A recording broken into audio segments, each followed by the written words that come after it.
Good morning for the next 10 minutes, everybody. Hello, everyone.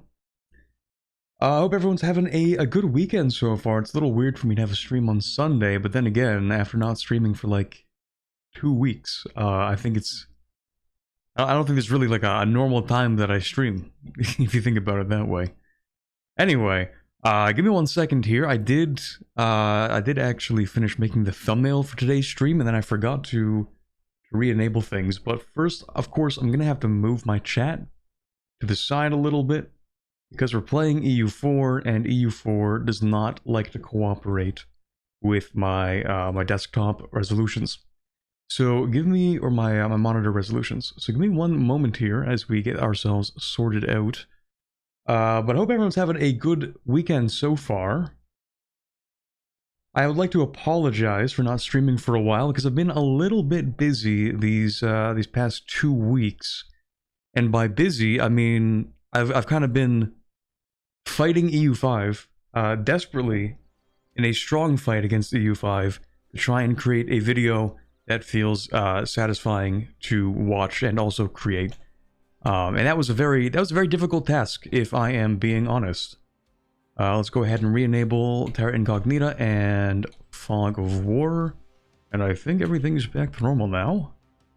We're out of my my thumbnail picture mode, as all EU5 players do. Yeah, exactly. Yeah, basically, I've been fighting for my life to try and be able to make a Manchu video in EU5. It's been terrible, actually. I'm not gonna lie. It's taken me like the better part of 7 full days of recording. Not full days. I'm doing other things in the meantime. A lot of bureaucratic work this time of year, just so I can gear up to get ready for the busier part of the year, which is going to be like the next 5 months. But yeah, so I spent like 12 hours recording a Manchu video, and then after that is when I realized, oh, wait a second, like it just doesn't work. It's just not gonna work. I mean, it might have if I stuck with it, because in theory, what you're supposed to do, in quotes, to do as Manchu is you wait until the second disaster hits China. So you're supposed to wait like 100 years, 130 years. And then when the second disaster hits, like the crisis of the whatever dynasty, that's when you're supposed to make your move. But even then, that is not very much fun, because you actually have to fight China with like 1.8 million troops, and that's not fun no matter who you're doing it as, even if you have steppe horde cavalry. So yeah, that was not a great time. So then I had to restart that whole run after 12 hours, and then I re-recorded it, but I did the Red Turban Rebellion stuff, so I did it all in the early game instead, and that also took like another like 8-9 hours or something of recording, so that was fun. Anyway, that video is coming out in the next few days, so look forward to it. And then after that, of course, I'm gonna have some more U5 videos, at least one that I'm working on right now in the background. So hopefully after that, I get to make another Anbennar video, because I've been fiending a little bit. Been fiending for some Anbennar. Haven't really played this campaign in 3 weeks, I think. So I'm a little disappointed in myself for not finding the time to stream anyway, regardless of how awful that recording experience was. Sounds like hell. It was really bad. Yeah, definitely one of the hardest videos I've had to make, out of difficulty and out of frustration. There's actually more to it, but I'm not going to spoil the video, because when you see the video, you'll understand just how bad it gets. Like, it's worse than everything I've explained here. But you'll see. You'll see when that comes out. Anyway, I'm hoping these first 7 or so minutes have been long enough to get a couple people into the stream. You know, sometimes you get the notification and you're like, I just need 3 minutes until I get to my PC. You know, so hopefully we got most people in here by now. I'd like to give a good morning / afternoon to Ragnarocker and Love It or Hate It, and Harashade, I assume that is how that's pronounced, and Coffee Boss. Funny enough, I actually grabbed a coffee just before starting today's stream. And I just had a sip. It's pretty mid, to be honest. I make nothing but mid coffee, and that's the way I like it. Otherwise, you get your expectations are too high. Then you become a coffee snob, and then people think you're pretentious. Let's see here, and also a good afternoon to F Destro and the Tiber Wolf. Hello, and the Bardo Son. I think that's everybody so far. I think I might have missed Mecha Fighter actually. So much larger than the command, very imposing, great dominance. In theory, in theory. We are kind of a paper tiger, pun absolutely intended here, as we are, of course, the Haramari, and also we kind of suck. The only reason we're still alive at this point and actually have the number of troops we do is because of magic. Like, we're actually just using magic to summon animals. And rage. I forgot we just have rage as our mercenary company. And then, of course, we have our special units, so... we're doing all right. I think we would like to try and ally Dahui so we can actually fight the command. Then again, our only access point into the command is as Jakuma. And that kind of sucks, because it means we gotta siege 3 forts, and we gotta go over here, we have to siege this, and then... it's not very much fun. But Dahui did actually beat the command on their own. They soloed them last time, so... I'm feeling somewhat confident, you know. I think if we look at these states that they have here. What are they, the slave states? I think they're called the slave states or something. But anyway, like, these guys only have, they have like Miltech 8, most of them we're looking at Miltech 7 for most of these countries, and we have Tech 9. So it could work. Could be alright, I think. Maybe. We'll see about that one. For now, our focus... well, actually, before that, a little bit of context. It has been a month. I'll give people a little bit of a crumb of context of what's going on here. Just to refresh everybody's minds. So we're playing as the Tiger people, of course, the Haramari. We are the remnants of the first Haramraj? Yes. The first Haramraj. We were a... What were we called? A satrapy or something? We were some part of the Haramraj up here in the... totally not Tibetan plateau area, and then after the Haramraj fell, yeah, we're just kind of chilling here, sort of hoping to restore the glory of the Haramraj. But over time, we've been expanding and incorporating across the definitely not Tibet area. We are very religiously pluralist, so we have not really been spreading our religion. Instead, we have been folding religions under a particular privilege, which is, I think, this one. It cannot be removed. It is a unique interfaith dialogue, and different religions get folded into it. So right now, we only have a few that contribute to lowered religious unity, and that is Un Kudai and I think Sanorge, and maybe these ones over here actually, like all three of these, I think are contributing to low religious unity, but we should be able to fix that, probably. We're kind of sort of Tibetan monk themed in a sense. Like, our whole thing is that we're not like really a theocracy, but we do lean heavily into we have like the warrior monks and that kind of thing.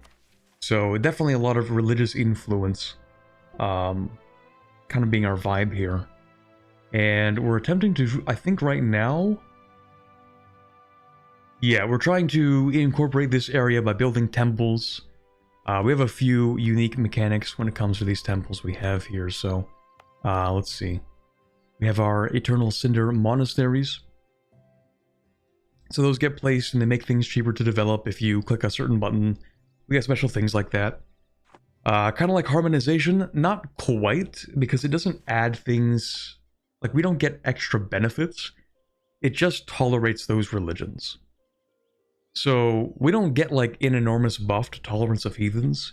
Instead, what we get is we have our missions that will, here we go. At the bottom here, for example, the Unkudai faith will now be included in the interfaith dialogue privilege. So that just means that these this modifier is added to each of these provinces. Let's go to, I think this one's folded in. Here we go. So we get local tolerance of heathens instead of a global one. It reduces the religious unity contribution. It makes it impossible to convert, it gets less unrest, you know, we get more tax efficiency, that kind of thing.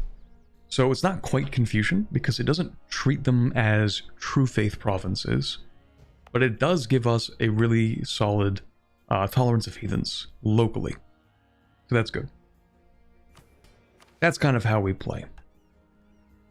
And as we're attempting to build up this region in the north here, we need to build a few temples, many temples actually. And then up to 8 of them will get +3 tax development. That's a pretty solid amount of dev from a mission. We get a castle, we get a couple other things. And we should probably pay a little more attention to what we're doing soon. For example, well, we're gonna be able to do the focus for trolls anytime we want, so it's not a huge deal actually. We do want all the provinces up here to have no devastation. A little bit easier said than done considering the level of control we have, or rather, the control we don't have. It's kind of a bit of an issue for us. Like, we don't have any forts up here, so we can't really get rid of it. It's kind of the main problem. We'll have to dev ourselves out of that issue, probably. The other issue we have is that we're kind of broke. Yeah. It's another problem for us. We're broke, and we also need to keep on expanding, I think. We have some rebels we're going to have to deal with. But after that, we do need to expand into Dangun. And we just fought this guy, so we have a truce for 14 years.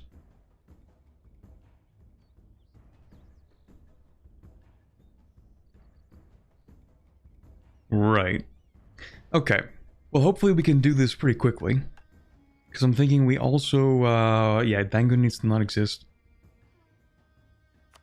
Then we have to deal with this stuff over here. We have to declare war on Jiansang. They're not very strong, I just feel kind of bad. Oh, they are allied with Dahui, actually. That could be an issue. Okay, we'll have to deal with that too. Debt is just a number? Oh yeah, we also have debt. That's also true. We have some pretty bad debt.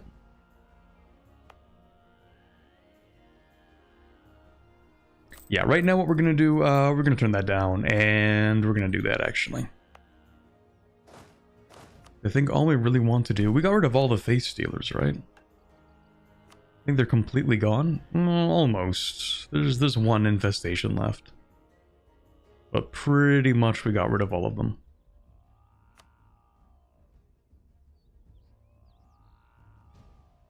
Robert, I'm at the store. Do I pick caramel ice cream or chocolate ice cream? Caramel, for sure.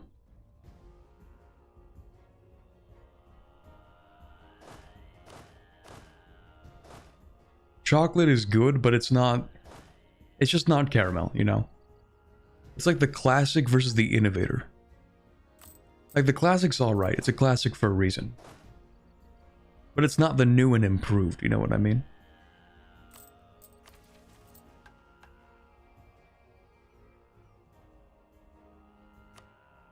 I'm just trolling. I don't really have a strong preference, but I do like caramel. Anyway, yeah, we're just gonna sit here for a little bit. Try not to worry too much about how we have no money and no prospects and no development and no splendor and no anything. And we barely have the Renaissance, and I actually have not developed colonialism. I should probably develop colonialism at some point. Although I do want to finish offensive ideas first. I really, really like what we're getting out of defensive at the end here. Or out of offensive. I went through all of the mid just so I could get to the best part. Like, I need to finish this.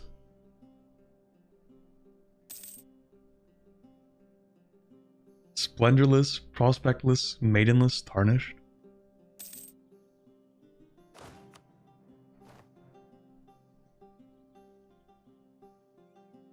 Where are these rebels? Wainukudi. Do I need to have these animals over here? Do we have rebels? We do have rebels. Okay, fine. You can do your job then.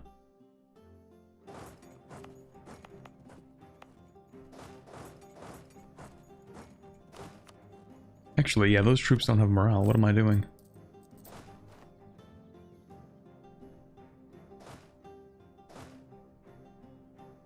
Actually, who's even here? What rebels are these? Particularists. Right. What if I actually just ask you to rise up so I don't have to deal with you for the next 20 years? 17% chance of rising up.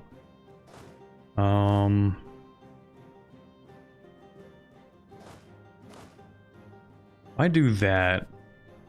It'll reduce the number. Yeah, that's actually perfect. And then we'll do a provoke revolt. It'll be a little bit of extra autonomy, but I don't think that's a big deal. It was like 50-50. Rise up here or here. Who knows? So we don't need this up. We don't need that up. We could also use our interaction here to get, what is it, more manpower? Yeah, but we don't really need it. We have lots of manpower now. And I do like all the benefits we get. Especially the corruption reduction, because it's kind of crippling. Just being a Haramari apparently inherently corrupts you. Face Stealer's Stir, isn't that lovely? Cool. Always love seeing one of those really old EU4 events. The ones with like 2 lines of text. And they give you a few things.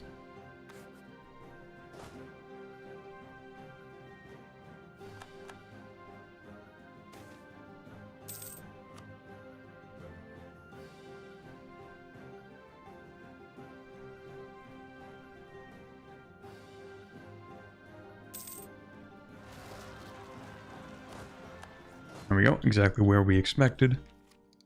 Now as for the admin tech... Oh yeah, we definitely need governing capacity. Yeah, we definitely need governing capacity. Also, we can found the Nam Labeda. The what?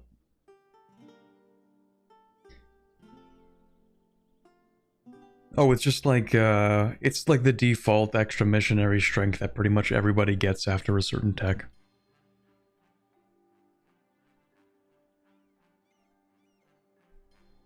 Right, okay. Extra 1.5% missionary strength doesn't seem like there's a downside, so sure, why not? Even though we're not really converting anything, that's not our plan. It's not really our idea. In fact, I think what we need to do is build temples in other religions. Maybe I lied. Maybe that's not true at all. I don't know, we'll see. What I would like to do is also ally myself to Dahui, because we also want to kill the command. But you... Really? You don't want to kill the command with me? Do you really need favors to fight the command? I feel like you hate them as much as I do. Whatever happened to being a real hater? Nowadays, people only hate if there's something in it for them. Like, oh, you want 10 favors just to be a hater? Real haters do it for free. Not enough hatred lies in their hearts.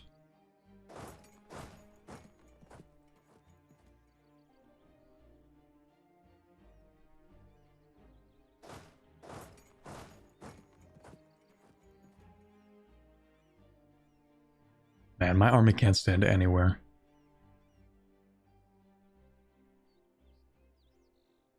You can stand here, actually. They're scary, though. The command, they're not that scary. They're like a little puppy. They won't even bite. They'll only nibble.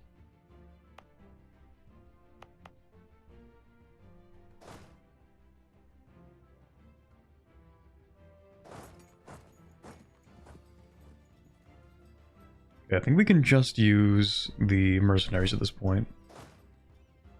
So actually I lied. You're gonna stand here, but you're gonna split in half and do that. And we're gonna do this too, because I don't want to pay. Then you guys can stand there. Oh, right, never mind. Space Stealers, pause, pause, big pause. That's actually a devastating location for them to rise up on. I completely forgot they were going to exist.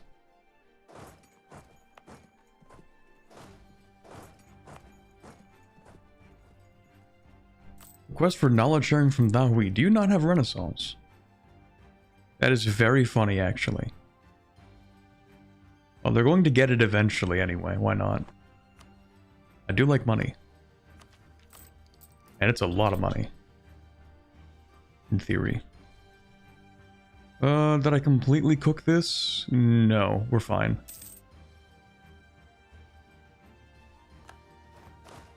That was embarrassing, though. Alright, you two. You're gonna stand here. Gonna do that, and we're going to do that. Wow, what do you know? Actual money. It's so sad that basically a quarter of our income comes from knowledge sharing. We're just so broke.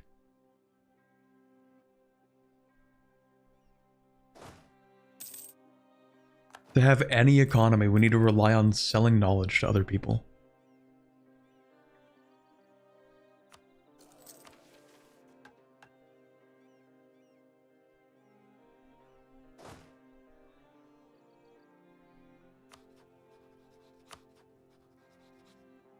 Why do I have a spy network against you?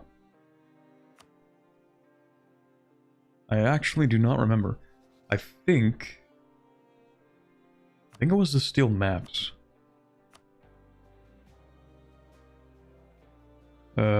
Probably. I don't know why else I would have a spy network in there.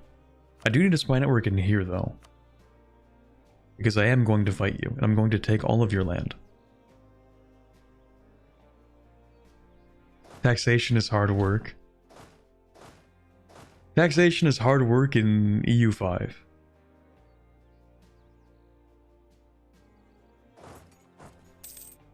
In EU4, though, taxation is easy. Except for us, apparently. We have minus 27%. Don't worry about that.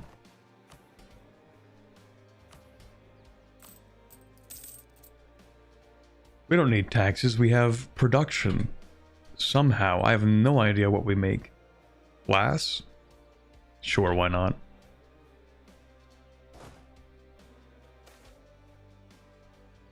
No, I need you guys. I need you to fight these mercenaries, or these guys for me. The rebels. So it's 1512. Still the Age of Monsters, though. You know what? Just one last time, for old time's sake, I'm gonna sell titles and take land back.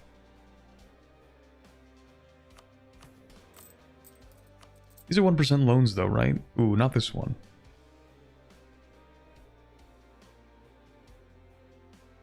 Did I just take this loan? No, they're 10-year loans, not 5-year loans. Okay, well, we'll pay this one back. The other ones... Well, the other ones actually will pay back, and then we'll take out the better 1% loans, because we can have larger ones. So we're actually just going to sit on our money for the next 5 years.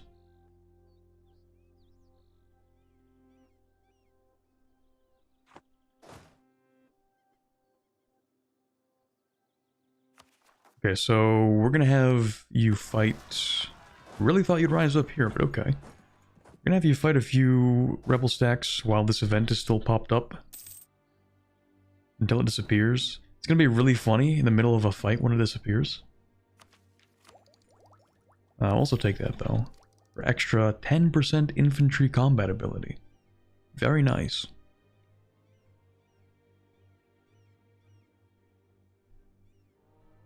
Actually, we have a lore drop here. Little is known about the spirits of harass, entities that have raised villages on a whim, caused castles to fall in mere days, and ravaged the minds of the brightest minds to ever live. Ravaged the minds of the brightest minds to ever live. That is definitely a sentence. It works, it just feels awkward. But the main part is like down here at the bottom, the Ashen Expedition of 277 AA. So that was an incredibly long time ago, which kind of places us, replaces the history of the Haram Raj back like 1,000 years.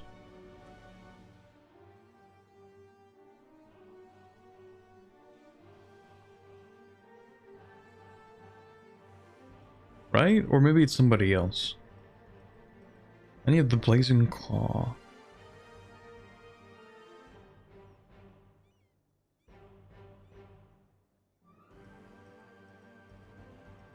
I think? I'm not entirely sure if this is referring to like the Haramari are like a group in the Blazing Claw, or if they're people like monks that are emulating the Haramari. It could be either one, to be honest. Anyway, 10% infantry combat ability. Isn't that nice?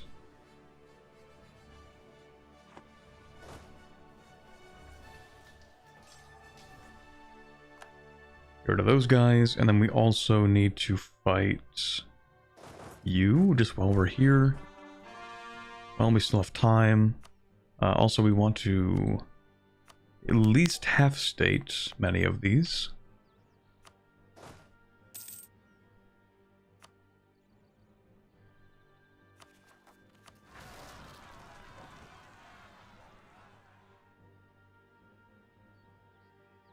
Oh, wait a second. Suhan's Praxis actually... that already triggered? And they won? That was fast. Okay, good for them. Now what else can we do with the last few days we have?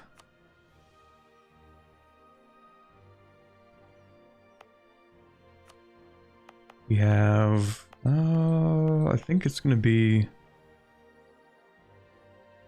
definitely gonna be this location. Please tell me I still have enough time. I'm starting to say location like I'm still playing EU5 at this point. To be fair, I have not booted EU4 since the last time I streamed this campaign, so... let's see... yeah, that's not gonna do anything, never mind.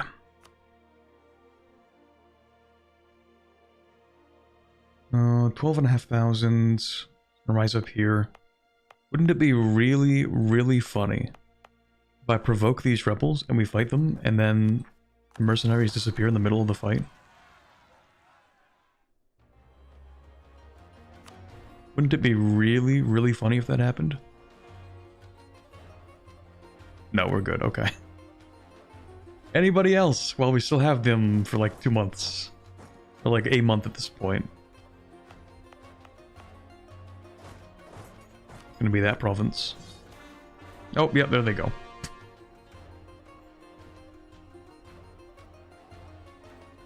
What else can we do for you? A half-cost level 3 advisor would be nice. Not going to subjugate the centaurs. Marketplace in the capital. I feel like that's a requirement for something anyway.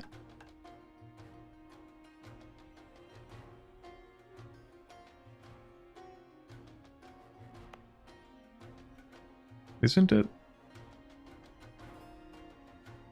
Maybe it isn't.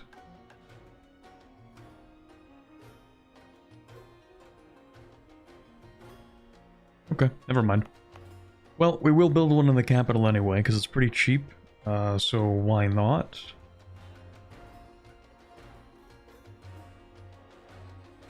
Don't really want to fight Kurain Ulag? Yeah, we're gonna do that. That's a lot easier.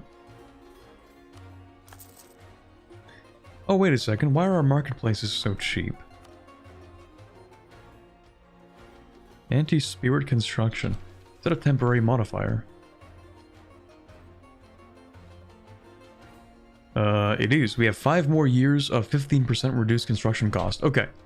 So I lied, actually. Instead of sitting on our money and shifting our loans around in 5 years, we are going to spend that money on the temples and cathedrals, or just temples, I guess, that we need. There's going to be one in here that we need. And then the rest need to be in Modok. This area over here, okay. We can put one in here then. Put one in here.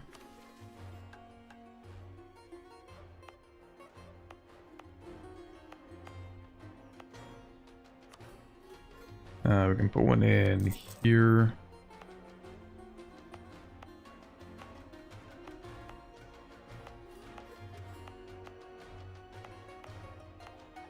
I guess anywhere is fine. We'll put one in here too. Actually, no, I'm going to put one in here. Should be 5. 1, 2... Yeah, I mean, we can see 5 on the side here. So 5 of them are going to get built. That should count for both. The Aurak Shaluk should count for both its own requirement and for the 5. We should actually build 8 of them though, right? Yeah, we should build 8 of them. Okay, fine. Well, we're going to go ahead and build a few more. There we go. 8 of these things.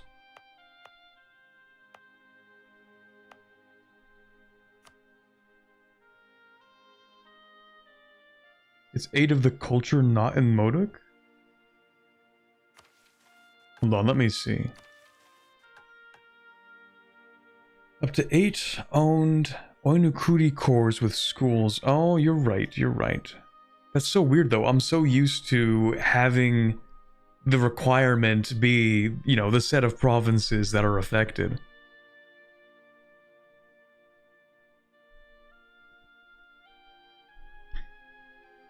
Alright. So instead, the Oinukuri cores is this set of cores. I think actually in that case, it is going to be pretty much 1-to-1. Maybe not here or here, but we're not building them there.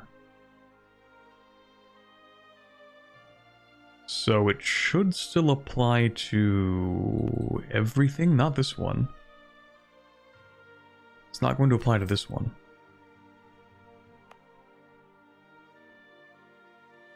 But the rest of these provinces, yes. So we can go ahead and actually build another one here instead. So I think it should be all 8. All 8 of those should be applied. And we should have enough to fulfill this mission as well.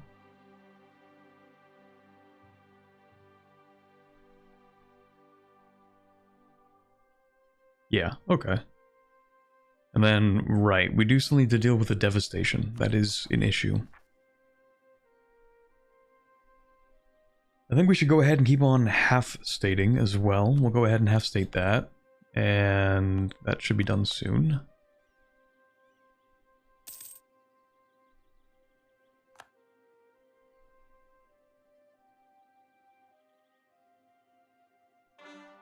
There we go.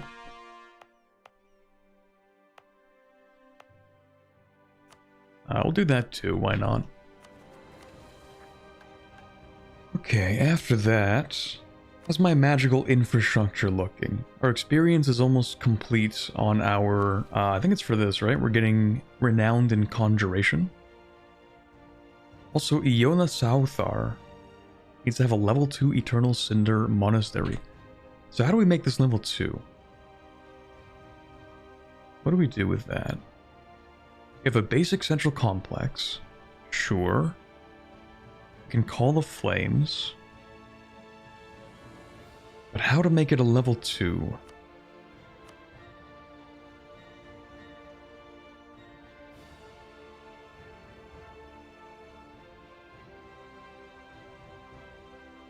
I think I need to have 3 of the complexes in an area to make this level 2, so since this is the central complex, I think I need to make 2 more. 3 other locations, okay.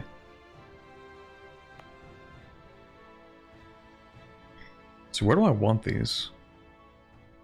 somewhere where I'm going to have a fort. It also improves the local goods produced, so it doesn't have to be a strategic location. But obviously we have Thames tier here, so you already know exactly where I'm putting it. What else does it need, actually? 5 development and a fort? Yeah, so we have Thames tier here, and getting the plus 0.5 goods produced.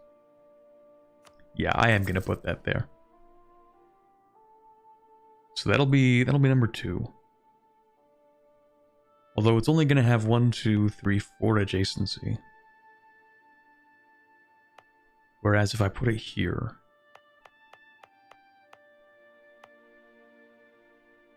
No, I'm doing it for the Dames tier.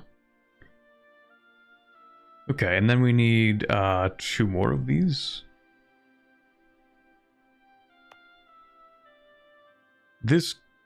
This can be turned into a tunnel, right? I think. Like, we can connect down into this basin, or whatever you want to call it. What race is Cangji? Yeah, we are the tiger people, the Haramari.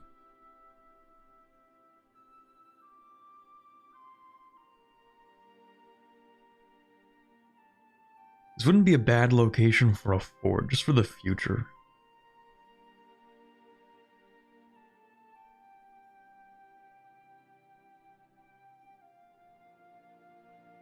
Yeah, you know what? Yeah, I'm gonna put that there, actually. It also produces precursor relics. Kind of an important place.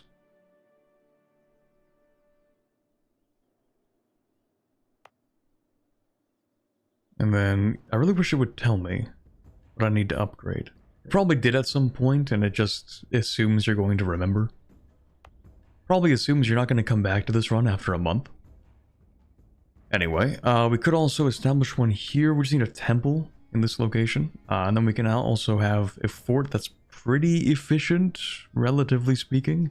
Because it'll block off here, and it'll block off movement from this location, from this province. This would also do a similar thing though, right? It would block off here, and it would block off here.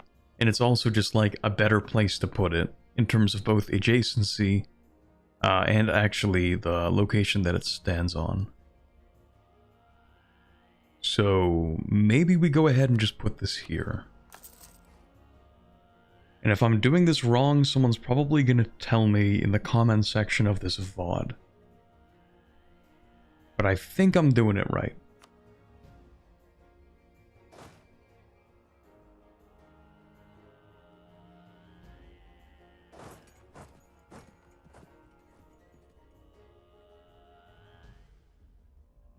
If you haven't yet, you should give out the precursor relic monopoly to the mages. It's crazy. What do you get for that? Monopoly on relics. Ruler experience modifier. Oh, hold on. Wait a minute. Gain 2030 from relics production. Convert up to 150 crowns gained in this manner into experience.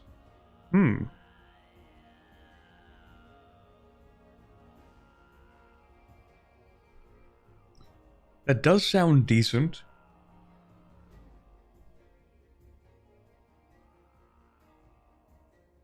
But, like, maybe not right now.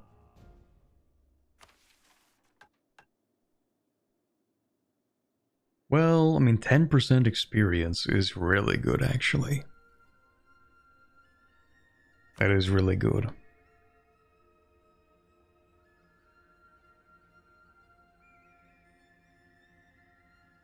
I feel like I should take something from the mages, though. They kind of have too much power. They're already exempt from seized land. They have 31% of the crown land.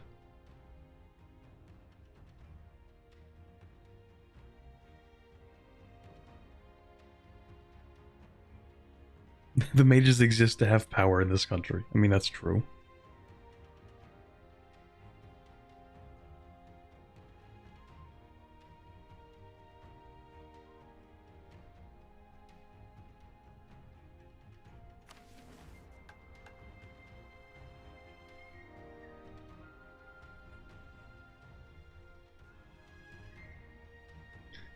Alright, I guess they can have the monopoly on relics. I just feel like I'm gonna lose out on so much money.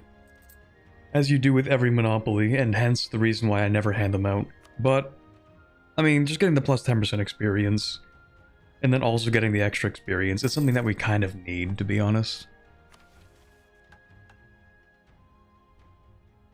And we can also finish this sooner, so that's cool. Hello? There we go. New magical infrastructure complete. Nice.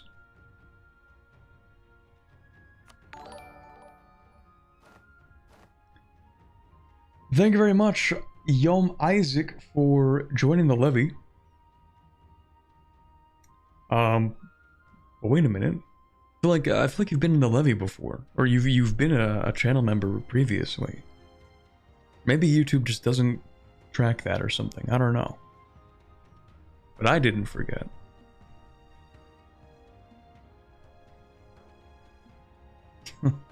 Oh, there we go. Except no pop-up for some reason on the stream. Anyway, thank you for the 15 months. They aren't elephant ears, are they? Don't worry. No elvish activity happening here, I promise. Definitely.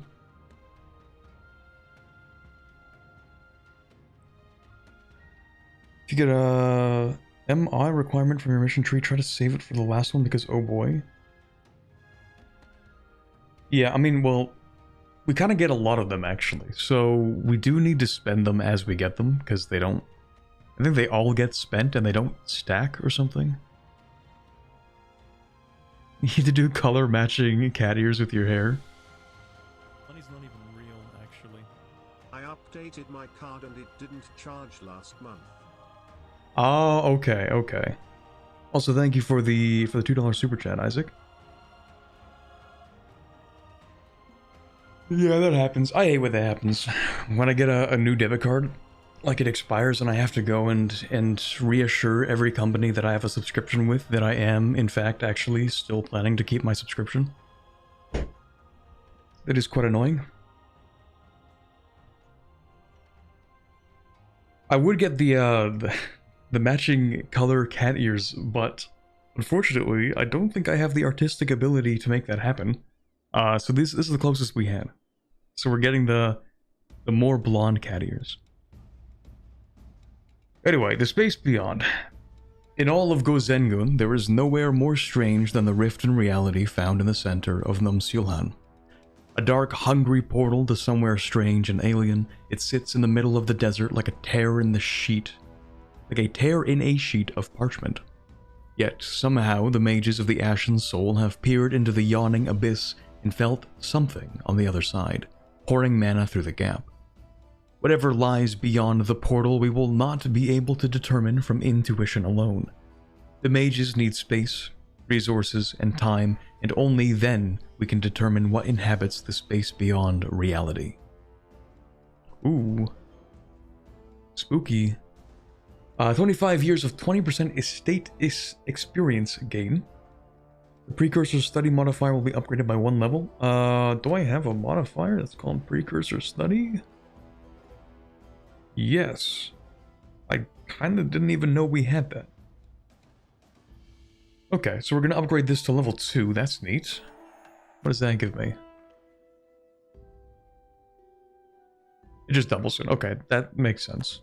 I wasn't sure if it would double or if it would bring it to 5% on those 2 modifiers. Anyway, after that, we do need to study conjuration. Actually. Thoughts on Magic Mountain cats? Thank you, Isaac, for the $2 super chat. I think they are very unique and having a lot of fun with them. It's kind of a tough start, but once you get it off the ground and you know a couple of the tricks you're going to need to not die in the early game, it is pretty interesting.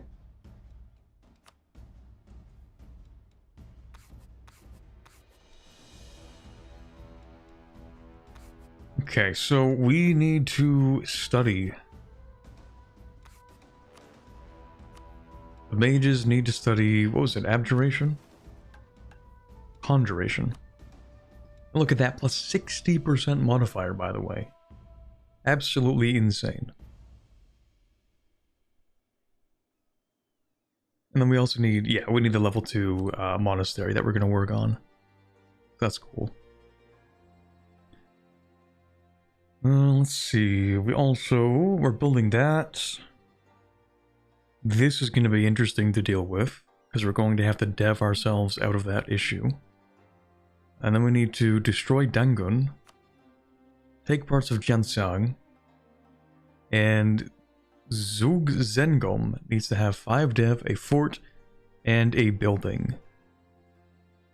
I think I have that. Isn't that this? That is not that. That's this. Okay, so I actually need to attack these guys. Aw, man. I was just about to be friends with Da Hui. I am friends with Da Hui. I don't want to fight them. Money's not even real, actually. I needed a mission tree up here for Forever Man. It's good to hear. I haven't gotten to playing them much yet. I haven't played much of this update either. Honestly, say I haven't played as much of the update as I should have. As I would like to. Also, thank you for the $2 super chat. Need a mission tree up here for Forever. It has been around for a little bit.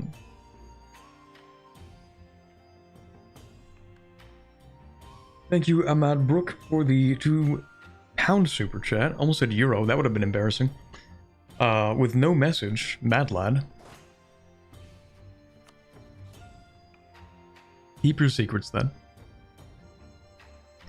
But yeah, as someone said, we should probably just use favors to get them to break their alliance.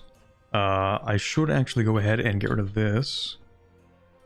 And we don't really need this either. Also, yeah, I realize I'm playing super slow. It's just like Anbennar mission trees. You kind of play slow. Because you gotta make sure that you're doing everything that you need to be doing right now. But maybe that's why I have to wait so much in Anbennar mission trees. What was it gonna do? Right, still maps. New Zurbo. Please give me maps of that area, thank you. After that, I don't really care too much. Dangun, where we have a spy network, that's cool. Jiansang, we're going to... I could actually ally you. But I think I should just curry favors with Dahui. Right now we're at 1 favor, and if I want to get them to break their alliance... 50 favors...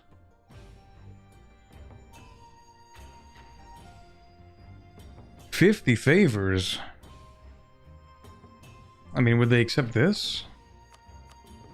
No, I didn't think so. Man, 50 favors, that's not happening. Money's not even real, actually. I wanted to ask if you would do any dub C for this.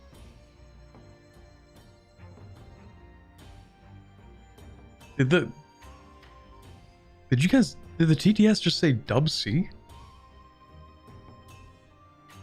Did I hallucinate that? Yeah, I mean, I know it means World Conquest, it just stun-locked me that the TTS was like dub C. Did anyone else hear that? Anyway, thank you for the £2 super chat. I don't know if I would do a World Conquest in Anbennar at all. It's just, they're already tedious as they are in vanilla. And that's when I know what I'm doing. I know what I'm doing in vanilla World Conquests. I don't know what I'm doing in an Anbennar World Conquest.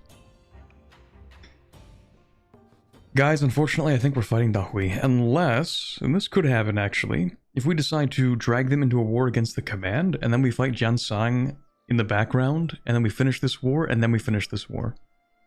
But using the command as a distraction war is actually diabolical.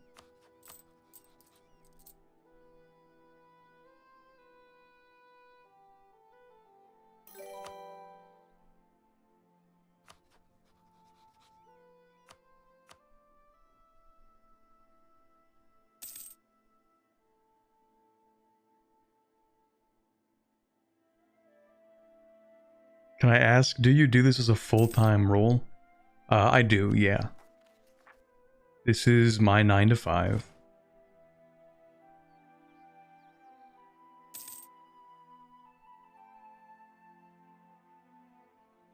And when I say 9 to 5, it's more like some days it's gonna be like 11 or like 8 to 4. Some days it'll be like 11 to 6. Sometimes some days they're shorter as well.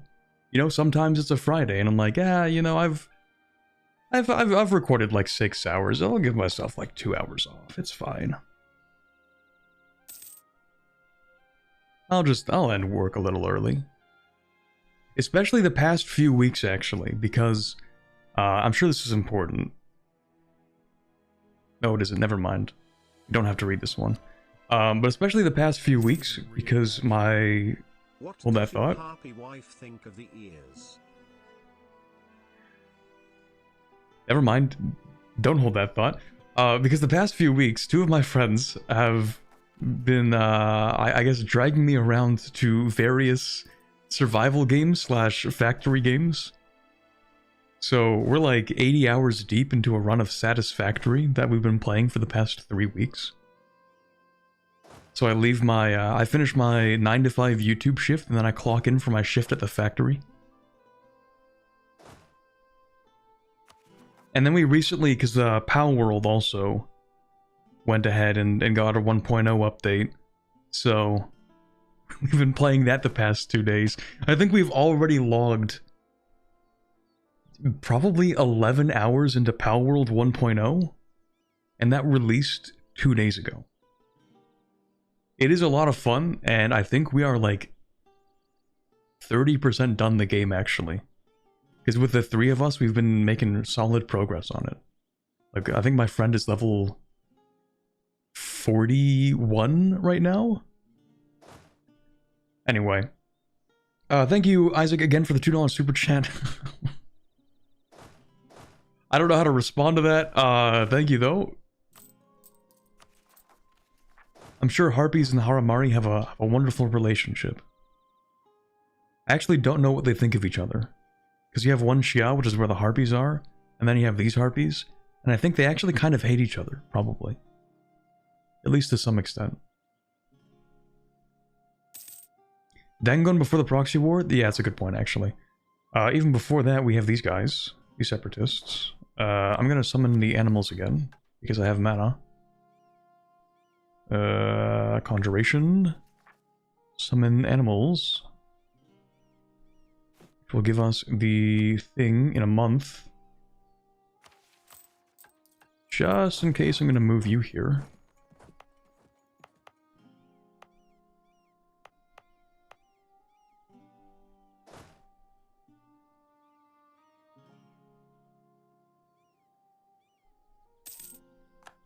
There we go, the animals are back. We did what they wanted us to, cool.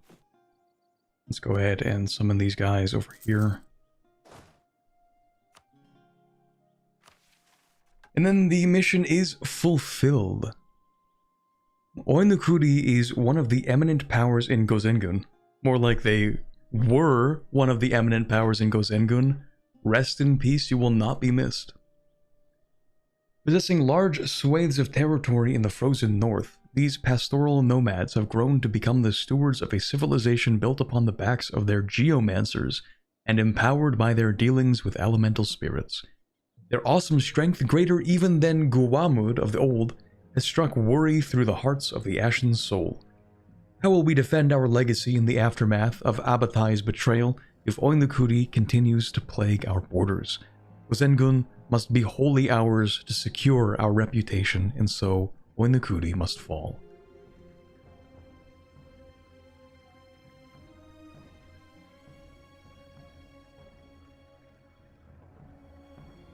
I think the Harpies don't mind, do they? Don't remember beef between them? I don't know, I guess it kind of depends. I don't really remember what the motivations of the, what are they called? The Pengi Harpies? Pazengi Harpies? There's a name for these guys. Pezarangi Harpies. I was close. I don't remember what their whole deal in One Xia is. They're sort of part of, I mean, One Xia is dead at this point, but they are part of this whole thing, and I think they're just kind of treated like everybody else. Like, they just have a particular style of combat, and so, like, they can, you know, They're used for like special troops or something, but yeah, I don't think they have enough of a presence to actually have like a really big interaction with the Haramari. And then these ones over here. Actually, I think there is beef between these Haramari and the Harpies in the Harpy Hills, because these guys definitely raid into the Raj, for sure. There's also the semi-fire Harpies of the Mountain Pass province. Oh, like the wait, Harpies here, right? Nuzanapu? These guys? Unless you mean this one. Oh, no, these guys, okay.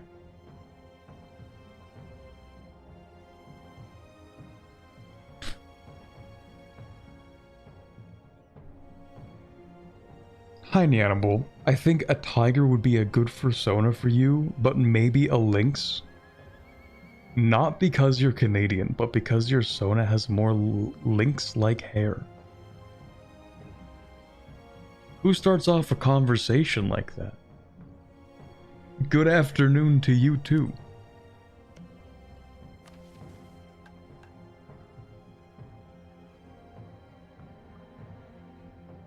Anyway, we got our tax development, that's neat. We get extra goods produced, warrior force limits, get a little castle.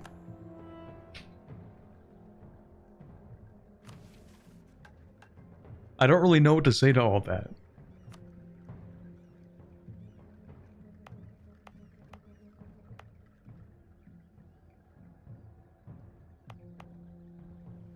Now, question is, am I going to develop my way out of this devastation? Probably, because this is actually kind of cheap. Surprisingly. I guess I should probably core it if I'm going to develop it. That seems like a reasonable idea.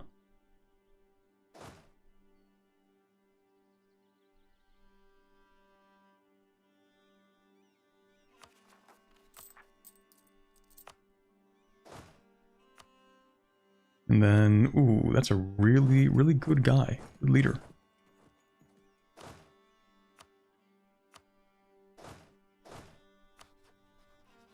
Yeah, and then we'll go after Dangun.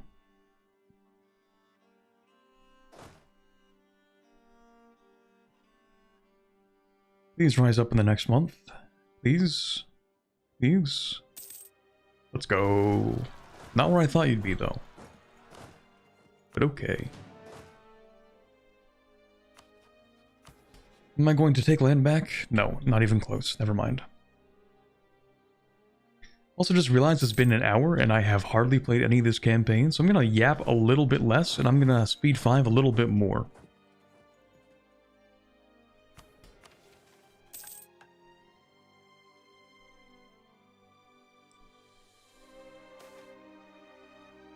Ooh, okay, that's nice. Right, the face stealers have been gone for a while. We built this fort here. I think I originally said that I was going to make this into the monastery, but I have since changed my mind, and I feel like I have wasted money. But that's okay. Sometimes you waste money. What else can you say, really? In fact, wait a minute. I might be... Am I dumb? Don't answer that. Give me 1 second.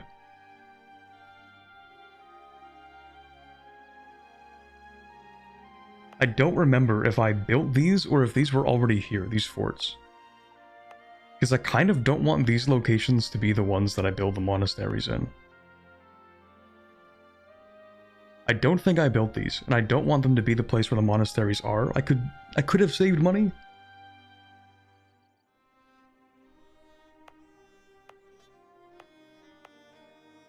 But I don't like these locations. Those were already there? Okay, good. So I'm not actually crazy. I do feel slightly crazy building these forts when I have to here, but I just don't like these locations for the monasteries. So I think it's reasonable for me to just say I'm not putting them there. Same thing with this. I feel like this wasn't here though. I think I did build this, and now I'm actually just dumb. But like, not that dumb. I think it's still reasonable to put this here because the Dames tier getting plus 0.5 goods produced is kind of huge. The dementia setting in. It's been a month, relax. It's been a month, I kind of forgot a little bit.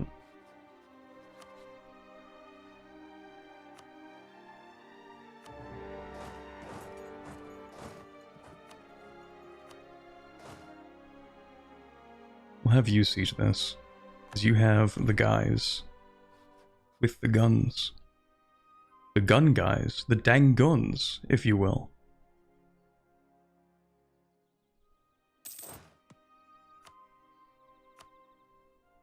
Do the cat ears come with a body pillow?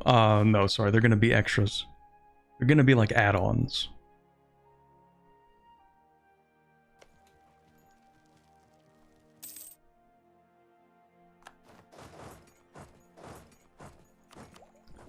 Alright, more special unit force limit, that's nice. Up to 21, not bad. Okay, we're just gonna have all of you fight them.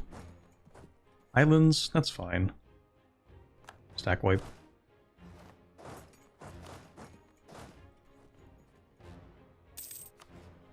Super long truce with you, that's cool. Hold on, I should have read that. War of aggression against who? Jianxiang is preparing to attack Dangun. Okay, it's actually none of my business and I don't care. Well... no, I shouldn't. I could, but I shouldn't. If I vassalize Dangun, then Jianxiang is now in an offensive war against me. Then I can call in Da Hui, because they have attacked me, so to speak. Attacked my vassal. If I vassalize them. So I could call Da Hui in against Jianxiang. And then take the land that I need. However, the problem with doing that is that I need Dangun to not exist. So turning them into a vassal is going to give me like at least an extra 10 years. And I'd have to spend Diplo. Oh, and also I think they hate me. Yeah, so it's not just an issue with the 10 years, it's a lot worse than that.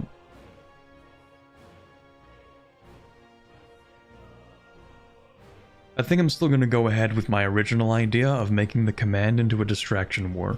Oh god, that's 105,000 troops. It's fine. I think.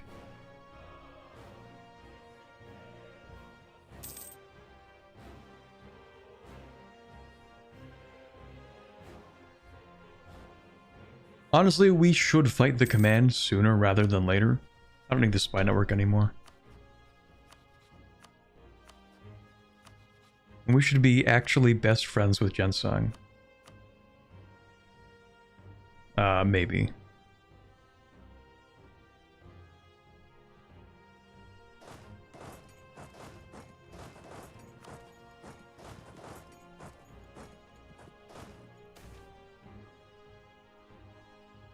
Fire him? He's not doing a bad job, is he? He's half cost. No, he stays.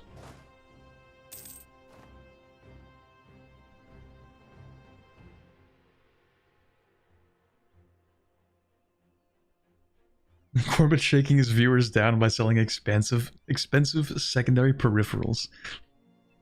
Does he think he is Nintendo? Nintendo? I could be any gaming company these days. You want to buy a second controller for your PS5? Yeah, that's going to be $120. Pay up.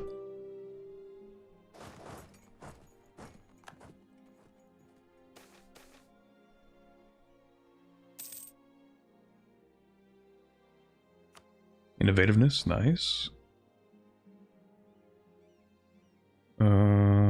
I guess we could be friends with the centaurs, but that's a lot of money for something I don't care about too much. So actually... skill issue?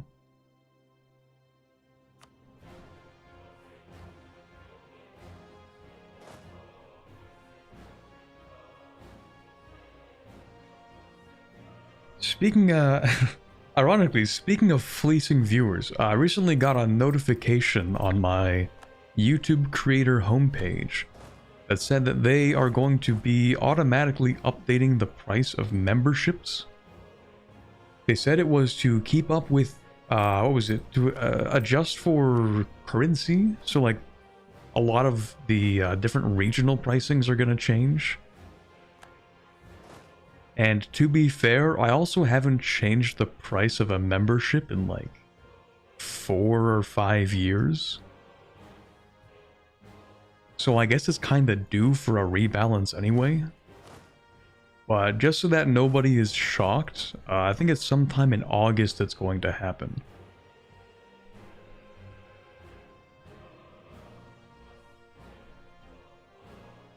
I'm already giving you $200 per month for the card. The totally legit corporate account that wrote me in the Discord said so.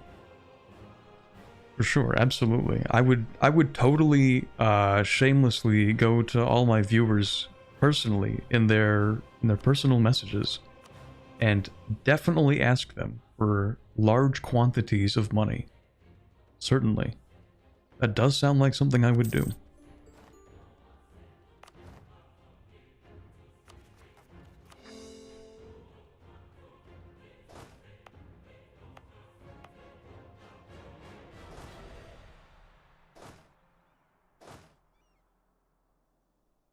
Okay, so these guys are going to stay here. We do need to maybe root out... Nah, we don't need to root out corruption, that's fine. We do need to prepare for this war, though. All the streamers do it, true. Something, something, $5. Okay, we're gonna get rid of this. We don't need it anymore. Yeah, we don't need that. Okay, we need 2 dev in here, and then we can establish an Eternal Cinder Monastery. Do I need to do that soon? No, because I still need to become renowned in Conjuration. So it's not the greatest focus right now. What we need to do in terms of like, oh, we have too much Diplo, too many points, lobster too buttery, steak too juicy. In that case, we need to either develop near the capital, so that we can get another institution, because we still don't have colonialism, or I need to decrease the devastation in these areas. But I think ultimately what we want is colonialism first. Probably.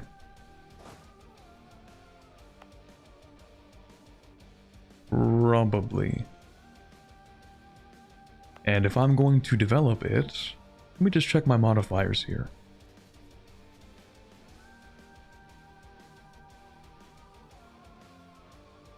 They are decent modifiers, but I feel like I could probably develop in the mountains anyway if I use Call the Flames. It's not going to be too expensive, and the development numbers I'm looking for here are going to be 10, 13, 16, 18, 20, 22, and 24. And we don't have any of those. Well, no, sorry, we have 10 in a lot of places. 20 also works. It's not... I don't think it's ideal. But it does have a mage tower, and it produces precursor relics.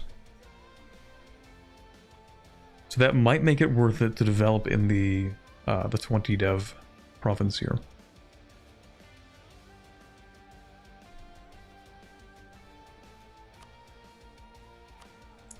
Yeah, it probably is worth it. I will need to call the flames first, so once we... I think it's going to be once we actually finish offensive ideas, and then we build up some more mill power and admin power, and then at that point, I think it'll be worth developing the colonialism institution, because that is not going to reach us ever, probably. At least not for 50 years.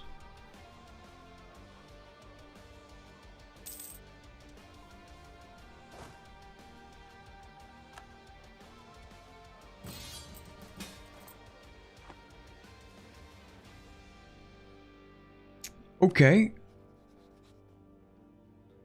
I have a lot of thoughts about this right now, and none of them are good.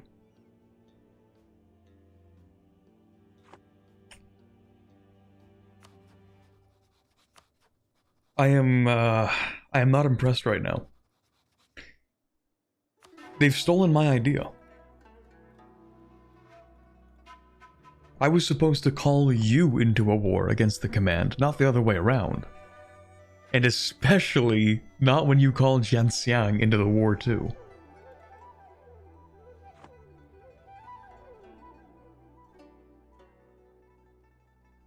I just don't get it. Da Hui won't let me kill their ally while having immunity from their response. It won't let me... it won't let me just kill their ally for free? Oh man. Really putting me on the spot here. When war exhaustion gets high, you can just tap out and attack Jian. Yeah, I guess so. But the thing is... Okay, hold on. What CB are you using? The Hobgoblin Dahui campaign. Okay, but what is the actual CB in this war? What are you fighting with? Because if it's the right CB, then I'll join them and I'll be fine with it. We get favors from the war? Yeah, but I'm not going to get 50. War goals probably take capital, is it?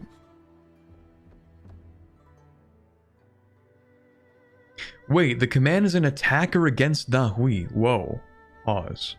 I didn't think... Hold on a second.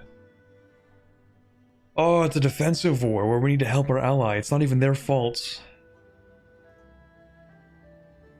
Doesn't it suck when there's no one you can blame? And the situation just sucks?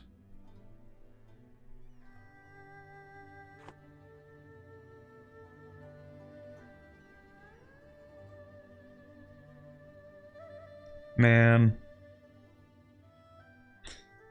Because I would love to fight the command if I were using the end existence CB. I don't really want to fight them right now. It feels like such a pointless war, but it's a defensive war. Fine. Fine, I will do it, I guess. Give me 1 month so that my forts actually get a garrison, but then I guess I will do something, maybe.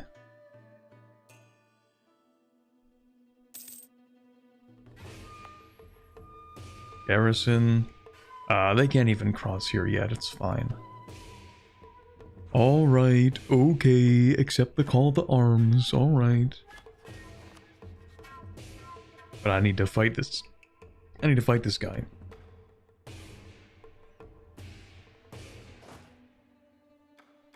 Here's what we're gonna do. We're gonna wait 12 months, and then we're just gonna peace out of this war, I think. I don't know if I'm even going to fight them, to be honest. It kind of depends. Maybe I will. Maybe I won't. We'll see.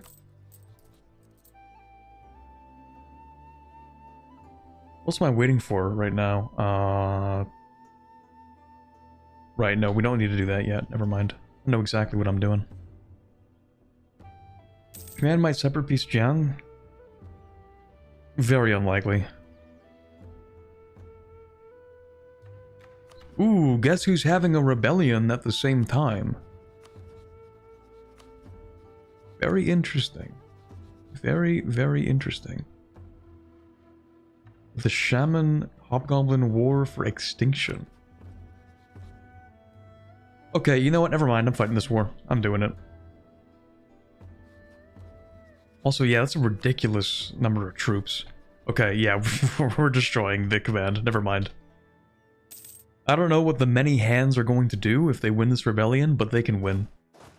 Sounds good to me. I've changed my mind. We are putting our full support behind this war. Yeah, suddenly there's a reason to fight. Hold up, wait a minute.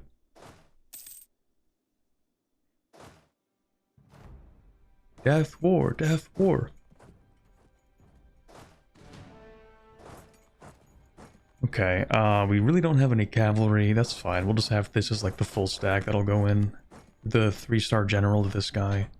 You guys can just have that guy for the love of the game. We won't even fight with them. If I can, in this war, I would like to take a little bit of this stuff. It's like, this is probably fine. If I can. Actually, what do you have here? Incense, wheat. Ooh, hold on a second. Dame's tier. Dame's tier in the capital, you say? Well, now you have my my interest. You're right, I should mark these as interest.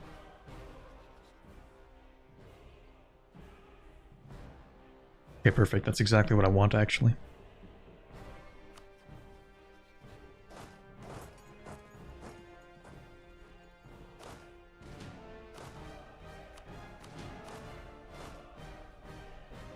Okay, so my allies should hand it over to me. Yeah, you have no interest in this. You have no interest in that. Perfect. So they'll hand it over to me. I'm just going to go straight to the capital.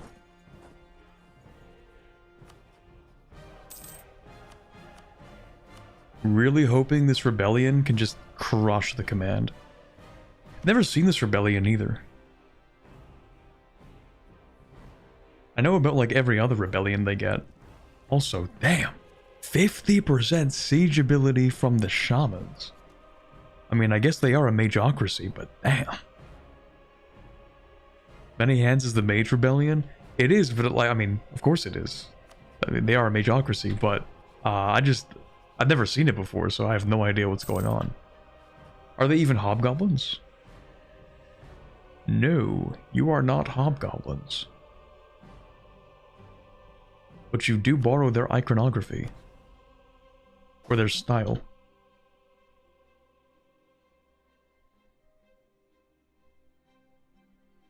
Do they get instant province flip when they take something? No. Okay, never mind.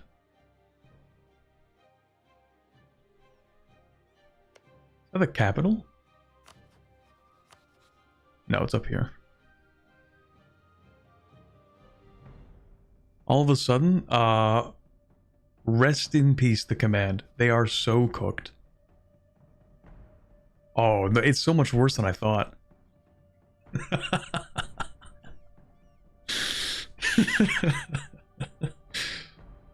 Oops. Bit off a little more than you could chew, maybe? Maybe a little bit?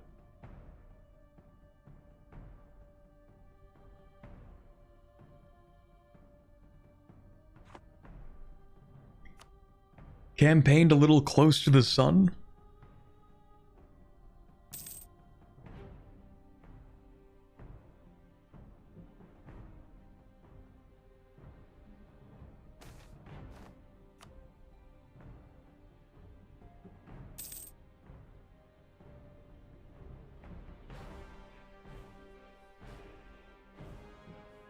Who would win, a couple of funny-shaped goblins or the entire continent of Harass?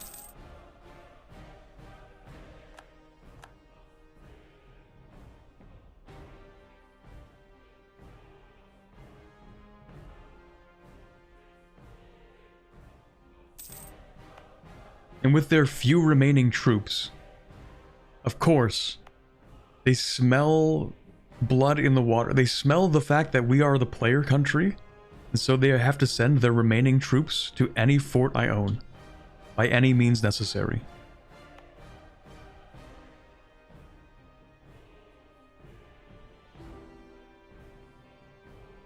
We've infiltrated the administration of the command. It's actually so over. We don't even need to. We already know everything.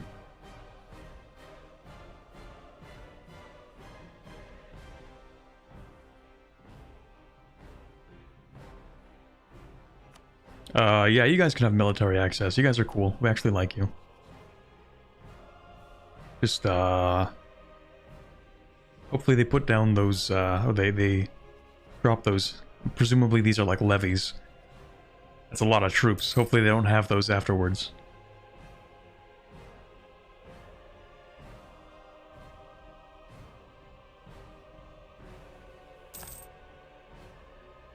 Fort, please. Thank you. We can siege this. You guys can leave, actually. You don't have to be here.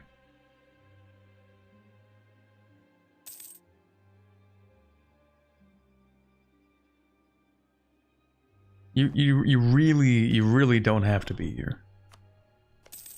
Because if I'm sieging, I get like 20% siege bonus, so you really don't have to be here. Alright, anyway, discipline, we get recover army morale speed, and we get to pick up.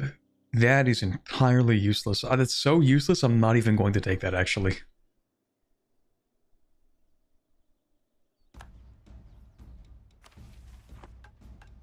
It's actually a nothing policy for us. At this point, I'm also really used to EU5, where you siege, like, the capital of an area, and then you get the whole area. So for a second, I was wondering, like, wait, why aren't these flipping to me? Oh, yeah.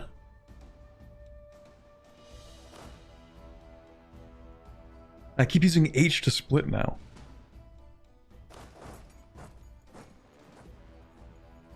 Take it to make the notification go away? Alright, I'll get rid of the notification.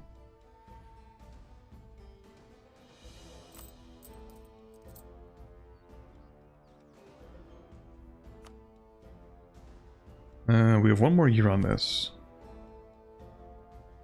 Yeah, I think we'll still be fine. So, we're not going to be able to take what we want, are we? You have any troops left? 50,000. Okay, I guess I should take it kind of seriously.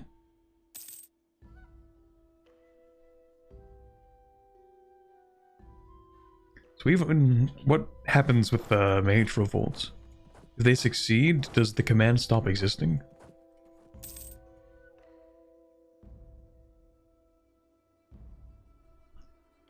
I was gonna say I don't really need these forts, but I forgot I'm the player, so of course I should have them up. Because who knows what stupid things might occur. Don't need that one up though, or this one, or that one, or... I guess I could get rid of all of them except for this. That one stays on. This one stays on. That one stays on.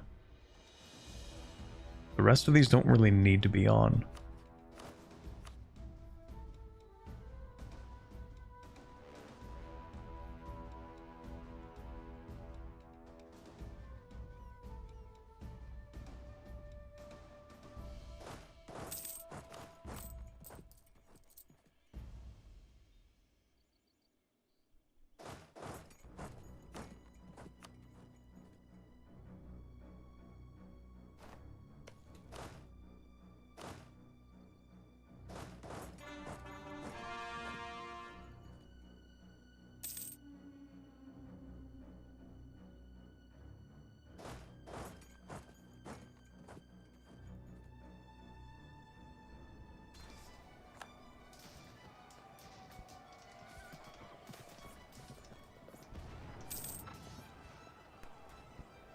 I think I like my theologian, actually. Yeah, we're not getting rid of that guy.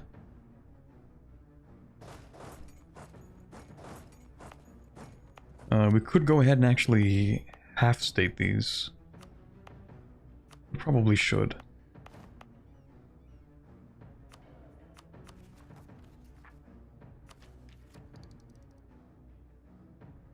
We will pick up the admin tech, I guess. To catch back up in terms of tech, but very soon we are going to need to develop colonialism. Face stealers, man, I'm in the middle of something right now. I have to raise all my forts now. Ooh, actually, could you flip these to me? At least something? Thank you. I just want the war score to leave. Even if I can only get away with taking like this, I just really want their capital.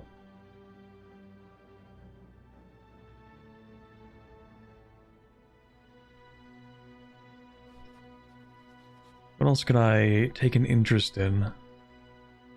Just to see if it'll get flipped to me.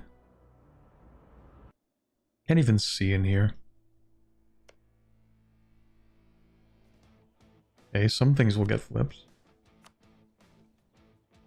Not enough, though.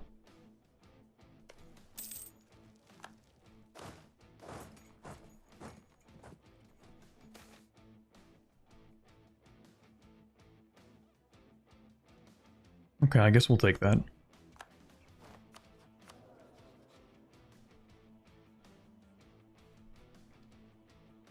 If this guy is super cheap, then I might even make him level 3. What does he cost at level 3?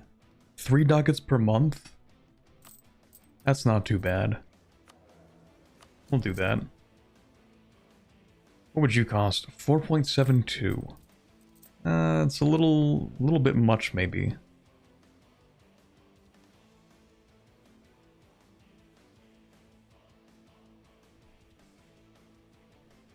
While this guy is super cheap, I could also upgrade him to level 4 even.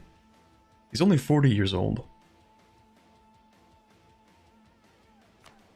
And we have new men for the next 10 years.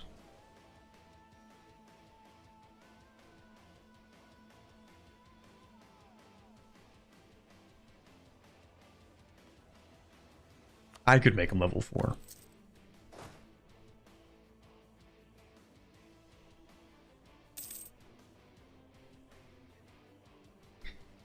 Yeah, we're just a secondary participant in this war, unfortunately.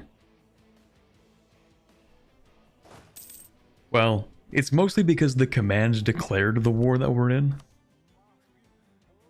So it's kind of their fault. It's not even like I messed up. Face stealers right up here. Oh, I thought they'd be on a fort. Should have moved you over. My bad. That will be actually a little bit annoying. Conveniently, like the one spot that isn't covered by a fort. Yeah, okay, buddy. That's cool. That's real nice.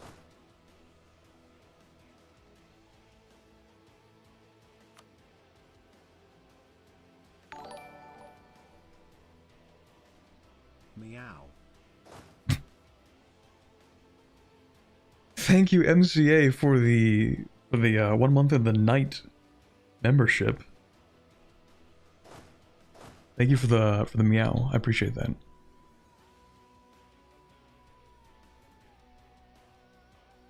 Guessing by the name, these are cat people you're playing as? Yes. The Haramari, look at him.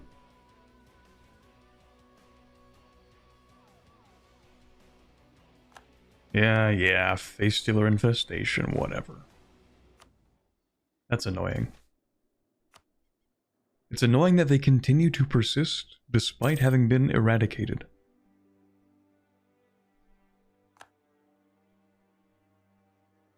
Sure, whatever. Okay, can I leave, please? Occupied by Da Hui. Could you not do that, maybe? No? Okay. Pretty much everything is sieged, too. What do you even want me to do at this point? I guess maybe I could try to steal some more contribution? Is there a way for me to get any interest? I don't think so. At most I could do like down here. No, because somebody else already is in this, which is, yeah, okay. Because there are so many people in this war. How on earth did we even get all of these people in this one war?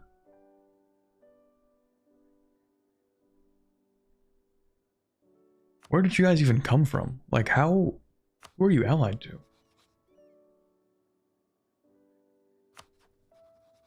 Oh, you're in like a coalition? Oh, dude, what is happening? I'm so confused. It's a coalition, sure. I'm really trying to like fathom the AI's confidence here. There's a coalition against them, which is Da Hui, Bai Honjin, and the Denijan Raj, plus these two princely states, whatever they're called. And they decide to attack the coalition. The full coalition, which they lost to previously.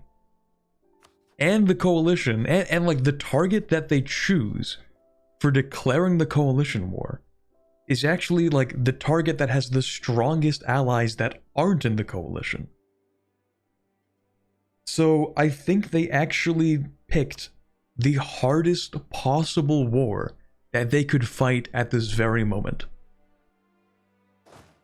Out of any possible war that they could declare, this might have been the worst one.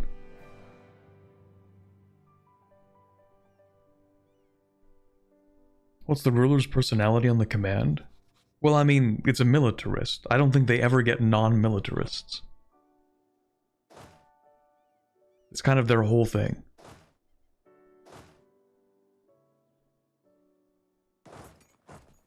Anyway, even if I get nothing out of this, which will be kind of unfortunate, at the very least, the command will be dead. So that's good news. Just gonna make sure that if I do get anything at all, I'm going to specifically request these 3 provinces.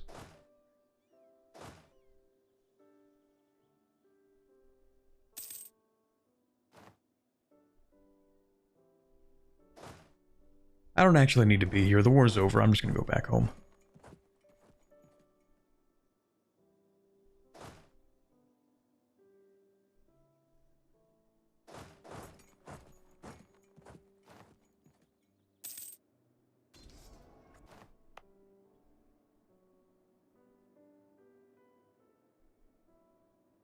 Right, loans. We're gonna repay the 1%, because we can get much better 1%. We're gonna repay in a very tedious manner, because we have to... It's 43%. Damn.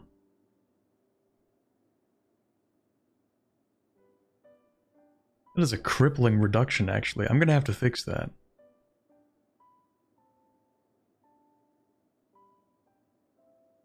Oh, anyway. Oh, never mind. Maybe I'm crazy. Whatever. Alright, we're gonna do this in the worst way imaginable, because we have to take out loans to take out other loans, and then, you know, solve our other problems. So... 1% repaid, 1% repaid, take out another one, repay the 1%, and then we take out the 1% again. Let me repay this. And then we keep most of this in the back pocket for the next cycle.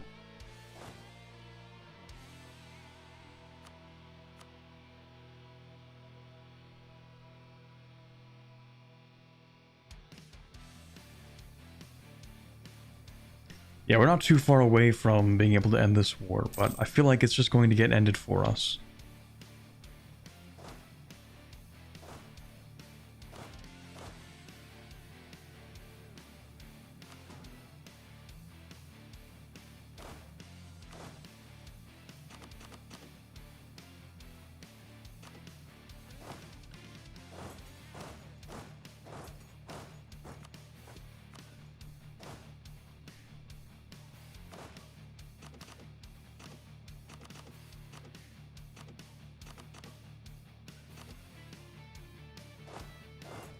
Okay, we're gonna have our elite forces in one unit.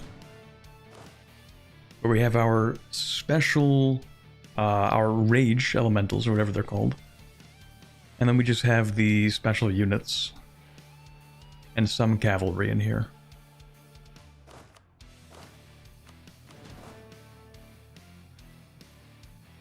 And that is basically our good stack.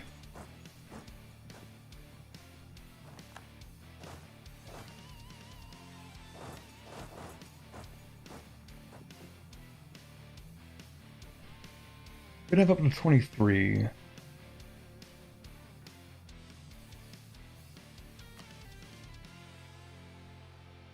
We could. Yeah, they're not too expensive. Why not?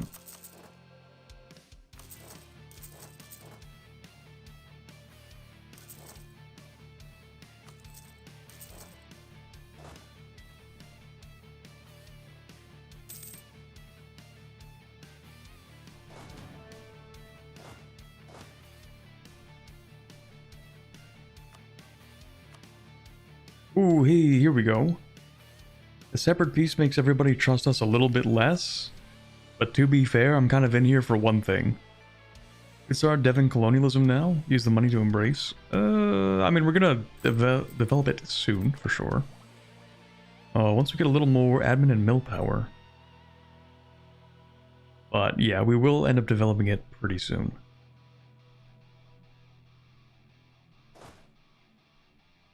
Actually, we should start developing it now if we are able to fully develop it.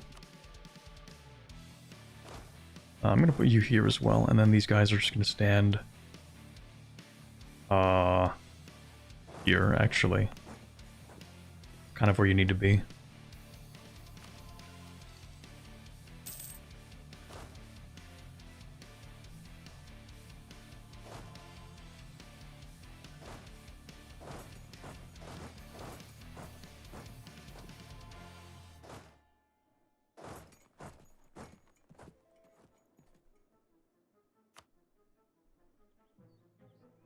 Also, this war's pretty much over. I can probably turn my forts down now. Except for these two.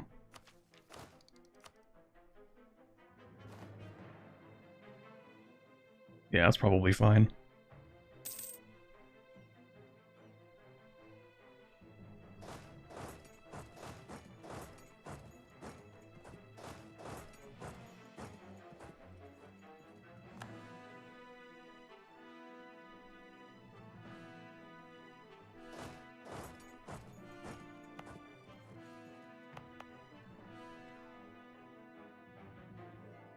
Send the peace deal before they tap out? Sure.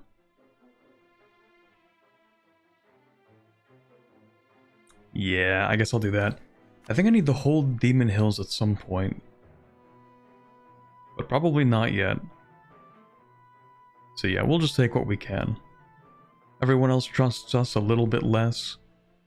But that's kind of okay. I just really want the Damestier. Because first of all, it's black Damestier, so it has like the extra trade value and it's kind of cool that way. It's actually probably not that useful, but anyway. I think it's a permanent Damestier deposit, which is one of the reasons why it's kind of important to grab. Also, unfortunately, I mean, we'll go ahead and rival the command, because that's basically just free power projection. And then we will rival Jianxiang. Unfortunately. Tragically. Now Da Hui might, maybe, decide not to defend them. We'll see about that.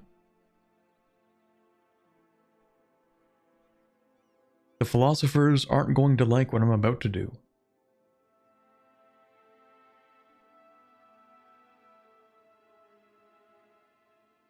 Yeah, they're really not going to like this. But I'm going to summon the Deet. If I can do something to make you happy really quickly, then I'll do that before taking land, but honestly...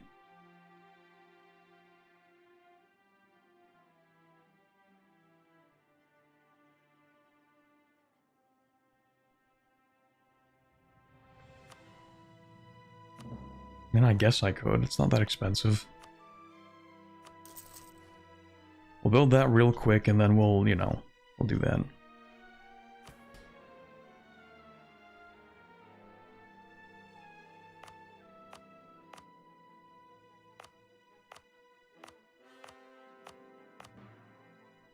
Where's Ondok? There it is.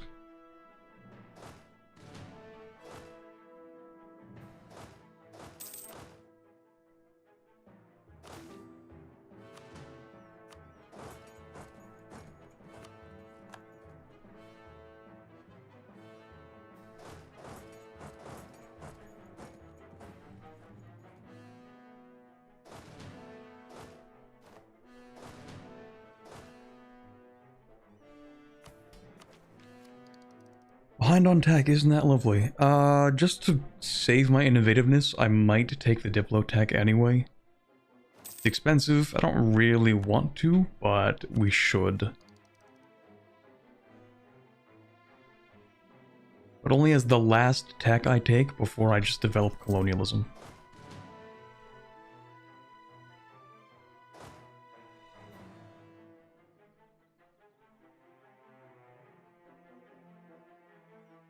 Let me just make sure I take care of all these rebels first. Before I go to war. I will actually build a spy network in Jianxiang. We're currying favors with Nahui. Get rid of that spy network. I mean, the command is dead at this point. Did I actually core these? I did not. I should do that. Losing money? Oh, right, because you were paying a quarter of my income. Shoot.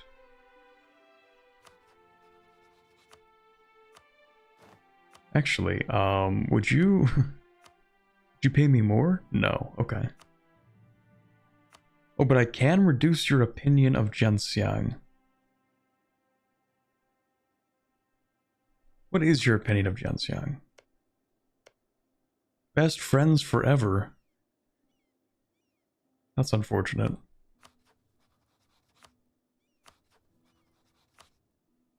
What if I tell you to break that alliance? Didn't think so. What if I tell you that your friend is cringe? And that you should ditch them and only be friends with me, and we can just be manipulative and evil and mean. I think that's a good idea.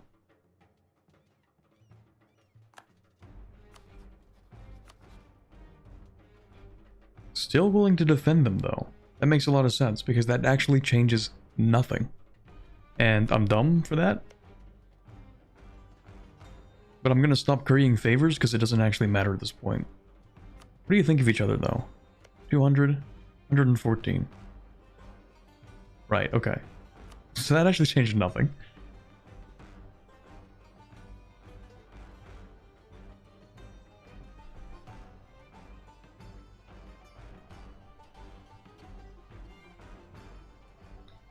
Did you start out as the warrior monk country? Yeah. Oh, we get the same warrior monks the Xia do. I didn't even know that. I only very briefly played a little bit of the one Xia, and that was way before my actual, like, full Anbennar phase.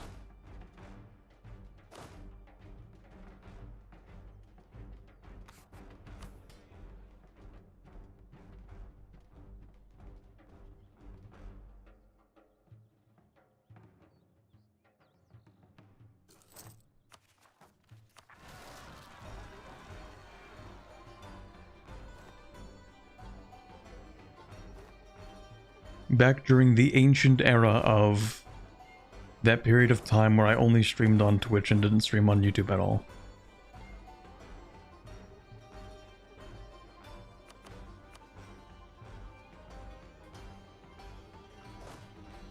It's gonna be up here, right? No. Here? It's actually a 50-50. But is it really a 50-50? No. They are going to rise up right here, specifically.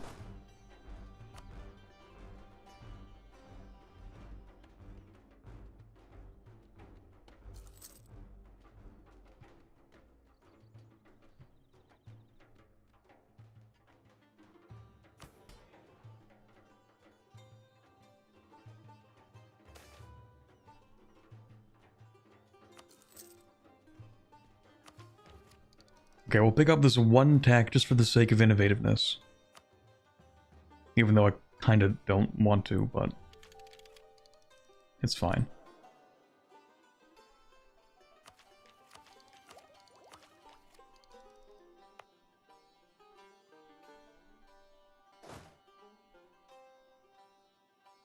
Okay, hopefully I don't make a fool of myself. This should be where these guys are going to rise up. Just in case, 1 month on the garrisons. Shoot.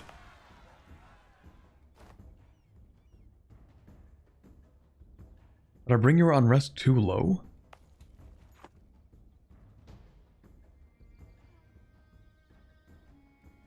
I must have.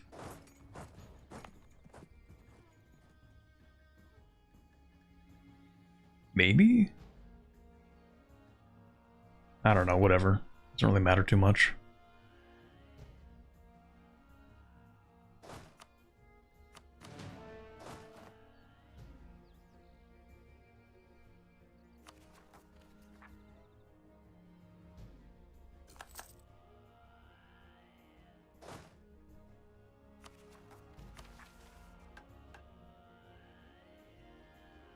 Oh yeah, I still need to fix the devastation here.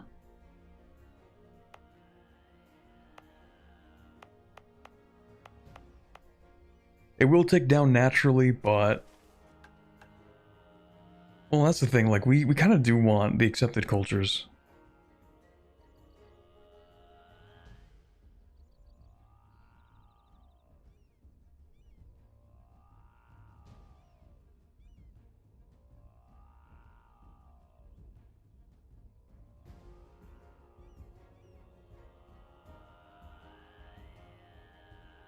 I think it's slightly more important to make sure that we integrate this stuff. Make sure we dev it, actually, and get rid of the devastation before getting colonialism. I think it's more important. Just in this immediate moment. Because I do need to continue with my tree.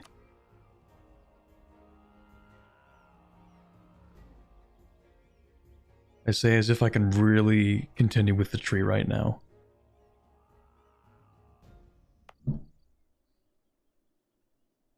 I don't think I could even fully fix this. When I dev once, what do I get? And it's 3.32. Maybe not yet.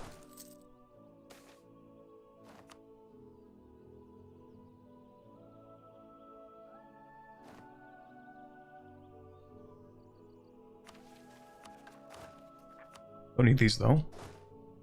And we're going to stagger you.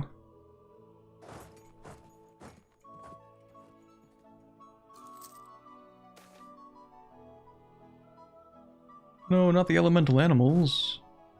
I need you to fight rebels for me.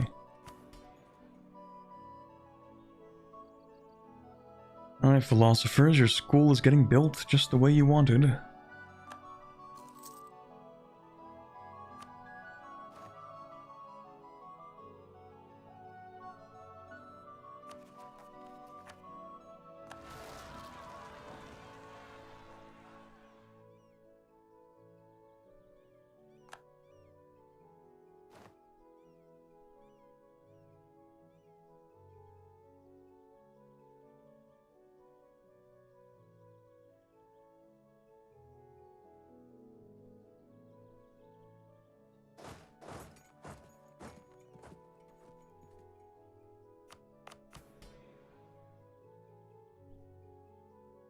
Okay, we will wait 1 month.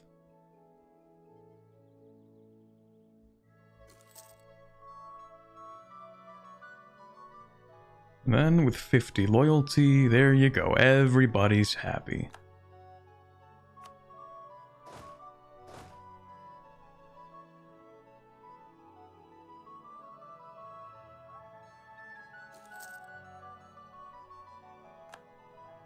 Uh-oh, not the three-star general. Wait a minute. I need that guy.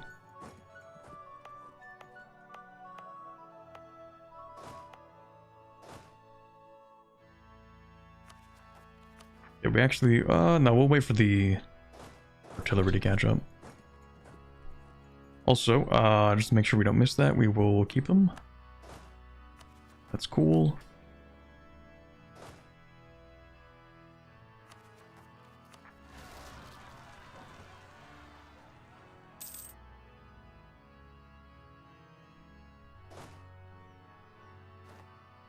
Okay, and then for the time being, you'll sit here. How are we doing? Dahui still at 15? We might just have to fight Dahui. Man, I don't really want to fight Dahui. Just makes me sad, because we could be friends.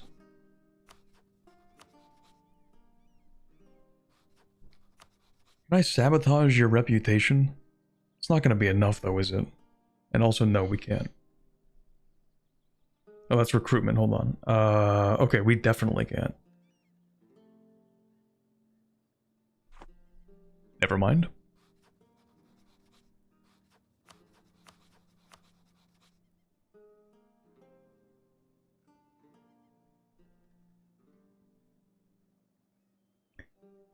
Does Zhenxiang have other allies? Yes, but none that I have access to. I'm not going to CB just because. I'm not going to no CB just because. I would rather fight Bahui than no CB.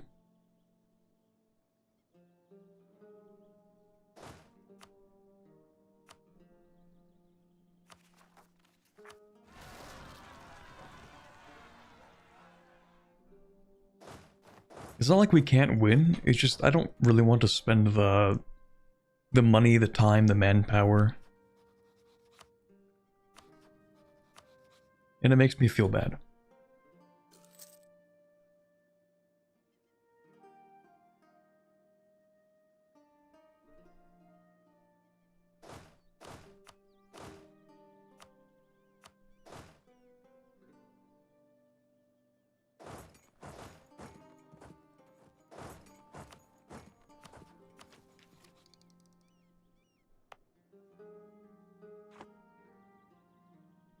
Okay, how about we also start developing colonialism? I think it's been long enough. Let's just do this.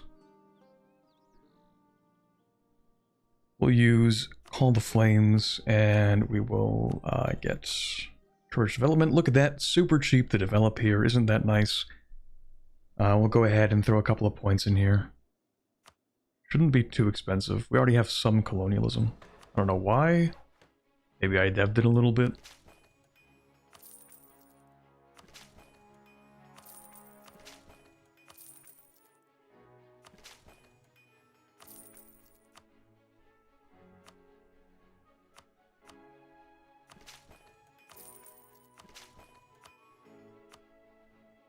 Okay, we just need a little bit more.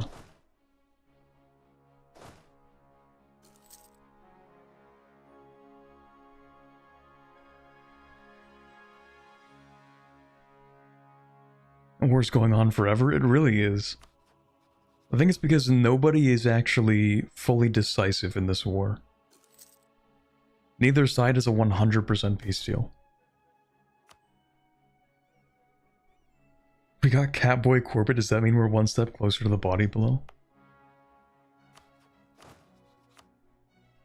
Every step that isn't a step back is close enough to being a step forward.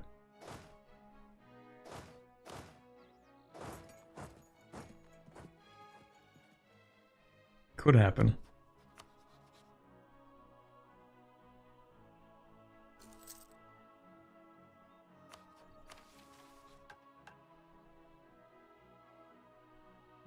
Corbin not making a body pillow is leaving so much money on the table. You all say that, but I know for sure that you would not actually buy it.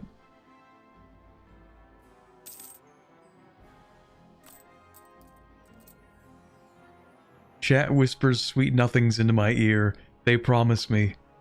But when the time comes, will they be there? Will they?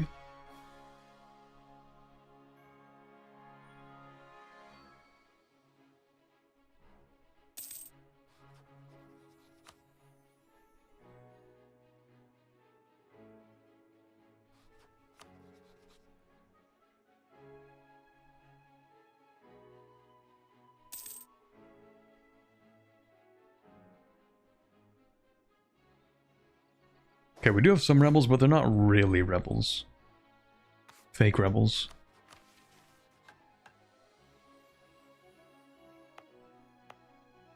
Oh, wait a minute, this is only for a year, isn't it? Call the Flames.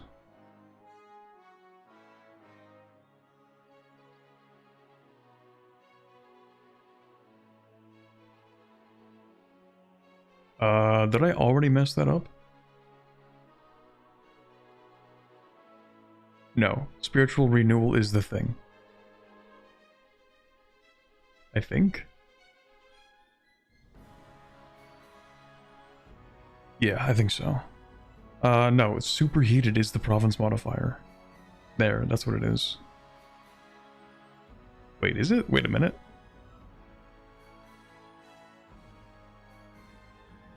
Okay, minus 25% local dev cost.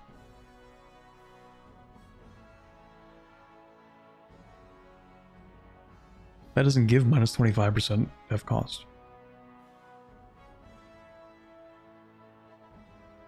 Okay, whatever. I'm just gonna finish this off. Oh, maybe not, because I need more than what I have here.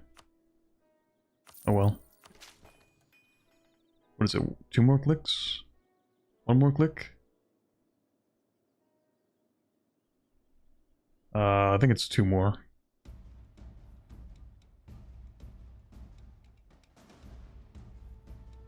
Oh, something happened. Dahui took territory. Of course, nobody cares. Everyone hates the command. Okay, so we're definitely going to fight Dahui. That's a shame. Well, that's life.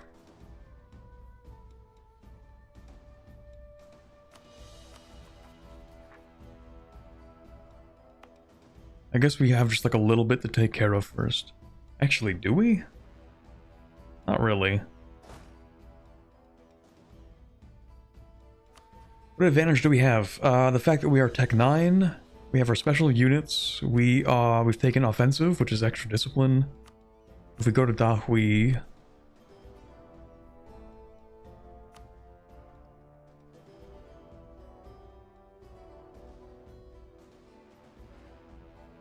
You get plus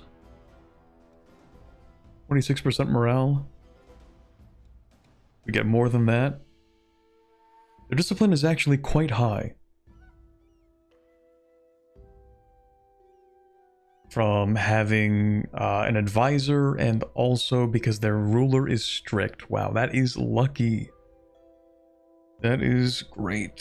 Siege ability, they also picked up offensive ideas, so they also have engineer core. But they don't have esprit de corps yet. They will get that soon. Oh, that sucks. Because if they have engineer core, we know where that comes from. That comes from here. So they're getting pretty close to here, which will give them another 5% discipline. Brother. That's going to be a huge pain.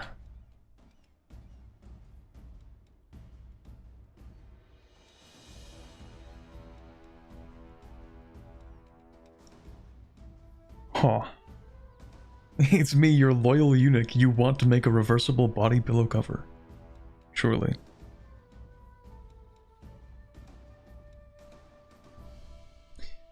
All jokes aside, probably a rough year to be a Europa Universalis based YouTuber. True? Real? True and real.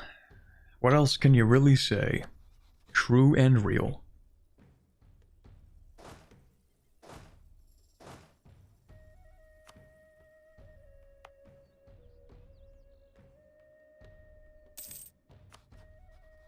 Alright, we'll get a spy network on these guys too. As for the actual full army, we might as well fill the whole thing out. Yeah, you guys are going to need 3 more cavalry. And then that'll be a proper full stack. So that is quite nice. Now these mercenaries here, these guys, do you actually deal any damage? No, you have no offensive or defensive fire or shock. All you exist for is sieging, I think.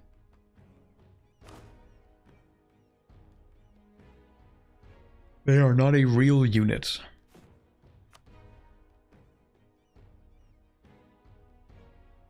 I think.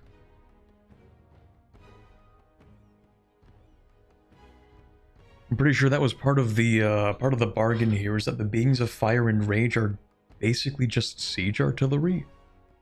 I think? Maybe? Anyway. So it's gonna be like mostly a proper stack. These guys, I mean, it's just the elemental animals, and then this is not really a real army right now, but I will make it into one. So we're gonna give you 4 cavalry. Just the classic 4 cavalry, even though we are mostly infantry based, we still like to have some cavalry. Front row is 25 in the combat width, so we're gonna make that a total of 27, so we're at 19.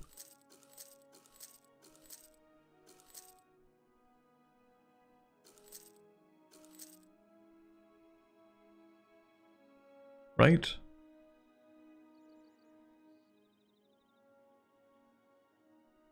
That does seem right to me. And then we're going to give you one whole artillery. Congratulations. We'll put it on here, actually.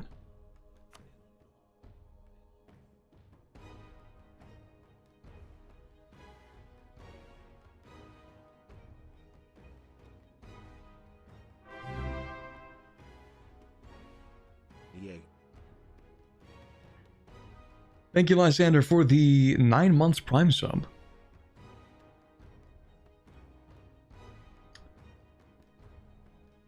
Generally enjoy EU5, but some of the bugs has made it rather frustrating and hard to play outside of certain styles for me. That is true. That is pretty true. I actually do enjoy EU5. I think that the game is going to eventually, at some point in the future, be, it's gonna be fun.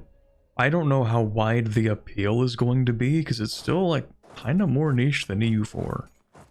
I feel, in a sense.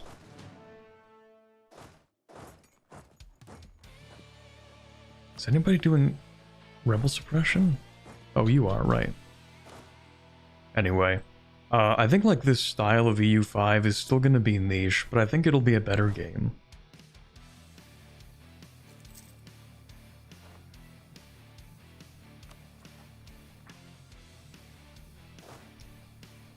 I just realized you have both human and cat ears. This is irrationally upsetting.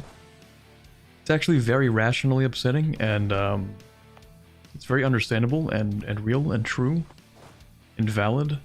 I will not change it, though.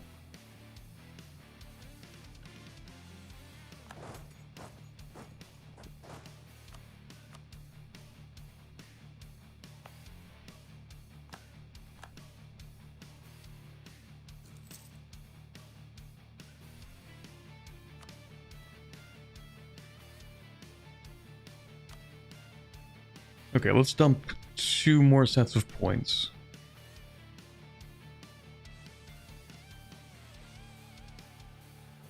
Yeah, okay. So we're going to need that amount for, because what do we get? Yeah, +6 towards colonialism, 2 more points into this. Go 1, 2, boom, colonialism, lovely. We're going to exploit the dev here. I do have a temple, right? A school? Yeah, okay. Don't like how my taxation is so low, though. I might get rid of these spirit hunters. No, I won't. Never mind. I lied. Okay, so we're not going to do that. But I will actually go ahead and exploit the dev here once. Just to get some money back. You guys get to go here. And I think there is 1 special unit.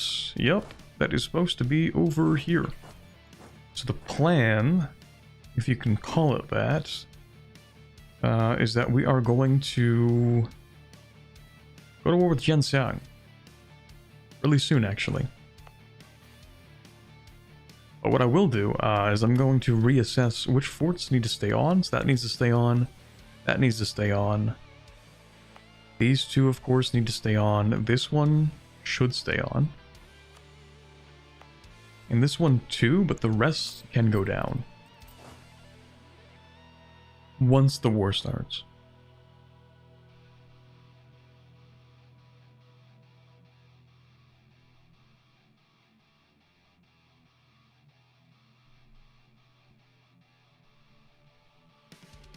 People did ask for years on lots of things that made it into being more niche, though. That's true. Like, I remember so many people... It's really funny in hindsight, the way that we had these discussions about EU5 in the past before the game released. There were so many concerns about EU5 becoming too accessible. I remember, I was there for those conversations. People thinking, they're gonna make the game too accessible to new players. It's gonna be too simplified. They're gonna broaden the appeal so that they can make more money. And then EU5 released, and it's like, damn, there are 73 trillion modifiers in this game, and it is significantly more complex than EU4. They actually made it dramatically more niche.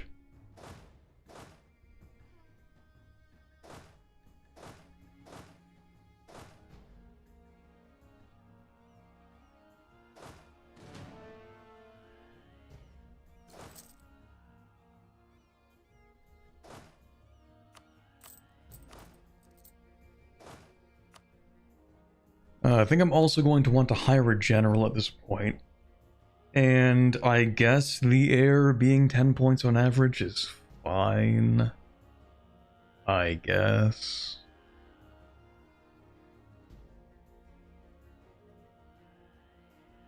Don't really want to gamble it at the big age of 43.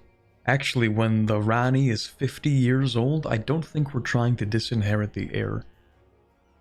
I don't know how long Haramari can still have children for, but I'm just not trying to risk that.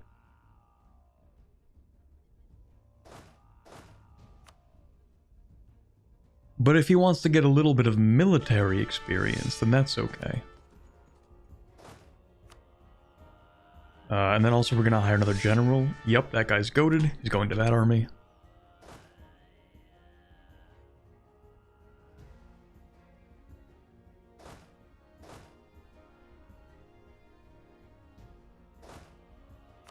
Okay, well, for the most part... Ooh, you're at war with somebody. Cool. We're also gonna do that. Hey, what do you know? Isn't that crazy? Isn't that crazy? Huh. It's funny how that works. Alright, we're gonna go ahead and take stuff.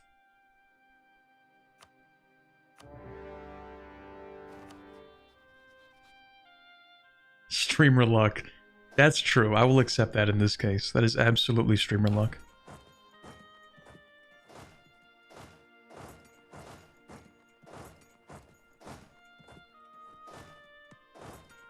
Here I am building up this massive army to also fight Dahui, and then they're like, nah, we're good. We're fine, actually, thanks. How do you guys group up here, though? Treasure fleet? I could use a treasure fleet right now. I'm kind of broke. Also, shouldn't you have the siege guy? Oops, you shouldn't be here yet. You're gonna go stand here for a second. I love taking infinite attrition for my own actions. How many troops? 21,000. I'm fighting these guys too. Okay. Let's just make sure we secure the territory that we need.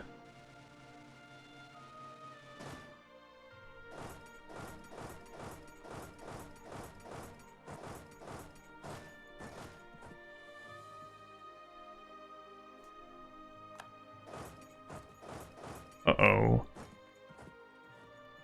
Uh-oh. Maybe not.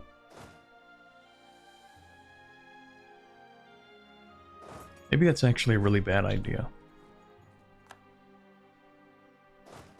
Maybe that's actually a really bad idea.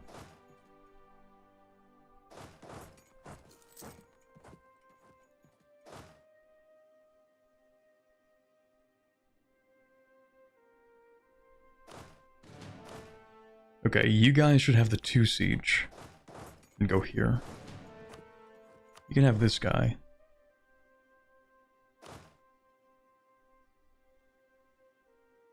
Let's put these guys here, actually.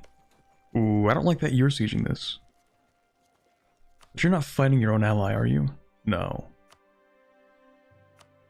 You're liberating that. Okay, that's fine.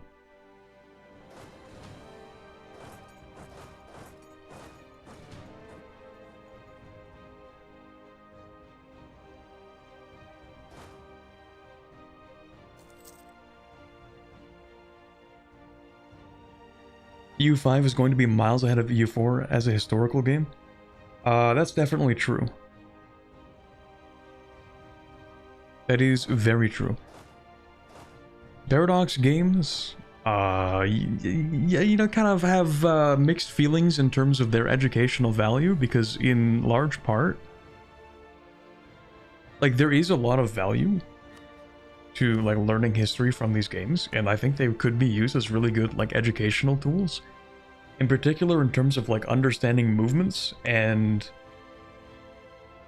like EU5 is gonna do, I think, a much better job of showing parts of history that EU4 doesn't really show.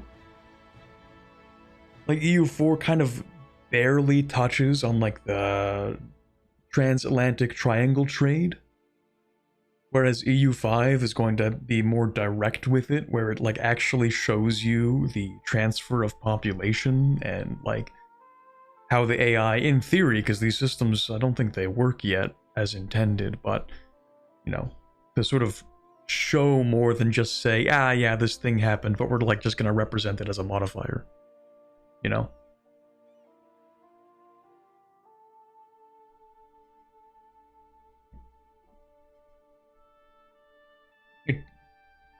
It's going to be better at showing trends in history than it is at, like, explaining the exact things that happen in history.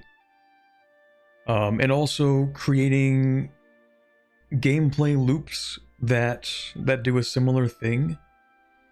Like, Victoria 3 does a good job of this, where, you know, you're like, ah, man, I don't have any rubber in Europe, but you know where there is rubber. And then you slowly begin to realize. You start to see the motivations, the historical motivations as they played out. Anyway, the command is done. It's over. It's cooked. Rest in peace command. Rest in ashes. The shaman home has been proclaimed.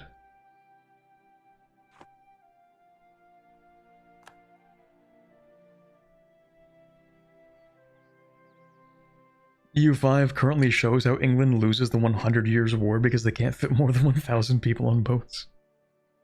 Okay, yeah, then we get things like that. It's a mixed bag. It's not perfect, but I think like there is value. You just have to look for it. There's value in these games being used to, like, show how historical motivations happened and, like, that kind of thing. Maybe I say this mostly because my interest in history was very heavily sparked by... I mean, I used to play a lot of Civ 5, but Civ 5, the way that they... I mean, Civilization games, the way they do history is that they kind of don't. They sort of do a little bit, but only on a very surface level kind of way, where it's like, ah, this country made a really cool plane once, so this is your special unit now. But it doesn't really show you any historical trends or really explain anything about history outside of quirky features that some countries sometimes did, occasionally.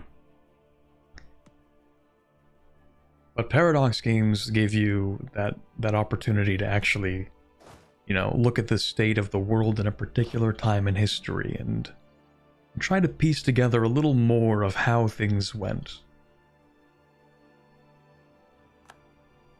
Rivalry, we just helped you get your independence and you like us and you're gonna rival us? Okay, buddy.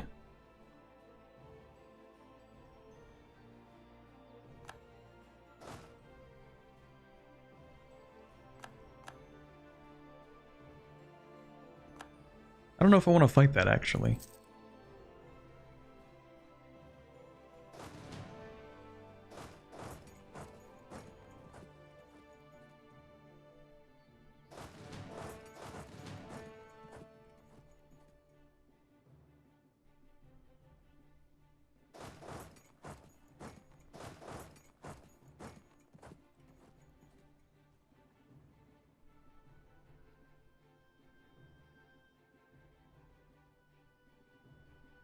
As if EU4 doesn't have Ottomans cross the entirety of Russia to invade China via land with 1 million troops in the late 17th century because they colonized Taiwan. Okay, so it does get kind of silly. We get a little goofy with it sometimes, but... Also, I'm just going to sacrifice these animals, unfortunately. It's for the greater good. They're also literally free, so I don't care that much. They're not doing as bad as I thought they would, though. Good job, for the most part. I mean, they're still gone. They're cooked, but...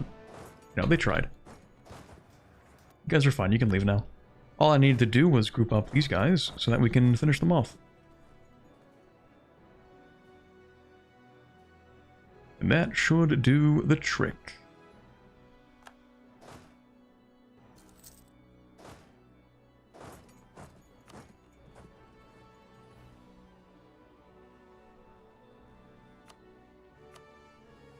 Let's just remember what we have to take here, which is all of this. I think it's up to here too, all this stuff. Ooh, am I gonna have enough to take everything?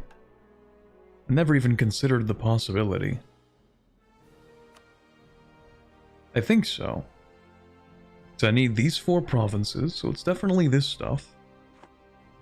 And then in the west of their country, we need... Oh, it's not gonna be enough. You took too much territory for your own good. You took too much territory for my good, actually. Well, that is disappointing.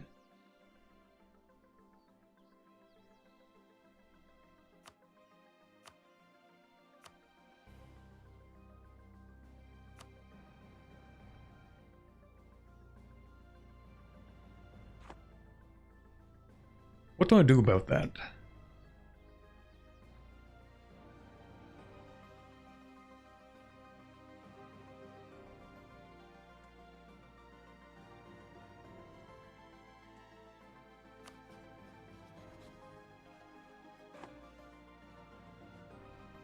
Truce break? No, that's okay. I think what I do about that is I go to their allies.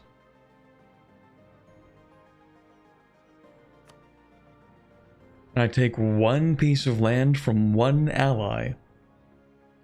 And then I cycle the truce.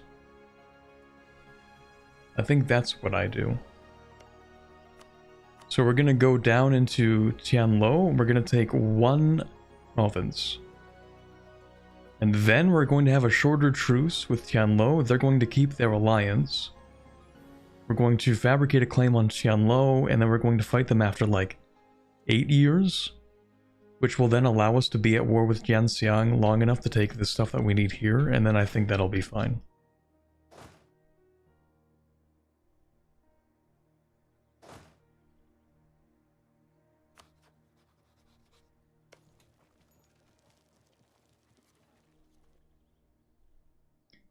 Age of Unraveling. We hardly got anything done in the last age, in terms of splendor. But now we should be fine. Maybe I should convert some provinces just for this.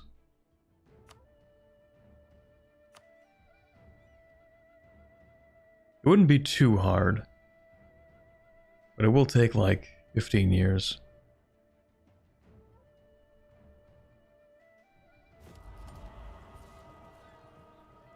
We should probably want to do that, so why not take a province next to the ally instead?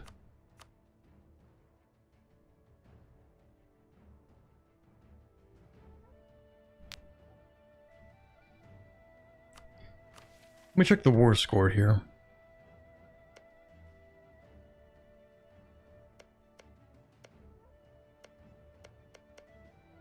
It's doable, I guess.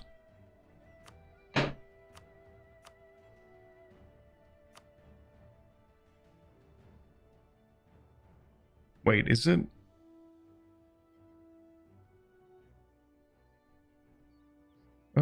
Yeah, I guess it's doable. That's true, we could do that.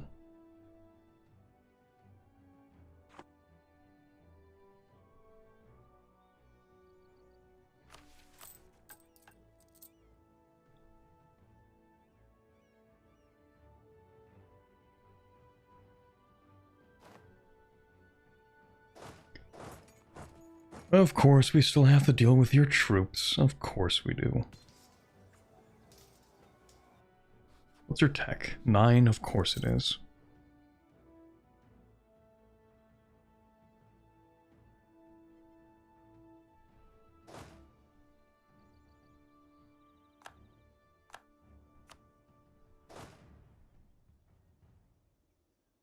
Maybe I don't want to be here.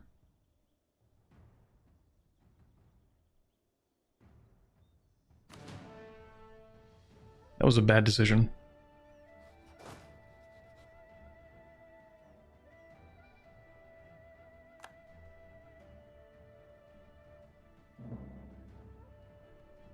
Never mind, I'm the GOAT. Totally went according to plan. Totally planned that stack wipe, and didn't ever think that that was a bad idea. Because I never have bad ideas.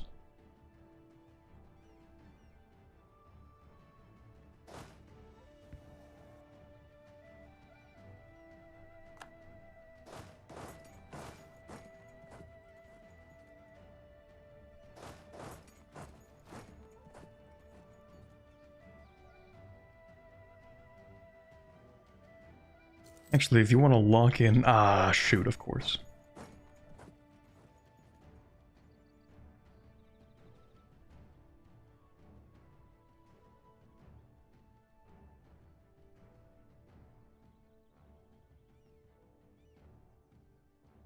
The reason I use my example is that the 100 Years' War was the flagship situation they talked about, and it's the start of the game, and 2 of the 4 recommended starts on the screen, and it's broken. Is it currently broken? I thought they tried to fix it.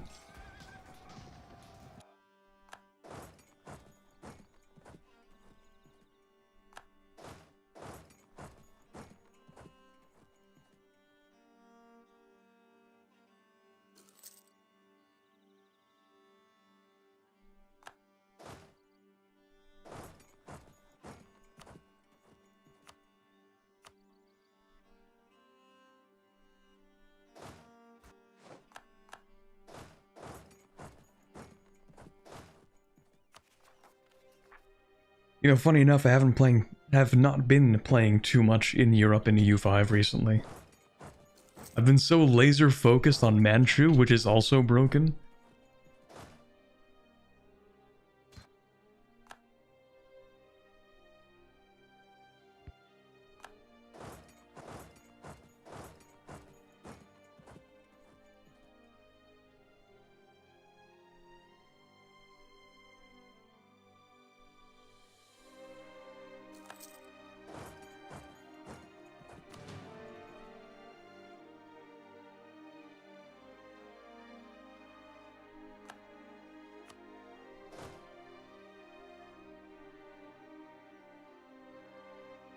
Where's your capital? There. I think you should leave this war. So glad we agree.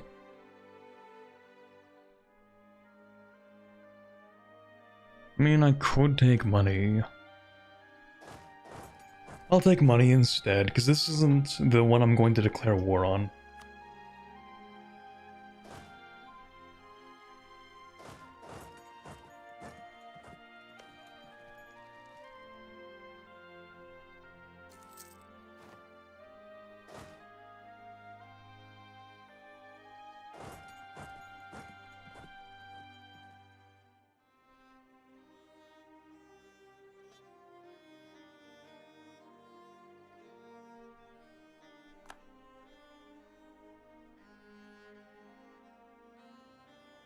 Every EU5 video I see is set in Europe. I wish so mad that I would do something crazy like an Aztec world conquest.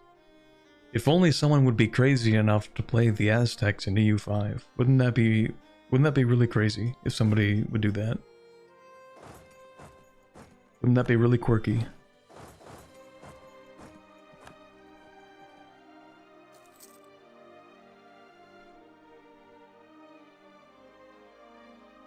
Wait, is this guy allied to Dahui? Oh, he's fine.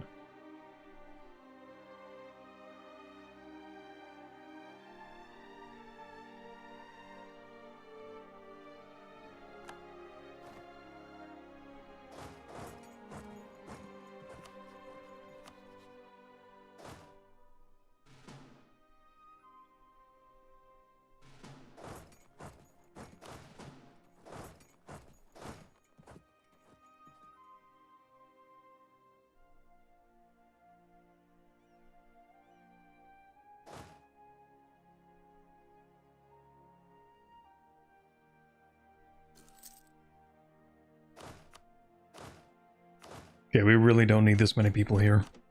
We did for a bit, but now the enemy has like 17 people, so... You guys can stand there instead.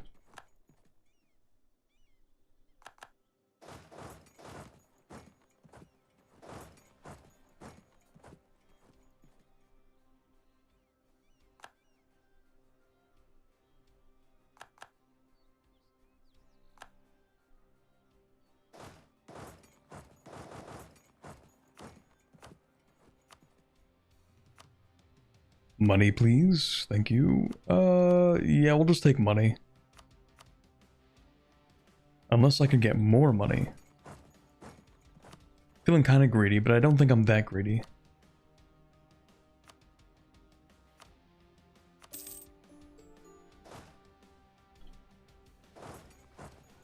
Okay, at least I don't have to retreat. That's good. Let's group up and then walk into Tianlo. We'll just white piece them. Ooh. Speaking of money.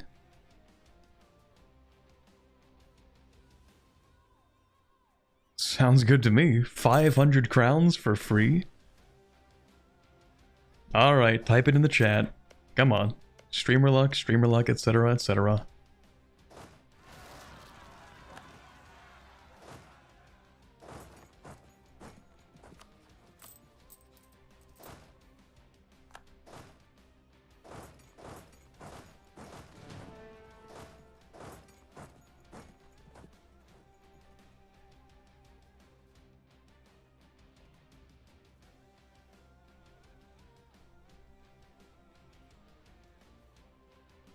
But yeah, I think for the rest of this year, sort of depending on how things go, because you know, EU4 or EU5 has been getting a couple of additional updates and stuff like that, and it's nice to play the new stuff, but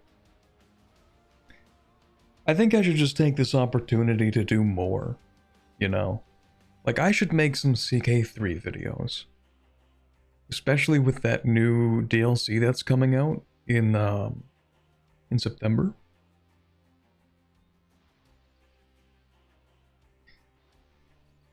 Yeah, I'm gonna peace out with these guys. They're gonna be my 5-year truce timer. Please do not exile me, thank you.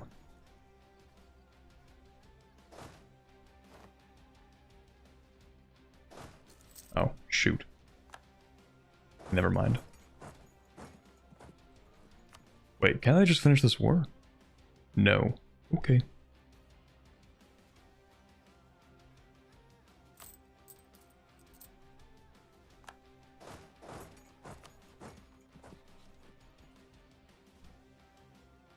Right, it's not EU5. If this were EU5, 81% war score would definitely allow me to get a 100% peace deal right now.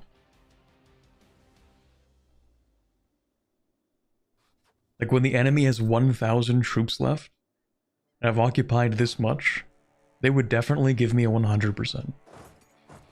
This is not EU5.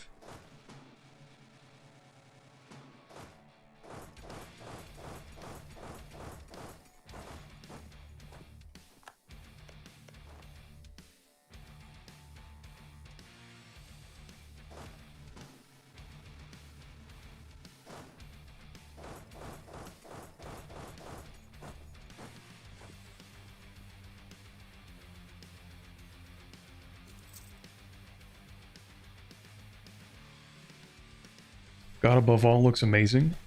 It looks very, like, it looks really cool, but what I'm really excited for is the trade. I'm really excited for the merchants and trade.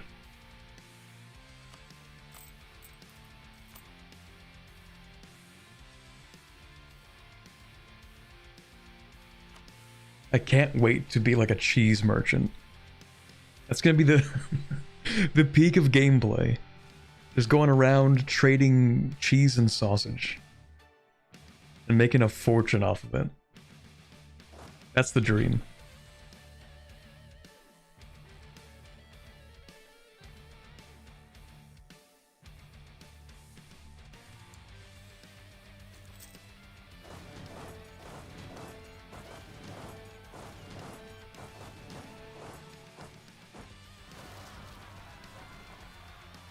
Another rebellion. Okay, sure.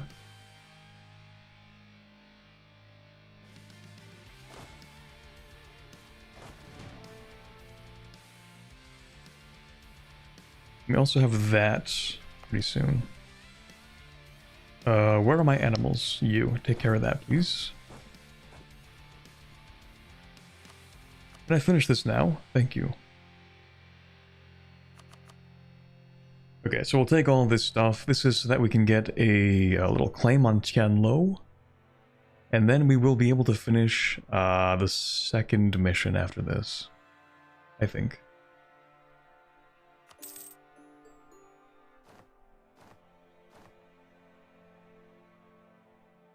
Also, I think we still have this edict on.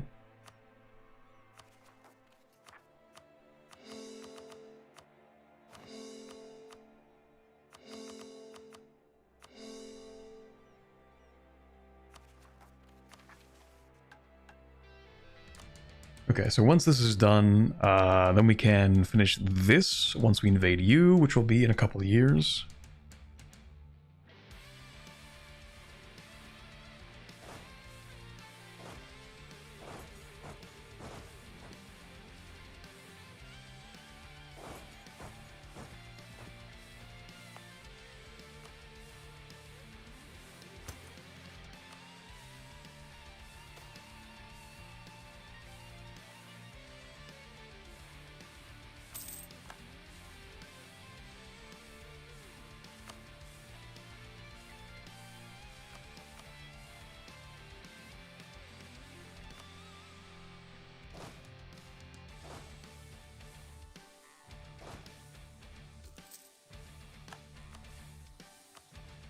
Right, yeah, we'll rival you back, sure.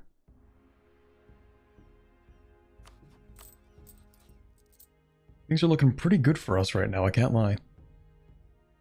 We just have to worry about these loans coming up in the next few months. Shouldn't be a big issue, though. I think we could actually cycle them again because of this new territory we just got.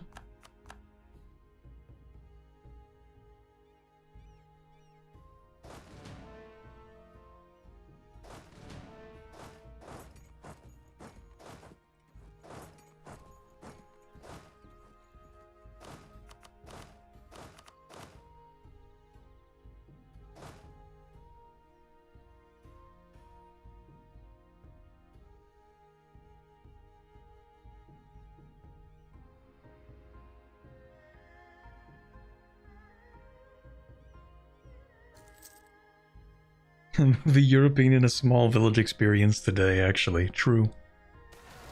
Just be a little cheese and sausage merchant. What a life that must be. That was something that I actually noticed, because I haven't really been to Europe much at all.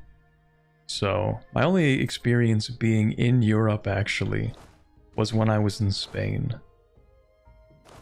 And one of the things I did notice is that, like, because, like, the Paradox Tinto studio is in, like, a kind of a smaller place just outside of Barcelona. So it's kind of like a Mediterranean-facing little town. And if you go around the streets, like, you do see a lot of little shops that sell, like, very specific produce. Very specific kind of groceries. So, like, you'll have the fish store, and all they do is they just sell fish. That's what they got, just fish. I'll be right next to this place that just sells some vegetables. That's pretty cool. I think I actually prefer that, rather than, you know, the giga grocery stores.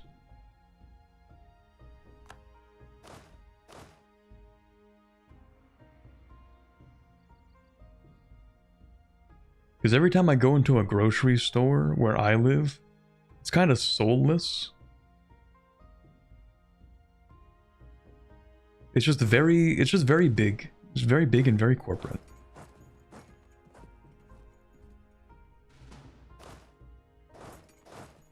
You walk in and it's like a massive warehouse.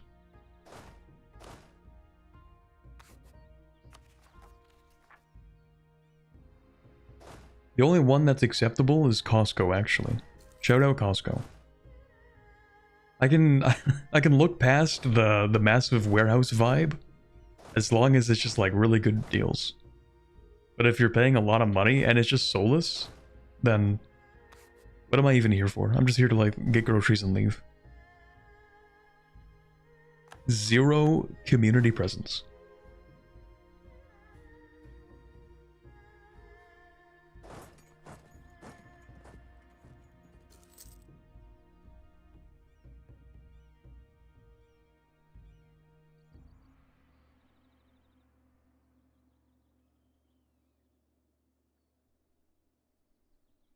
What else do we have here? These rebels.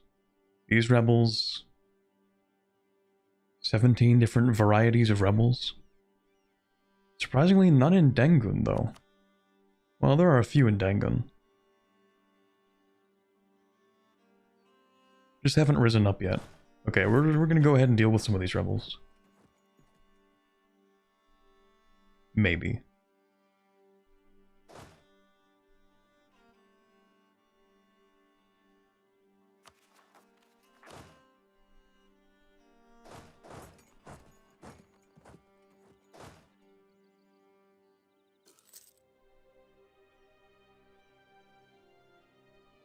Alright, let's B5 this. What am I doing?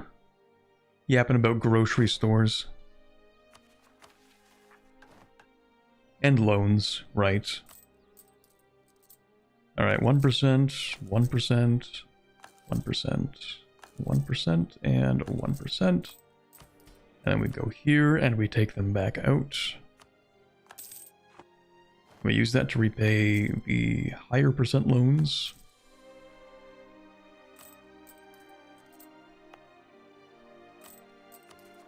How's my research going? We're almost done, okay. In that case, we might want to invest in building a couple of the monasteries. We haven't actually built these yet, and I think we're going to need to wait a little bit.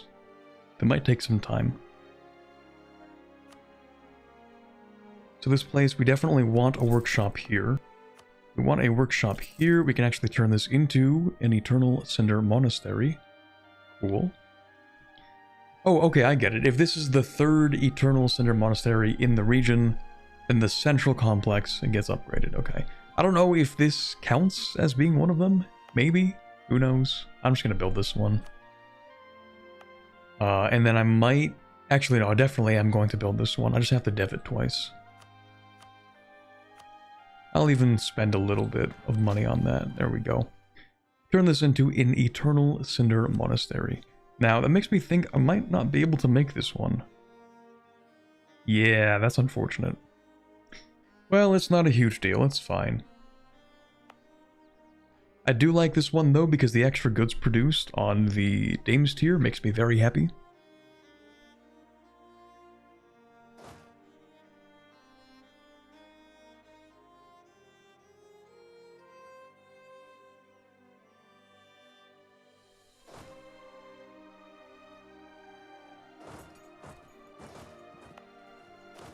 Actually, I don't think we need these guys here. I lied.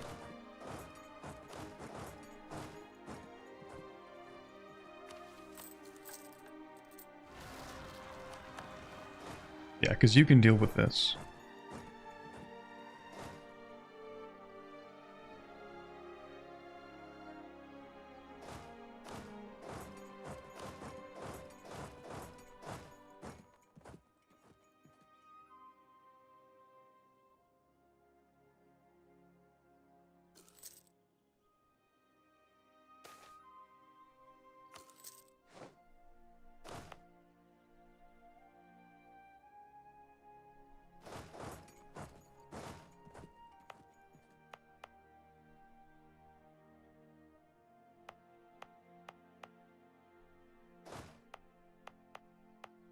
I think it is truly random where these rebels are going to pop up.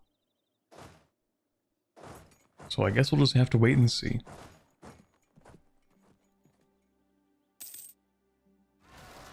Let's go.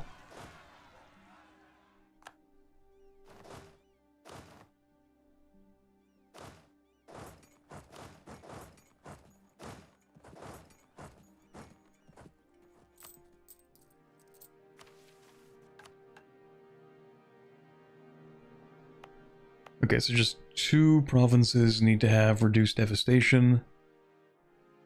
I might be willing to just throw a couple of points in there.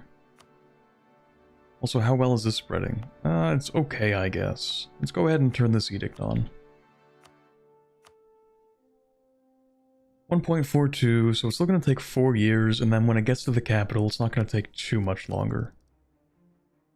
And then hopefully just being here, here, and here is going to be enough to embrace. Still going to be expensive, but that's life.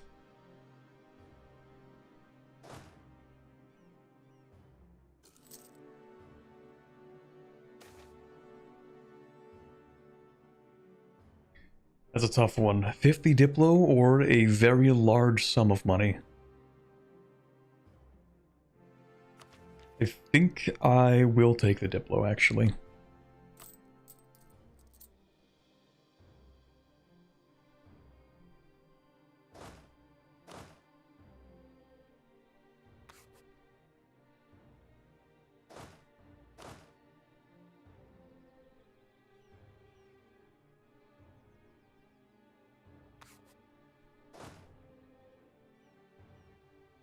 Trade efficiency is also a big deal? Huh.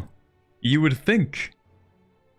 You would think. But for us, our trade is abysmal. We're still making money somehow, but our trade, it actually shouldn't be this high because of how bad our situation is. We have a starting node. We have another node, which only draws from a starting node. And then we have a third node, which draws from that previous node. Somehow, we're making 11.9 ducats, but that's only because we have a ridiculous amount of trade efficiency.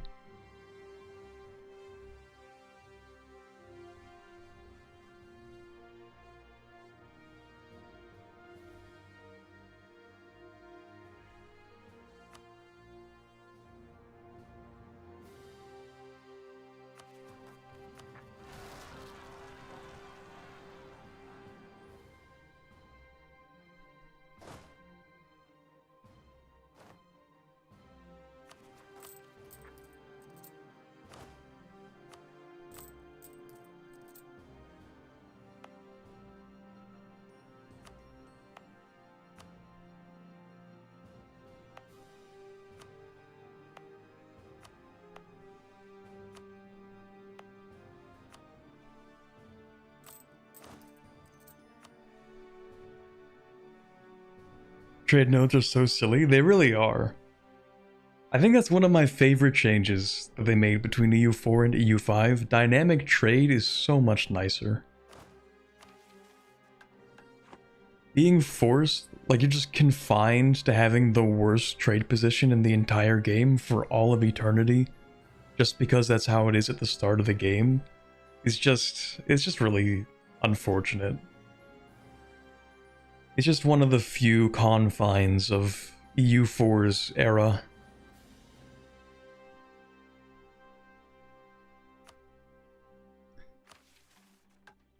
Also, let me go ahead and actually finish this off maybe, because it's just these 2 provinces.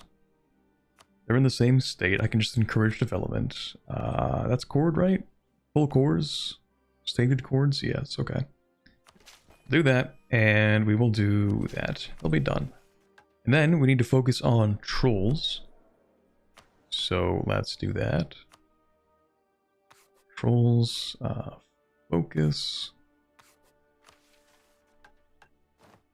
The Kudi and their Kudai faith are more in tune with the elements than any other people in Gozengun. Every aspect of their society reflects its elemental origins, strengthening their connection to the natural world around them. The Ashen Soul too represents a strong connection to fire and water, and follows many of the tenets seen in the lands of the Kudi.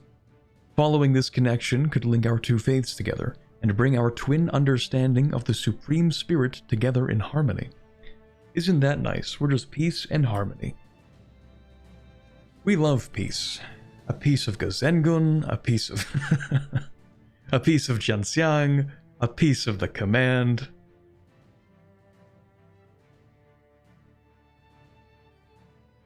Anyway, we get accepted cultures, 3 of them, very nice, and we include the Unkudai faith in our interfaith dialogue privilege. And we get the next level of the Spirit Fire arts.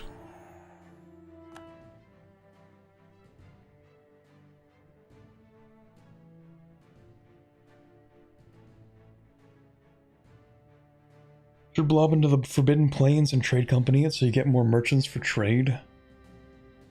Probably. I mean, it's just, we can also do the same for Yanshan, right? Like, we can go anywhere, pretty much.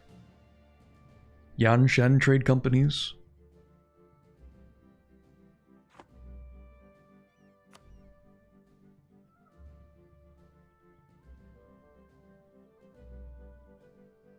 Bonk the ogres again? These guys? I don't know if they're ogres, but we do need to fight them. We just have a truce. Forbidden Plains, you don't have to core? I really don't even understand how these mechanics work. Forbidden Plains is just... it's an enigma to me. I don't understand how any of it actually works. Or how coring happens, or like we have sedentarization. I don't know what to do with that. Oh, but you know what? We actually could just turn this into a trade company. Money's not even real. Oh yeah. Actually. Quabit. Do you know that you're contractually obligated to have a full Kastubar playthrough when its mount is released next update? Really? Contractually obligated? I'm pretty sure I have all of my contracts somewhere in a file, but I don't remember signing that one actually. Weirdly enough. I don't know, maybe it slipped my mind, but I don't remember that one actually.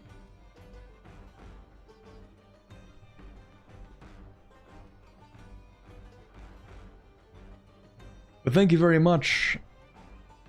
That is a very long name. I'm gonna call you Apprentice.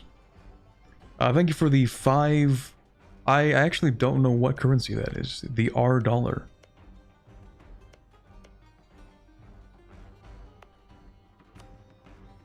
The, real. I don't know if that's what it is. It is real? That's crazy. Actually got that right.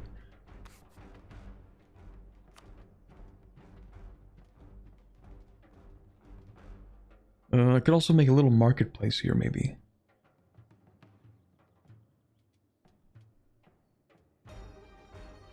Would that give me a merchant?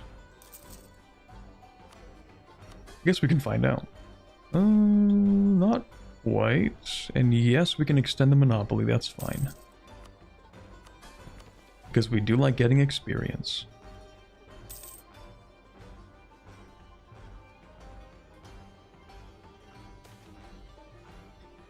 The state magical thesis. They increase their mastery of conjuration to renowned. Very nice. We have the secrets of the eagles. The eagle hobgoblins of Nom Siolhan have taught us much on the nature of order and chaos, using their magic to control the flow of what they believe to be just and right. From this, we have applied their concepts of order to the magic commonly used by members of the Ashen Soul. Spirit Fire represents order, and within its searing tendrils lies the key to dispelling the chaotic entropy of the Faith Stealer. Perhaps, with more investigation, we can achieve order within our bodies themselves. Who knows what we could accomplish then? A quote from Claw Mage Zhang Hao, from The Meaning of Order and the Mastery of Fire. Presumably then, we do actually get to do more with that if it's written down. And what we get is an improvement to our Spirit Fire monks. 0.1 additional infantry shock, that's pretty good. 5% shock damage, they are more expensive, but I can live with that. The Summon Elementals spell will be upgraded. Do I even use that spell? Oh, I guess I could now because of the Conjuration upgrade, right. So we get minus 20% fire damage received, plus 15% fire damage dealt, and plus 10% morale. We get a little bonus to the next magical infrastructure upgrade, and that's it. Cool. I actually did forget to get my spine at work. No, I didn't. Good job past me for not forgetting that, actually. But yeah, we just have to claim something here, and then we go to war. You guys are still allied, lovely, so that'll break the truce between us and Zhenxiang without actually paying the stability. And we can take the, what is it, like 4 more provinces? Cat ears, when I really want an America Hornhelm. Hi, Ross said, thank you for the 17 months in the membership.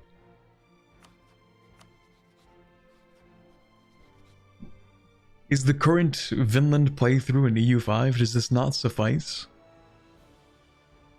Is it not Viking enough for you? Do I need to install a Vinland mod for CK3?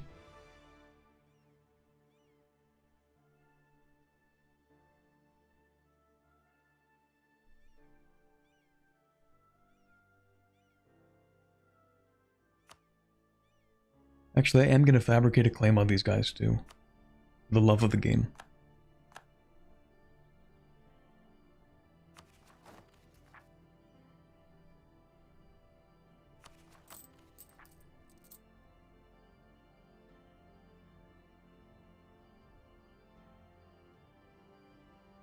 Or play after the end for CK3. I have been on the after the end elite ball knowledge for years. You have no idea. I've actually been waiting for them to bring the update to the newest version, because I don't think they've done that yet.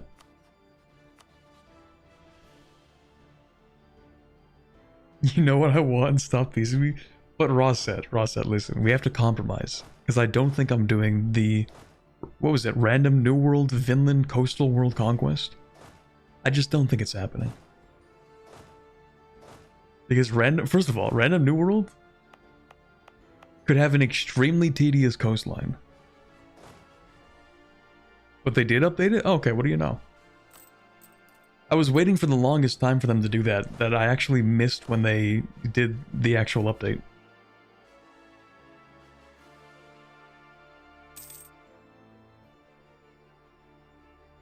But I have played them before. Like, what can I reference to prove that I've played it?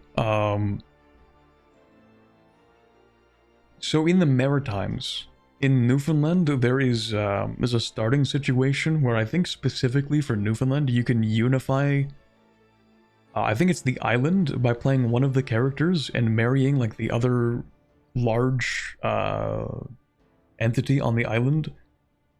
And then because like one of the characters is female and the other one's male, then you have an heir that inherits both sides and you can unify like the kingdom. And I'm pretty sure the religion there is called Fog Song or something like that. I think that's the best I can do to prove that I've played after the end a little bit. Oh, also that some of the religions are very like World War I Remembrance Day focused for parts of Canada. That's another thing I can use to prove that I have played some of it.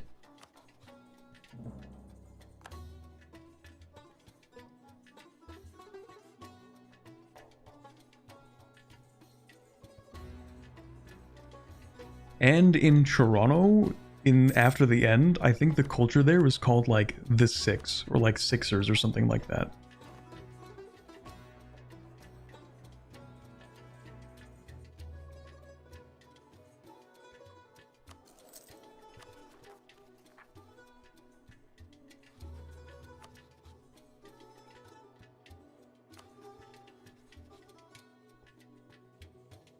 Three hours into the stream, by the way, and I haven't even played 15 years.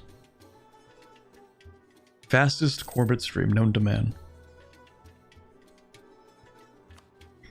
We can't snipe as Jakuma right now because we have a truce. Truce until 1525.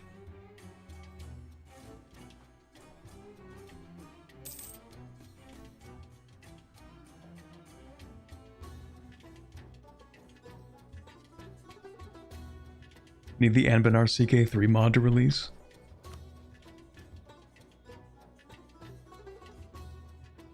I'm interested to see what they're going to try to do with that.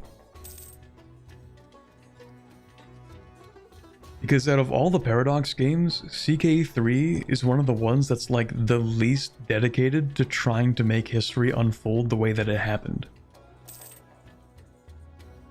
I feel like it's a lot less directed in its gameplay.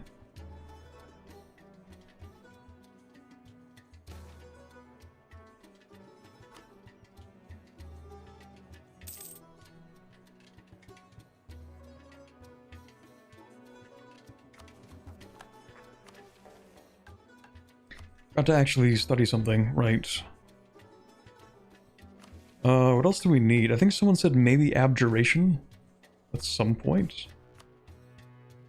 Okay, well I just clicked Spirit Fire Arts. I guess we are upgrading that instead. Never mind.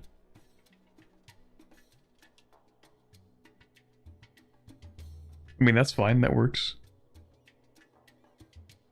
We do also need to upgrade this at some point. Ooh, and we could. Okay, we definitely need to do that.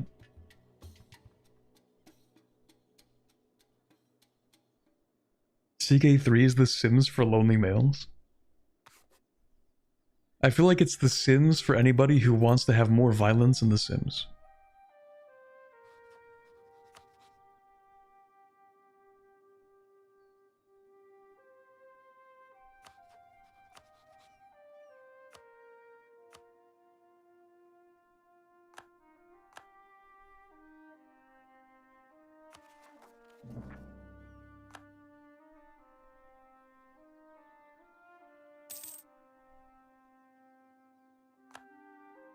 And also, one point of counter evidence is that one of my closest friends is like a really big CK3 guy.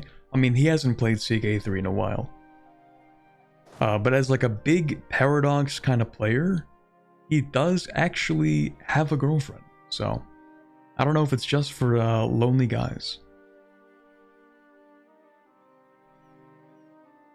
It's for the lonely guys and my one friend.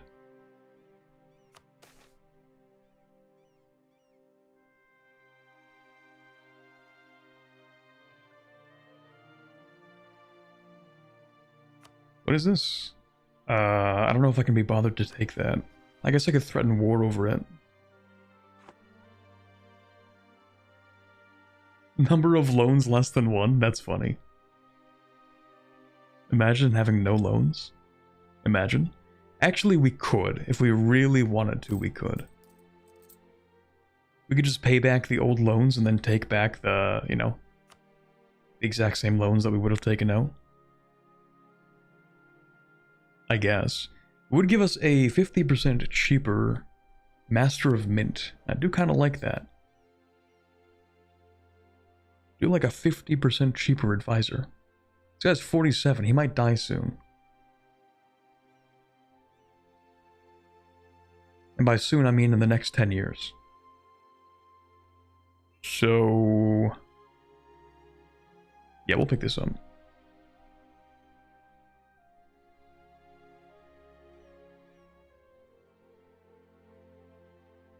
Counterpoint? Nuh-uh.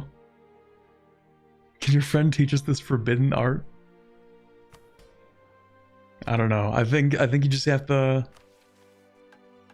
you have to go on a journey of self-discovery. And then at the end of it, you gain self-actualization. Or something. I don't know. Forgot also I'm going to need a couple of sailors so I can build boats and actually invade these guys. Have any boats? 2. Okay. Well, I'm gonna go ahead and build like 1 heavy.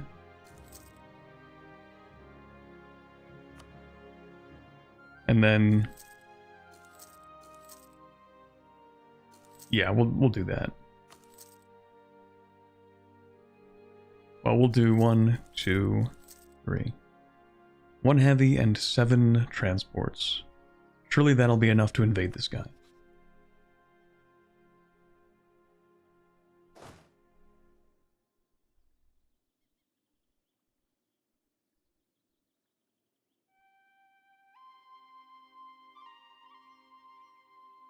Funny thing is, despite this fact, CK is roughly as chaotic as history actually was. CK3 does a good job of making things make absolutely no sense in the exact same way that in real life, they actually did that.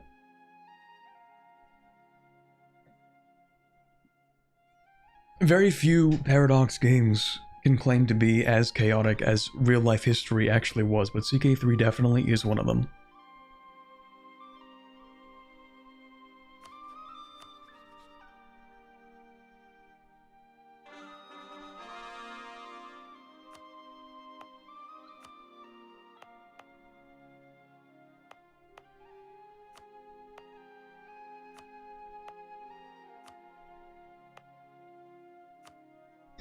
Actually, I should not be stating that much.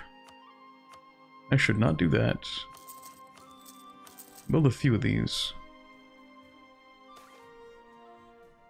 No, not the animals. I'll just have to summon them back.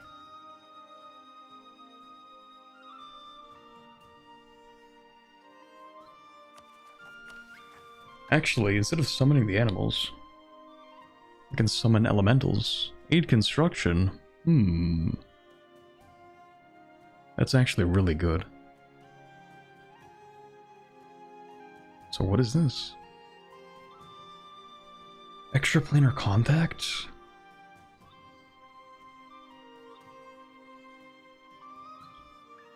I feel like that's gonna make you go insane a little bit. Huh. Anyway. Aid construction seems decent. We will summon the elementals, I guess.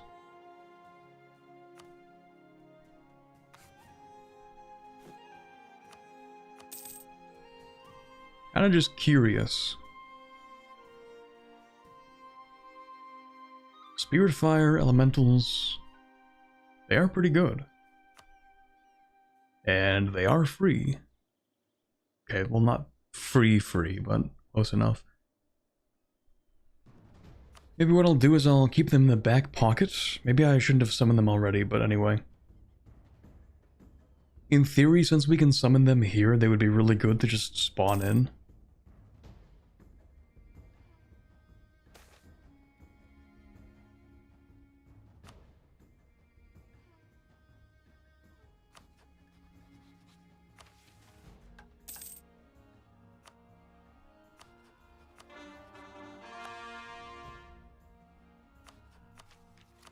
How's the institution looking?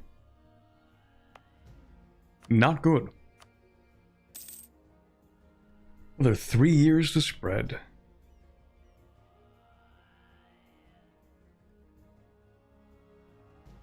Yeah, I think we're mostly waiting for the time being. Let's just make sure we don't have too many rebels.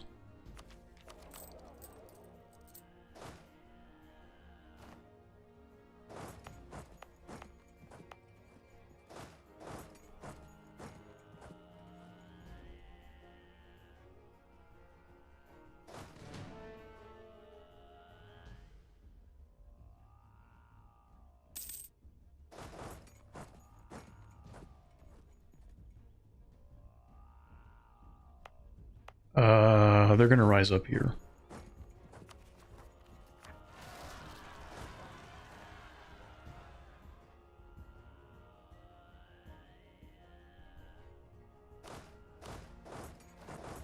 Still not quite used to morale recovering every day instead of every month.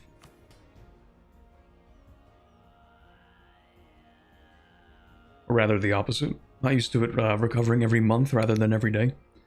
Like, I've been playing too much EU5 recently, so naturally I want to, like, stop before I fight an enemy so I can recover morale. But, yeah, never mind.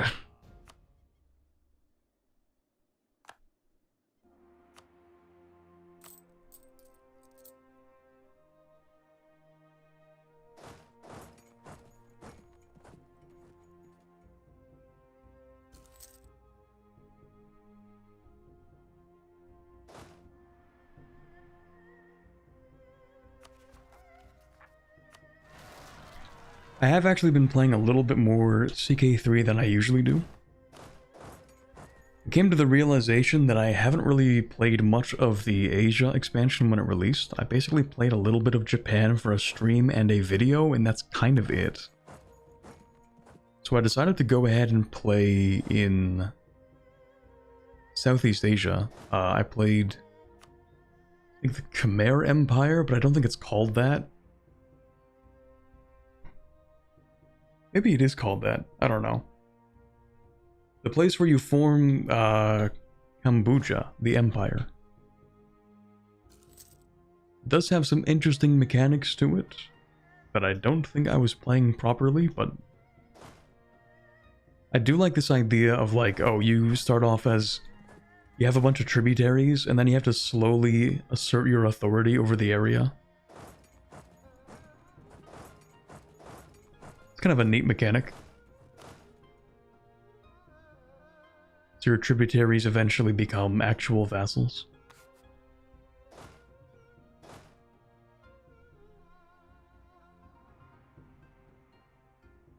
We should stand here, actually. Ooh, stability.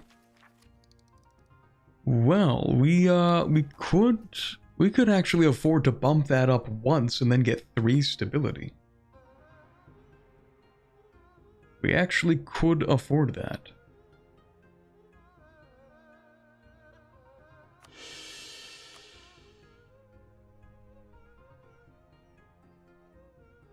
That is Khmer? Yeah, okay.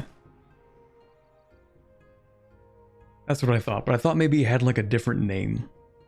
A specific different name.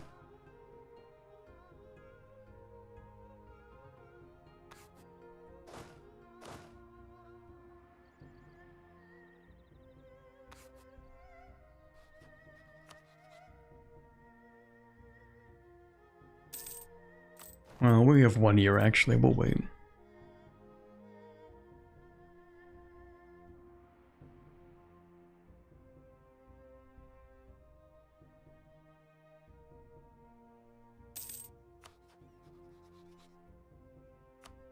Should actually spy network that guy too.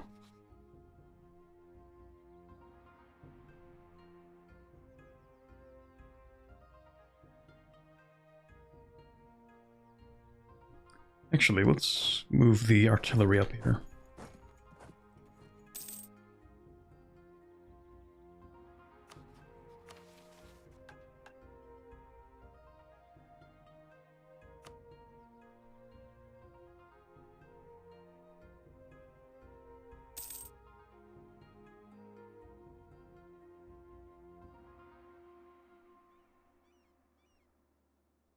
Autistic son loves your cat ears for your information. Well, I'm glad it makes them happy.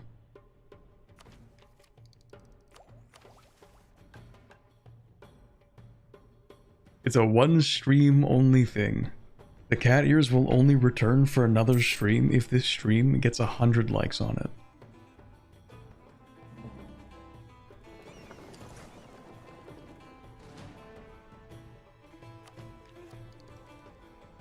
Limited time offer.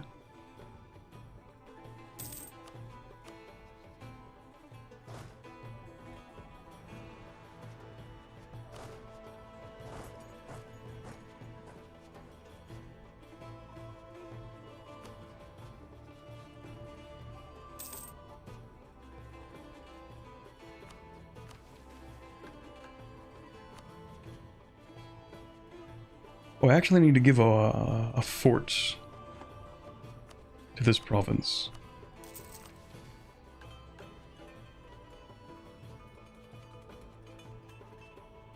And that should be good after that.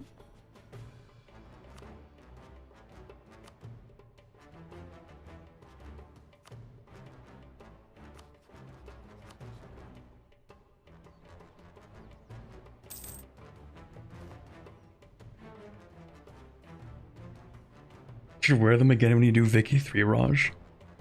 Does Vic 3 Raj have much content? I feel like the Victoria 3 development is still very like work in progress. It has some things, but I feel like the general balance of the mod itself is a little bit off.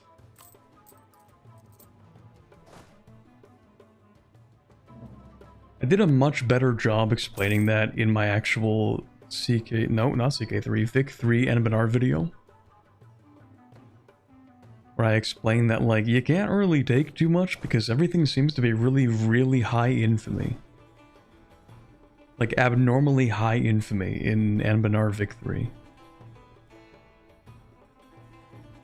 And pop growth is, like, you can have a little too much pop growth and you can also get interest rate down to 0%. It's a few too many things that are a little bit goofy. Just a little bit silly.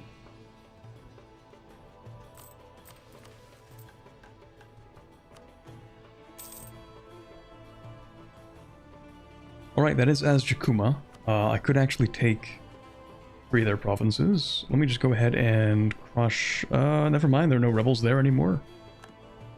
Let's go ahead and fight you then.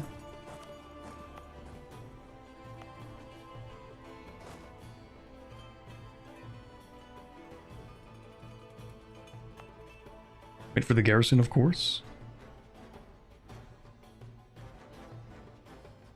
100 likes, this is discrimination against Twitch chat? Shoot. What do I do for the Twitch chat instead? Okay. There isn't really an equivalent to liking a Twitch stream. So, instead... what could I even offer? A hype train. 1 hype train. It's not really the same, because liking a stream is free, and that's maybe not as fair. But I don't know what else to do for it.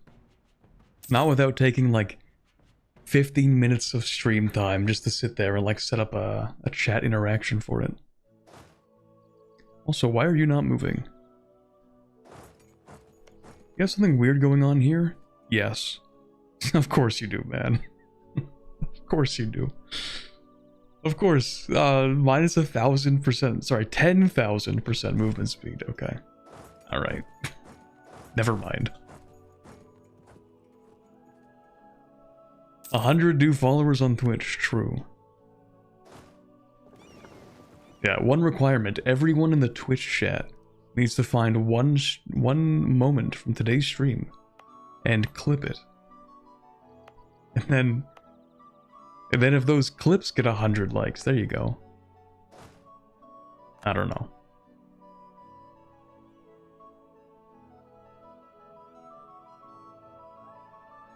Do you have any nation in mind for the next campaign in the Anbennar worlds? Kind of. Also, how are you moving here?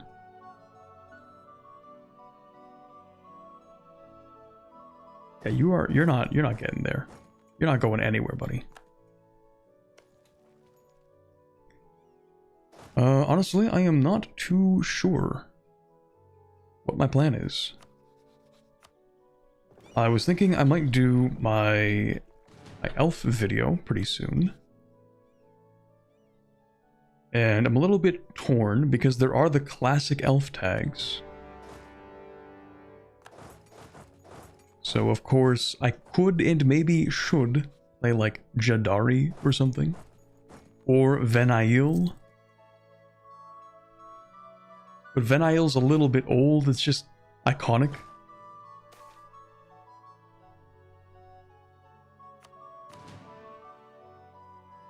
Okay, what is this? Cannon run. Artillery cost, particularists. Oh, never mind.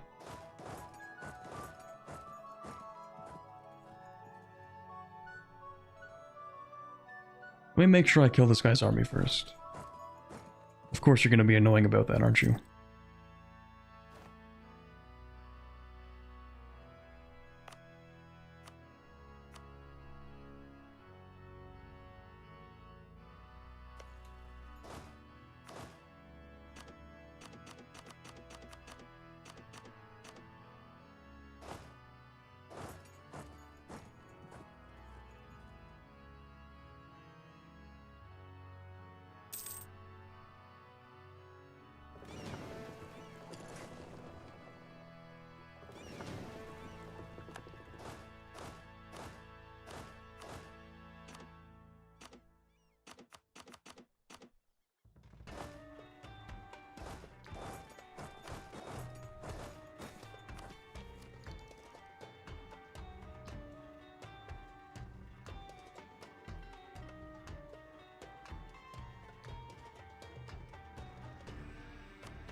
Vanille's kind of a stinker, to be honest. It is, I mean, it's one of the classic ones, you know? You play Vanille into Elnar.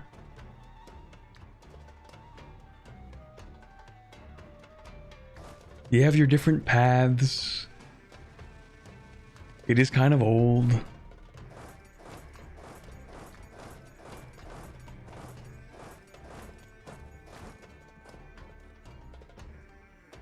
Sucks to actually play. Yeah, probably. Jadari's a classic one. I might end up doing that. But then, people have been saying play as Kasur. I think at least 30 people have individually recommended as Kasur to me.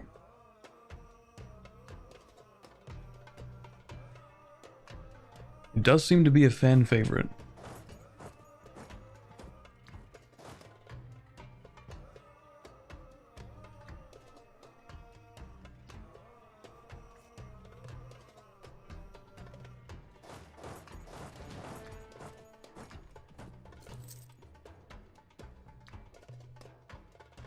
Azkasur isn't really an elf nation, though. What am I thinking of? It's the one that everyone's like, you gotta play the Phoenix Empire, man. Like, you have to reform the Phoenix Empire.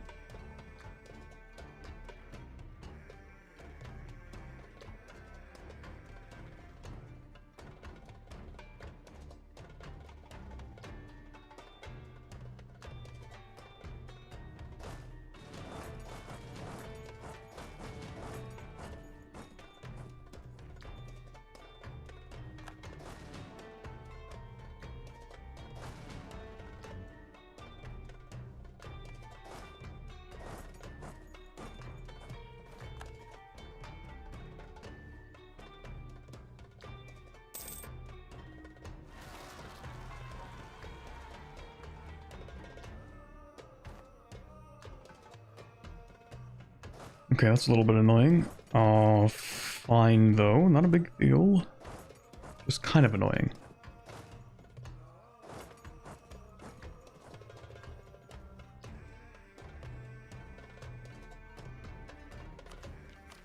Because I already did this. Yeah, so it's fine.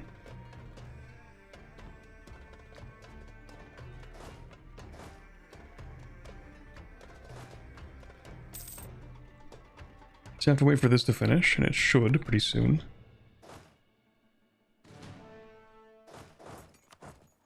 Or we do have that guy. He can do a little bit of work. Surely. Yeah, they're fine. How's this truce looking? Coming up pretty soon, actually. Okay. We just have to pay attention to that. Also, I realize this is not EU5. Those troops will not disappear when we finish this war, so I have to go clean them up.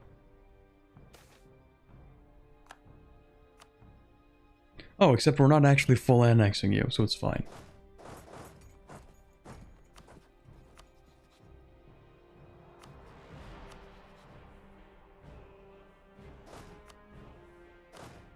Okay, you guys can actually just take over this siege completely.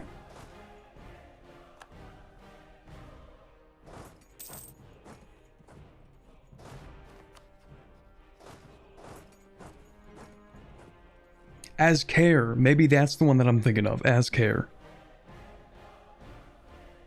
Sorry, As Kasur and As Care sound very similar.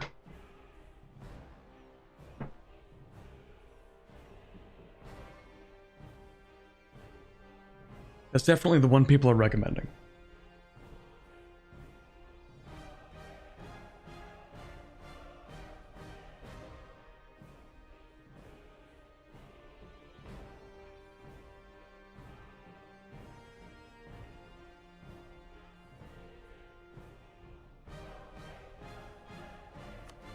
We have a very interesting question in the chat that I would like to answer, actually. We'll turn down the music a little bit.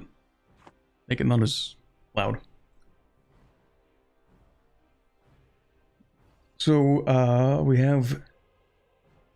Bruh, We9MV asks, guys, I kind of left EU4 as I thought I would wait until EU5 was good enough. Life and stuff took a lot of time. What do you think I should do? Return to EU4 or start EU5? It's a really good question.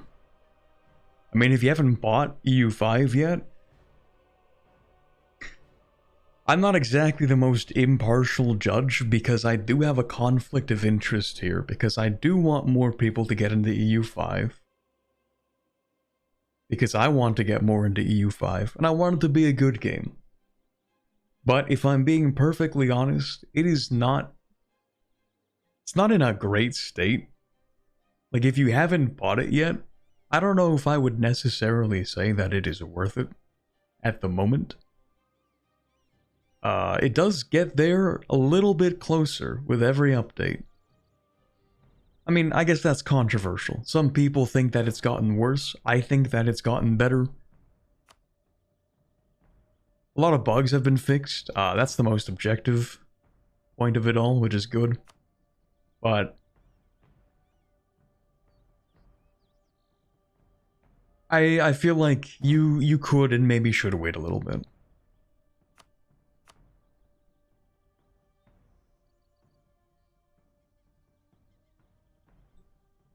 Oh, don't tell me. Really? You're more than 100 war score? That's devastating.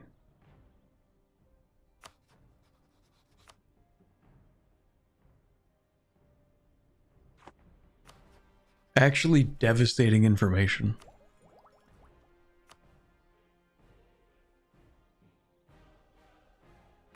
I don't want a truce break.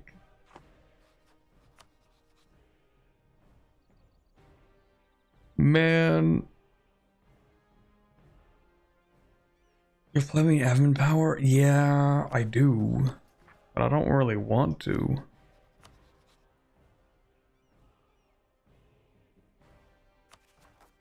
Like, even if I am at 3 stability, it's just not worth it. The only case in which it's worth it is if I decide to finish the first mission tree and then stop playing.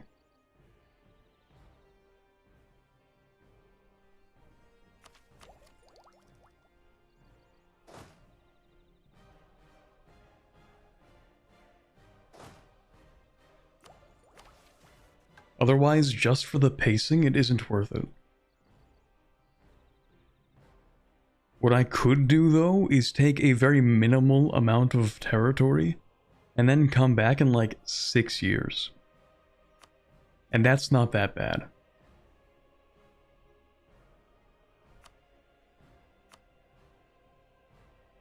So, like, for example, if I just take the 2 forts here, and then I come back at the end of this truce, we should be able to full annex them.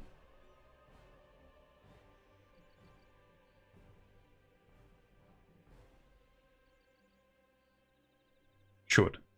Maybe. Take the coast? Sure.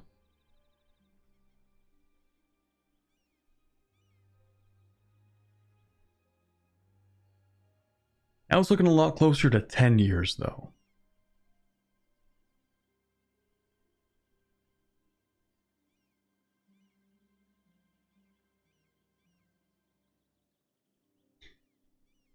I mean, it was always going to be bad. Take minimal territory, they proceed to dev to 101. No, they won't do that. They won't do that.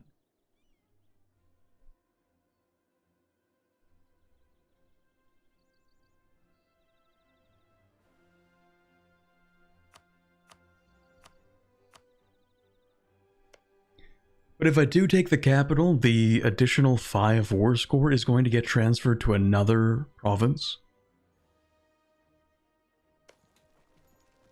I just don't think it's going to matter very much, because I'm taking 36 war score from them. So if they do manage to pull up with like an extra, like 23 war score, if they pull that out of nowhere, then they can just have it at that point.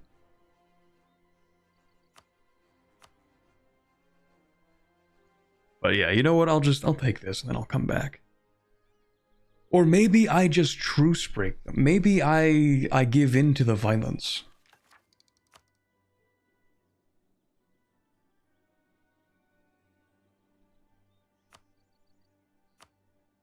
Capital doesn't have an actual fort. That's strange. I must be hallucinating then.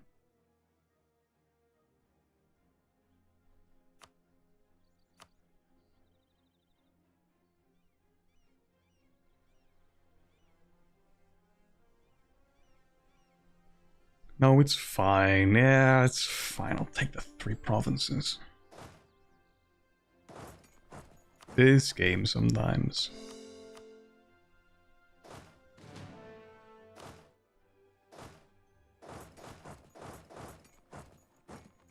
Got 3 stability, why not truce break? Because it's just not an efficient use of resources, and I hate being inefficient in games. Even if it would speed things up.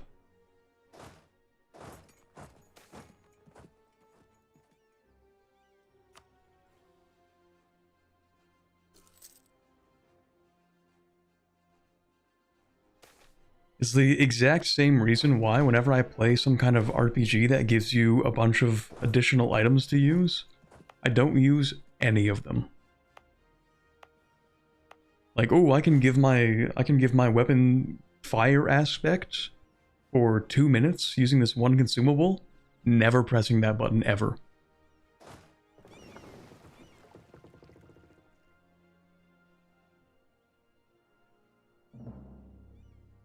Because if I need to use the item to win, then I could just lock in harder. Why use consumable when you could just lock in?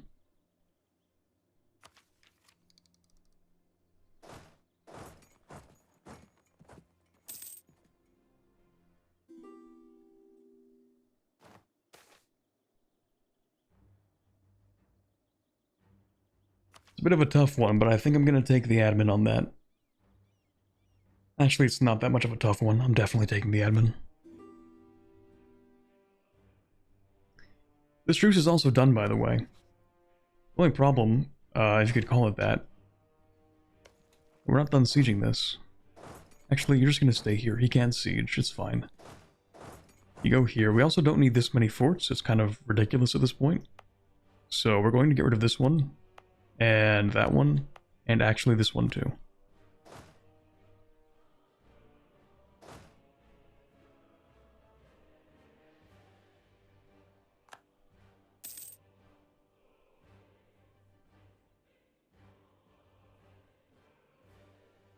When you said lock in, I got a message about lock in this half-off pizza deal. A wizard trying to tell me something? If I were a wizard trying to tell you something, then that message would have been from Domino's, telling you about the $8.99 medium pizzas you can get.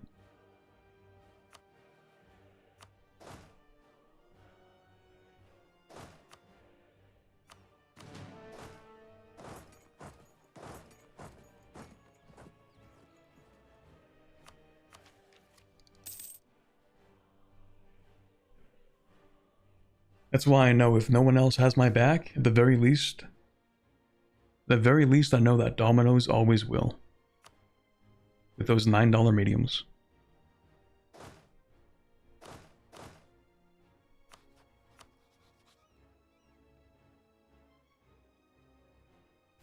Oh yeah, I was going to use the actual elementals and raise them here.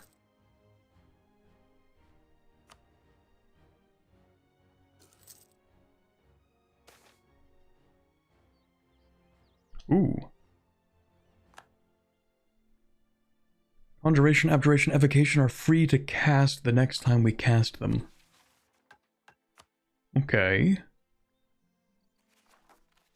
We don't really need any of these things. I guess we could cast a fireball somewhere. If we have a war wizard, never mind. Shock and Awe would make that cheaper, that's cool. Artillery combat ability. Whenever we barrage a province while having this war magic active, we also cast Fireball for free. That's pretty fire. Ooh, we could get a free Tearfall, actually. That seems kind of cool. Let's do that. So, that's Evocation, right? So we'll do that. do like a free fireball. Free tearfall.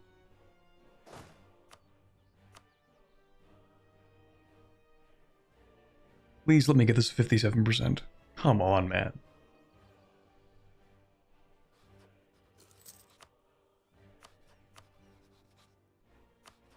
Okay, whatever. I'm just gonna fight this in 1 month for morale reasons. You're not gonna be out of debt in 1 month, are you? Oh, face stealers for the love of the game. Did I even get a notification for that? I don't think so. They're just kinda there. Okay.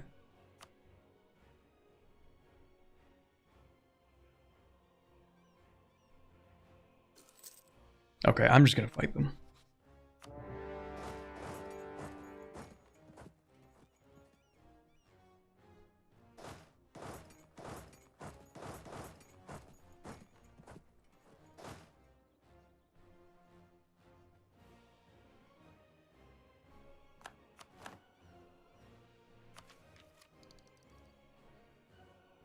$64%. Please.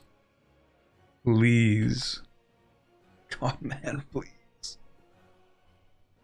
Streamer luck until it comes to the most basic of sieges.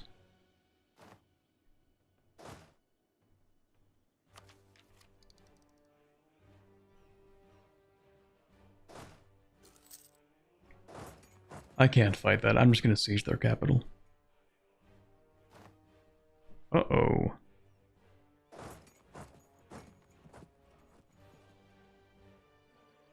I don't really want to fight you. But what am I gonna do? Siege? Finally.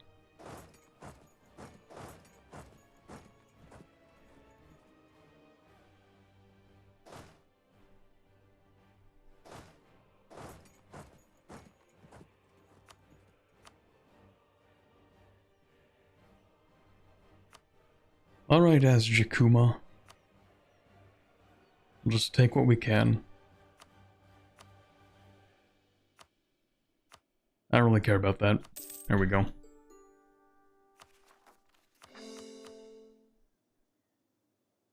Okay.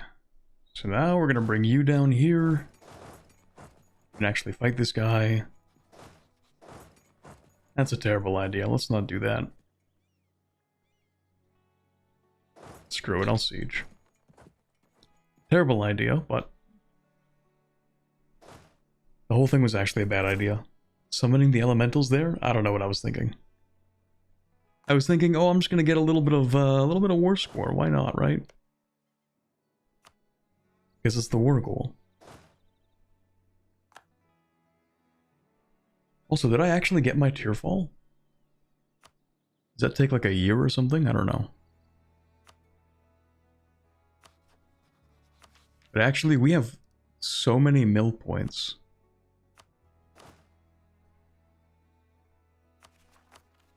Maybe I do go over to our magic here. And I do cast flaming munitions.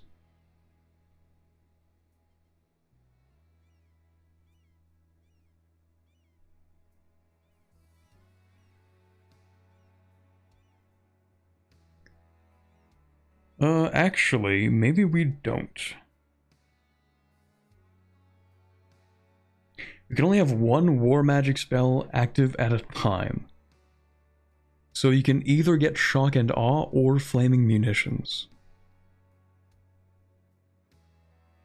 I'll just get shock and awe and I'll do a bunch of barrages.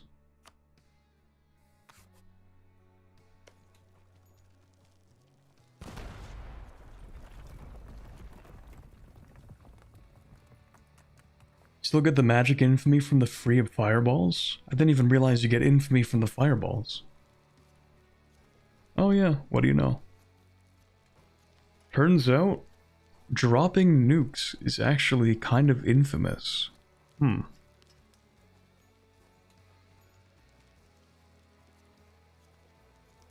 Oh.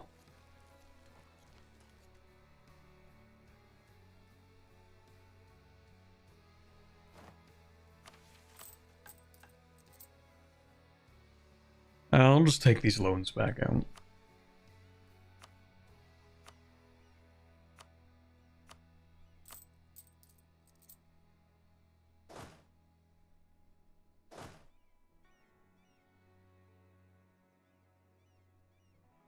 Yeah, flaming munitions casts extra fireballs.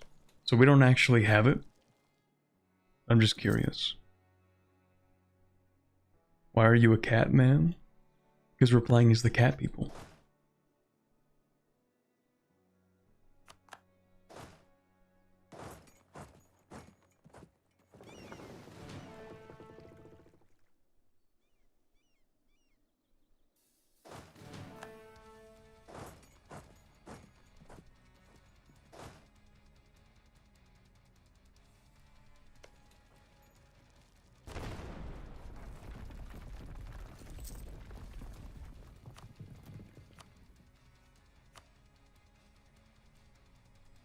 All I really need is, I think it's this stuff. From Jianxiang.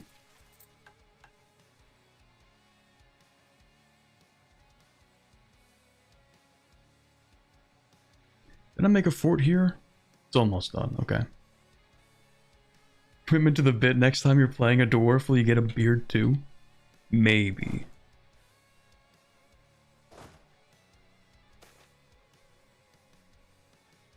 Oh, here we go. Oh, yeah, of course.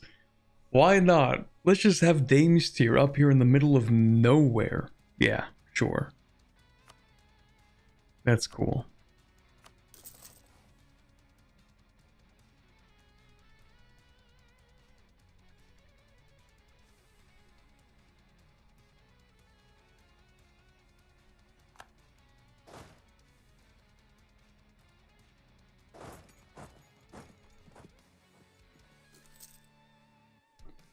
Please tell me I'm not gonna run into like 70,000 troops here. Please. Okay, we should be fine.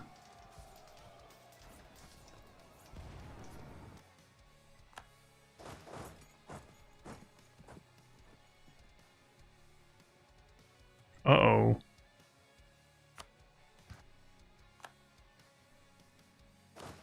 Oh, never mind. Actually, can I fight you? Rasslins? Maybe? It's in the next month. Yeah, sure, why not?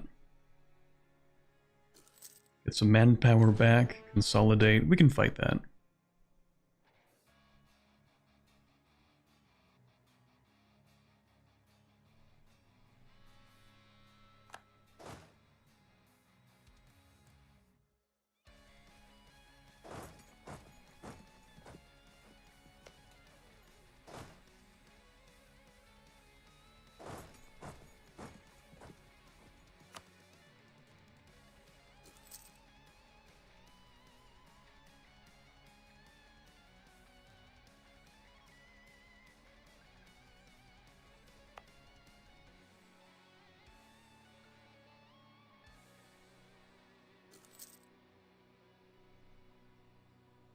It's funny that the Dame's Tier drops, and it's always seemingly in the most isolated location with zero Diplodev. So you get the Dame's Tier, but the Monkey's Paw curls and you make no money off of it.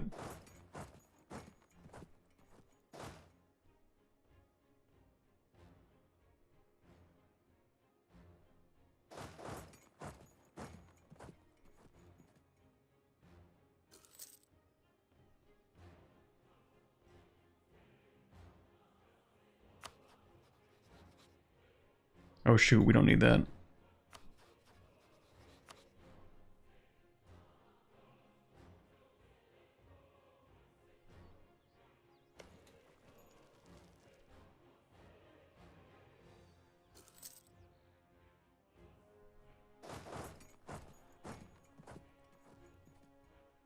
Please, let me have sieges.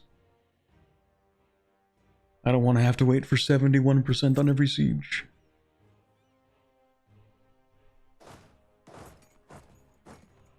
Okay, we actually need more boats too.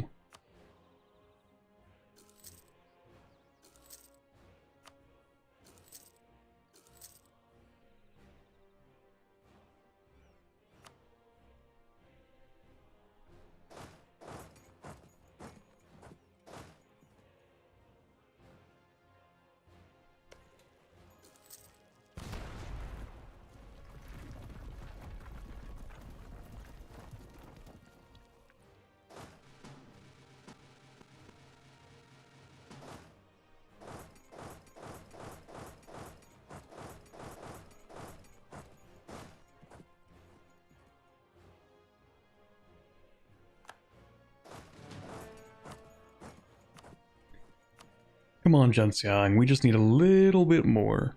Then you'll be free to go.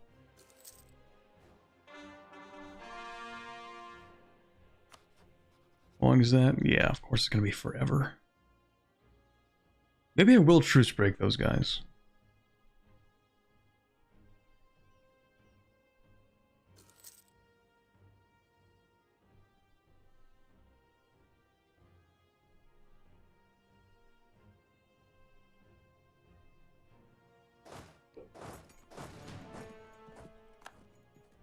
Oh, also, I do want to do a little bit of a poll because I've been thinking about this, but I'm not too sure yet.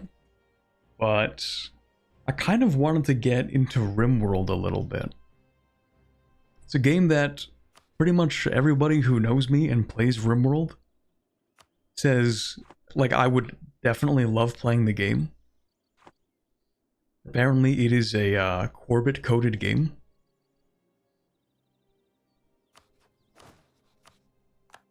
So I did play a little bit of it, but I don't really know what I'm doing. But I was wondering if I did decide to do a little stream where I don't really know what I'm doing, but I'm trying to figure it out. Does anybody here actually like RimWorld enough to watch that? Is the question.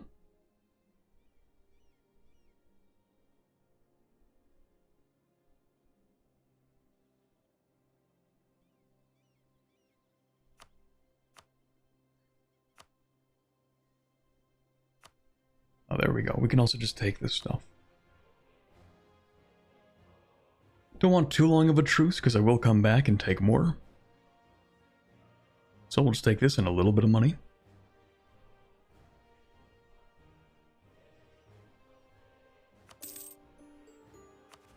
I think that's everything. Yes.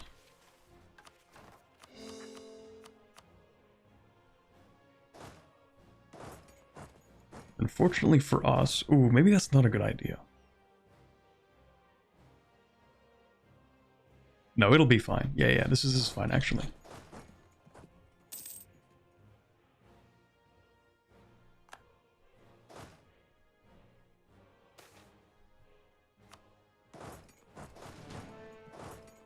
We'll finish this off in a second.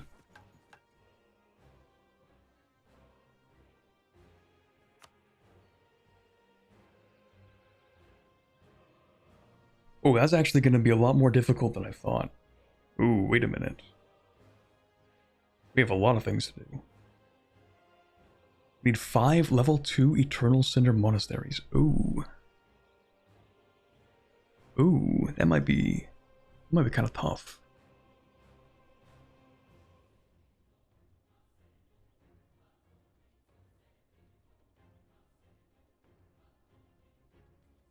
RimWorld is a pretty big audience. It does appear to have a pretty big audience. I'm not really tapped into the whole RimWorld's, like the community at all. I'm pretty much entirely new to the game. I have a friend who I think for the past 2 weeks, actually same friend I was talking about earlier with, he's a big CK3 guy. But in the past couple of months actually, maybe past couple of weeks, I think he's played almost exclusively RimWorld.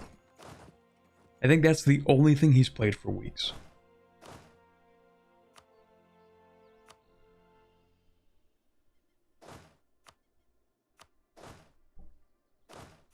So, you know, obviously the game, it's gotta be good enough to just play for 2 weeks straight. I thought this would be a lot better of a battle. It should be. We're just having a really bad start. Yeah, okay, that's what I thought. Also, I'm about to cap on some points. Can't embrace the institution. This is a shame, but I guess we're gonna go ahead and pick up... Well, the admin ideas we don't have to worry about yet. Or, the tech. Military we could pick up, or I could just spam out generals for professionalism. And I do like to do that a lot. If only I could get them for cheaper. but I don't think I can.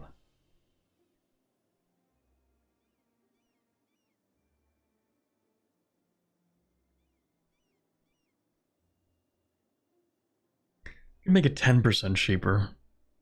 I don't know. I'll just spend a little bit. Just to see what we get.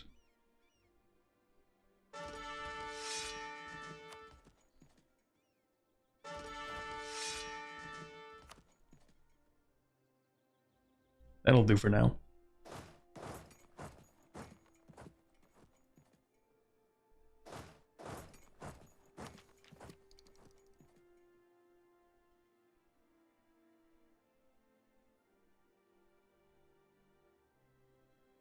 It's an older game at this point, so much of the audience are min-maxers. Yeah, I have 800 hours in it. They need to make new strategy games that are popular. Doesn't it feel like a lot of the new strategy releases? I mean, RimWorld's kind of a strategy game. I don't know how that's classified. Colony Sim, maybe? Maybe this isn't applicable then. But they need to make, like, new strategy games that are actually good.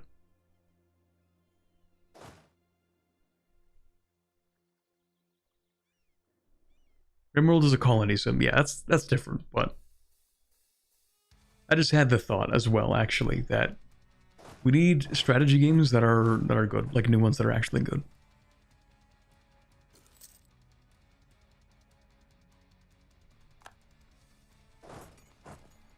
I mean, not just like good, but like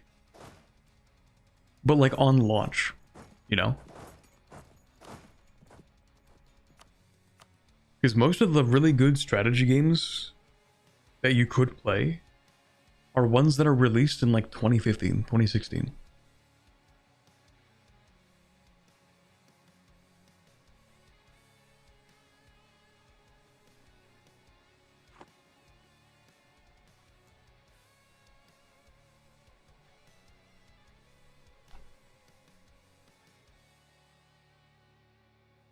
Launch game is in early access for 5 years. I guess it really is one of those take it or leave it situations.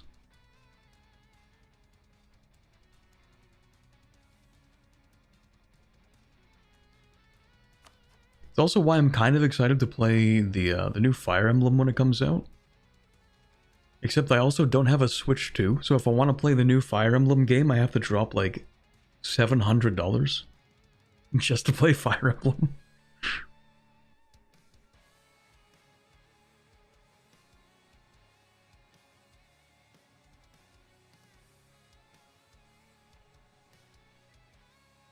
I feel like Paradox and its DLC strategy have sucked a lot of the air, well, money out of the room when it comes to developing new strategy games. Maybe, but I feel like there's definitely room for a competitor to make something. That's why I have my eye on Gilded Destiny. That's a game that's allegedly coming out kind of soon, I think. I don't remember when, and if I tab out, then I'll have to spend 5 minutes readjusting my chat.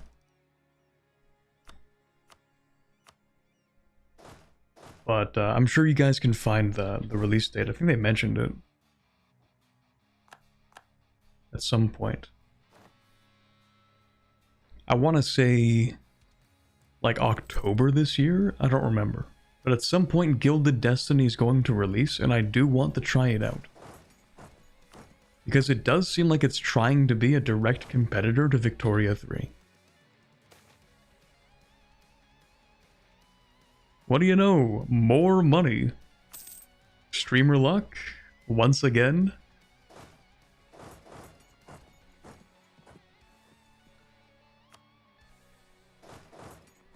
Like clockwork.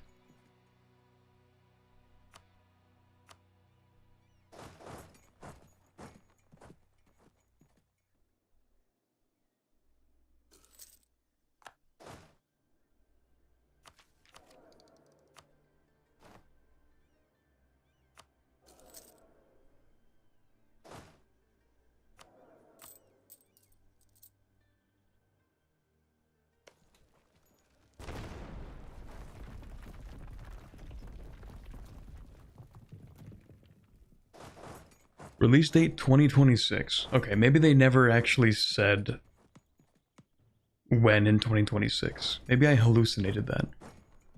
That could be.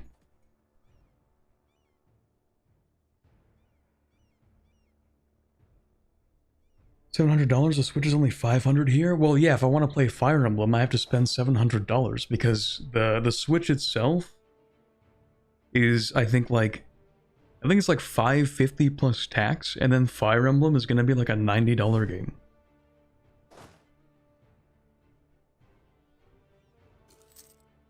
Plus tax.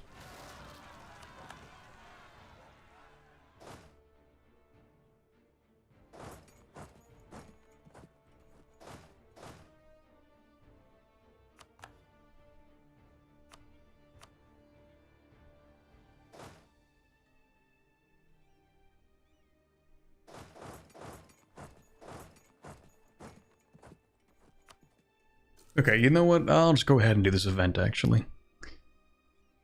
Or the mission. With our dominion over the rest of Gozengun secure, there was only one way left to travel. Towards the south, and our ancestral homelands. Yanshen was our birthplace, and while the valley will forever be our domain, reclaiming what was once ours is paramount to secure the remains of our legacy.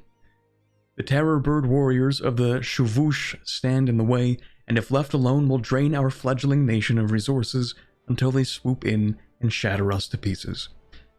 To secure our future in the valley and beyond, the bird riders must be conquered. I should play as the bird riders at one point. Because they seem like basically just chocobo riders, and I think that's funny. Anyway, we do get ourselves another monastery, more force limit, of course, for the warrior monks. All the basic stuff. We get some more accepted cultures, and we include another faith into the privilege.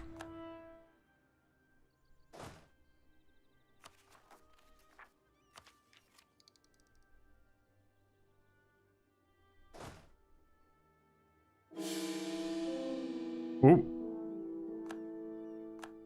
There goes the heir. That's really awkward. He died while leading the army. That's not good.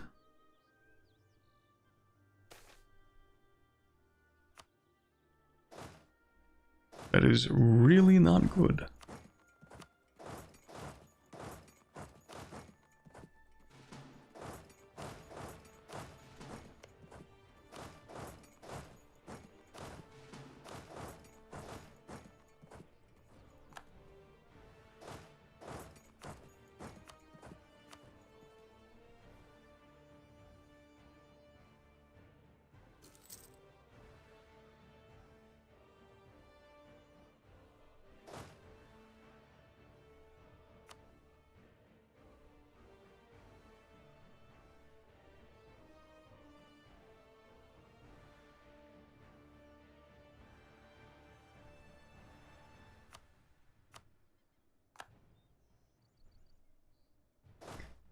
Really want to fight you?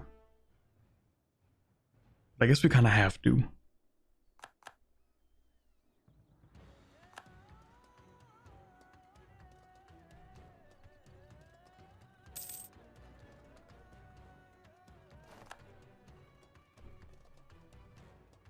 At this point, I think we could also use the interaction.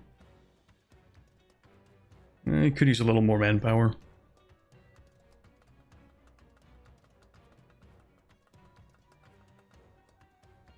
Yeah, sure.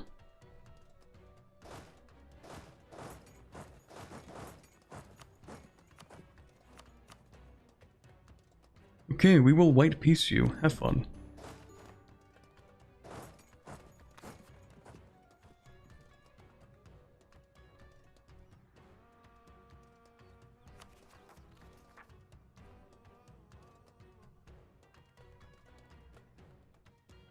New Fire Emblem release date? I think it's sometime in September. Also need to get a Switch 2 before September because they're raising the price. Let's see. Isn't Guild of Destiny the game that J Bean works on? And I think someone said he is working on it. Cool.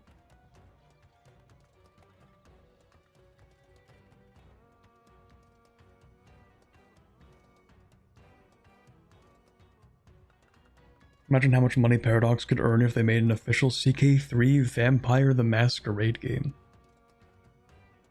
They would definitely have at least one customer. The very same friend who really likes playing CK3 has an ungodly number of hours on Princes of Darkness. He says like Princes of Darkness actually makes CK3 like a significantly better game.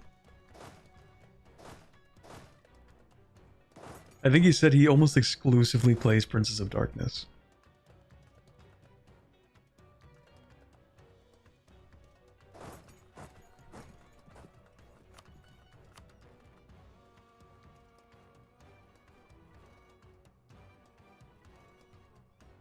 How bad is this? That's not too bad. It's probably fine.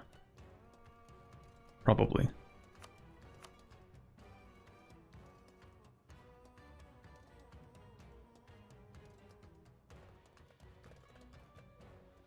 Probably.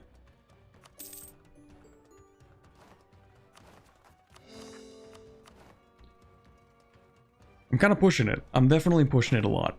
But it's kind of fine. What I do need to do is make sure that these units very specifically make their way back home over here.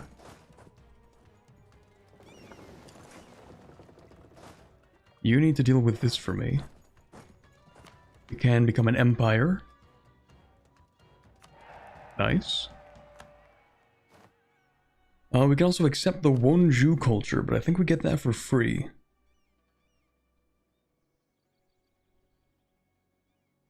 Oh, maybe we don't.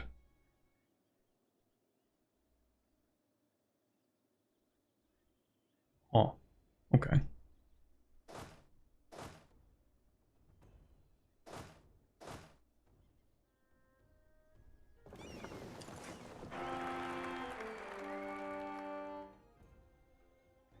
The event that fires after a year accepts it for free? Okay. Oh wow, is that an heir to the throne with below average stats? That's crazy. Wonder what happened to that guy.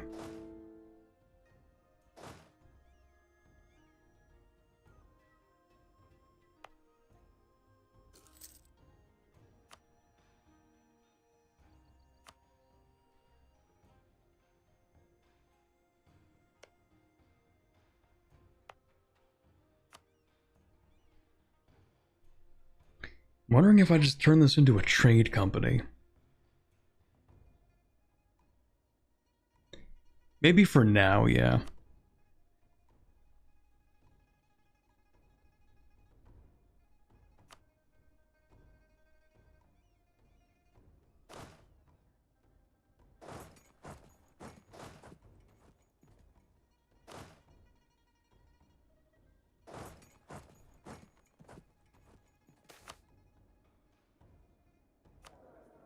Really? I'm sitting here for like a month with over 100% overextension and we get an event? Okay.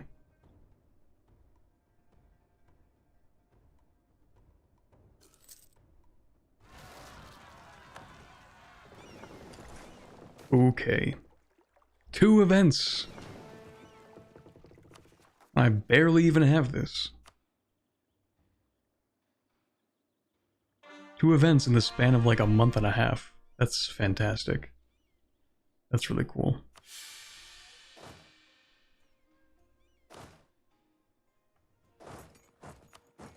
I should have just waited.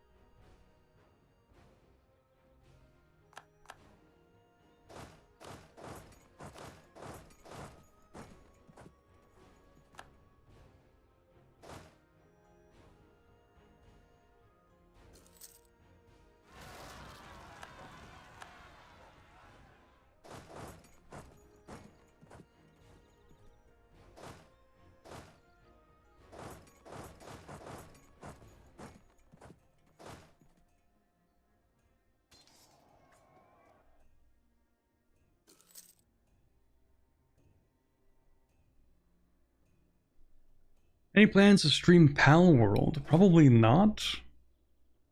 Because I am doing a playthrough with two of my friends, and that's kind of like the main locked-in playthrough that we're doing.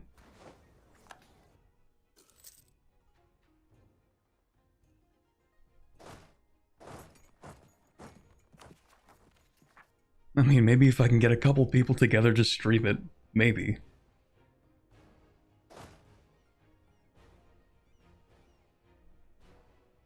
You know what I actually do want to stream? We should get a couple people together to play some Mecha Chameleon. Or as I've been told, it's pronounced Mecha Chameleon, actually, but unfortunately the name Mecha Chameleon has stuck too much.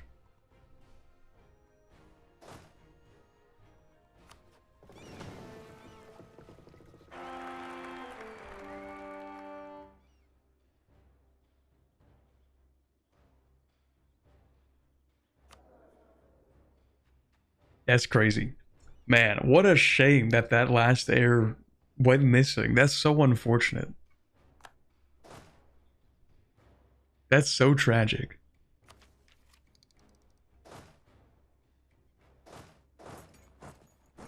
Trend chaser alert. So true. If there's anything that my channel is known for, it's for playing the most hip and popular games on the internet at any given moment. That's so true.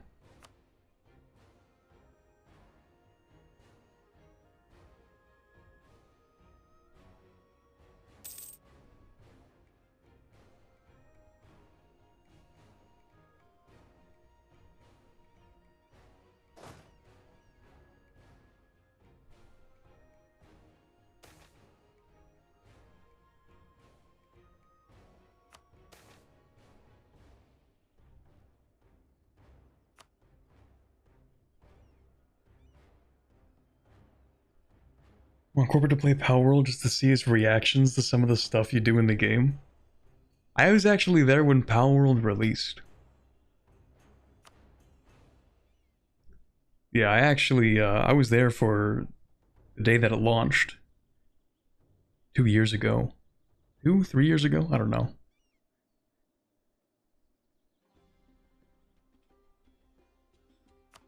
In the current run that we're doing, my friend has already captured a human and put him to work.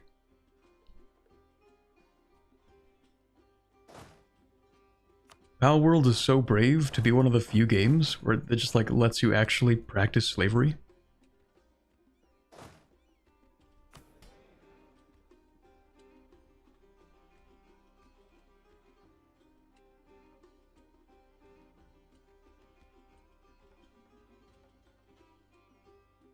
You try to justify to your audience turning the cute pals into juice. Yeah, there's also that. We do have the PAL liquidation factory that turns them into like XP points.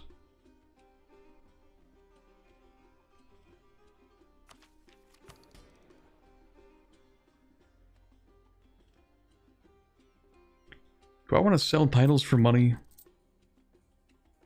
I could use it, but I don't know.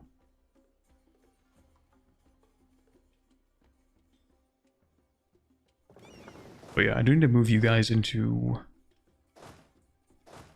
here.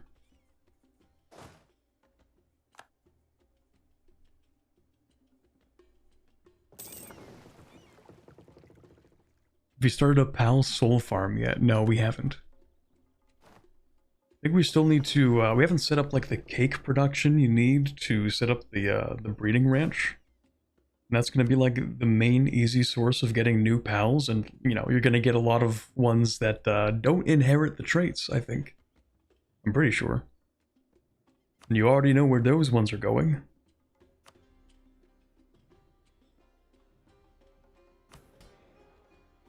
To the glue factory.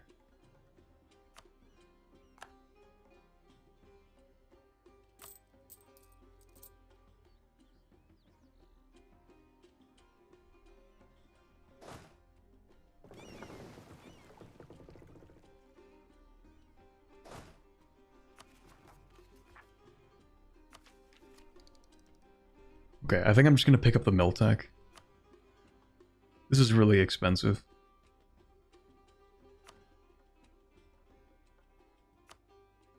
It's only 637. It's not that bad.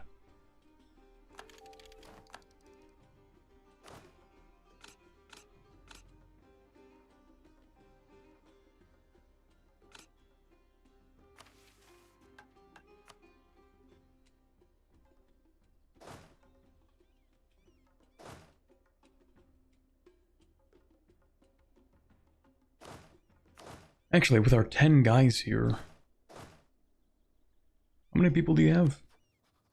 1? Okay. We're gonna get 1 artillery.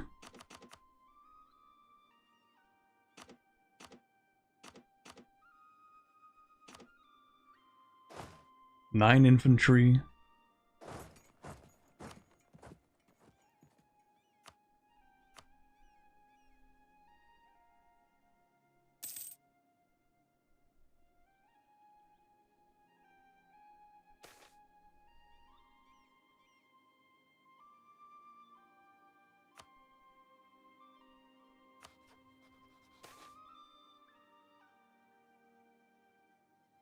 Oh, okay, hold on.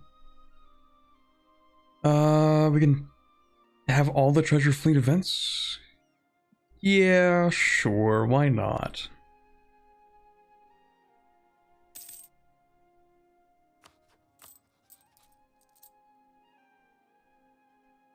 And then it turns out we're gonna get like 73 events per year for the treasure fleets.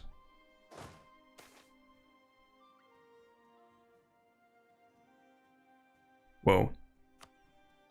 I think this matters. Okay, what do we get? 60 mil power? Kalyin worshippers becomes the new state religion. I don't know about that one. We get an academy. And the changes to Kalyin worshippers. And we just tolerate them. And it gets a whole lot of modifiers. That's a lot of modifiers. Damn.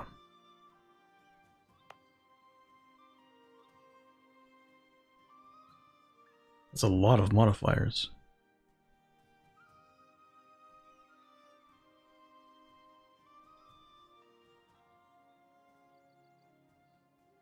Oh, it's for 1 month. Somehow I didn't notice that. We get 1 month of ridiculous modifiers. Cool. Screw it. I mean, we might as well full court at that point then, right? Then we should wait a month so that the autonomy goes down. And then we take the bottom option.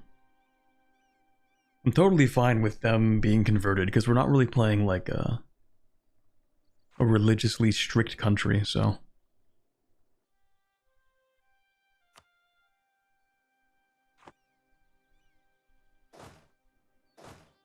Alright, we have our people.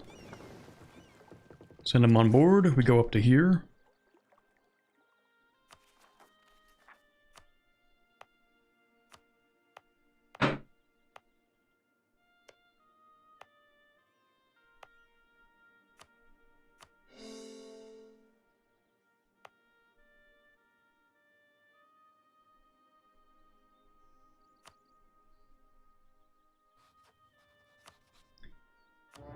Declare war, and we're gonna take that.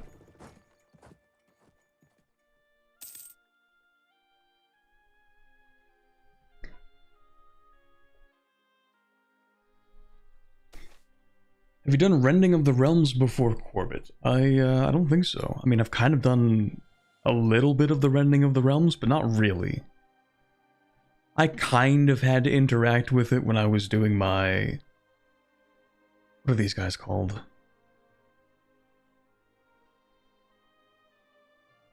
The 333rd Empire. Whatever their actual name is, I kind of forget. You do have to interact with it a little bit. Catalasia? Catalasia? Catalasia, right? Anyway. Did interact with them a little bit. And then there's the Harpy run. I think I had to interact with it a little bit, maybe? But I've never played like in harass and just dealt with it while playing a country in harass. So just from the outside in a little bit.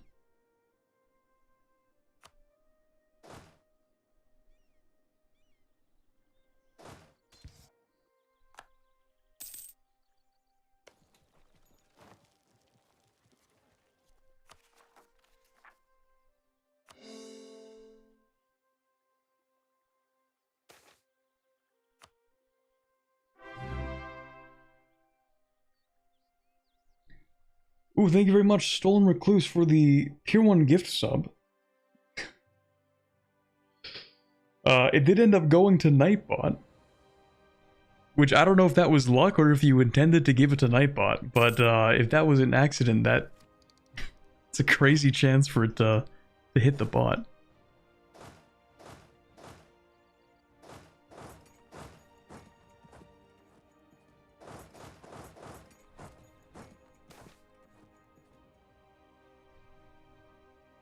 Ooh. Whoa. Whoa. Hold on. Wait a minute. They're kinda cooking a little bit.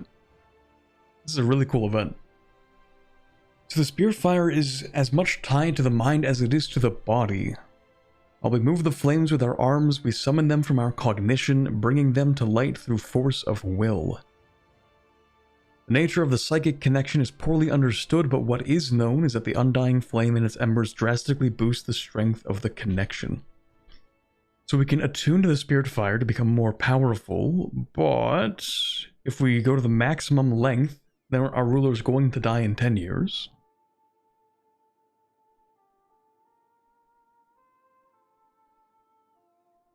We could double the chance, or double the number of points, because he's going to get at least some point. Minus 25% average monarch lifespan. I can agree to that because the air is actually really good. So it's not a huge deal if we give this guy a little bit more and then he just dies. Like a little bit sooner than normal.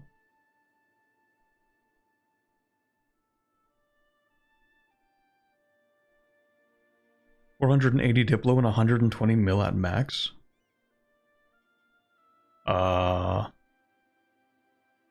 Yes. That is kind of what that translates to.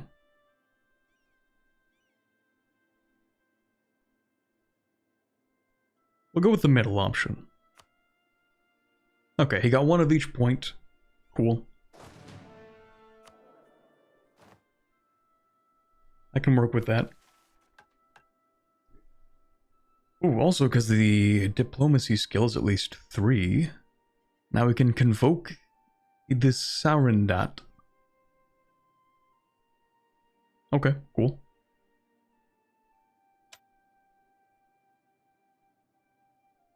And what is this? Oh right, that doesn't matter at all.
Okay, so really not too much we have to do here.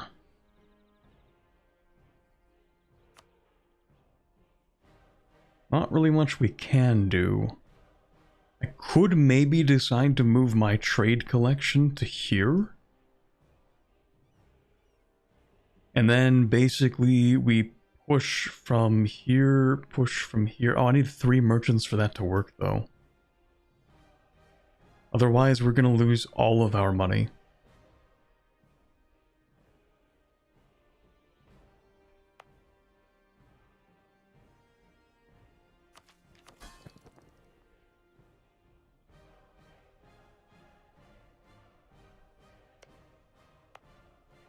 What if I do something? What if I upgrade this? Make that level 2. Then what if I do this? I'm probably way over investing in this. It's not that big of a deal, is it?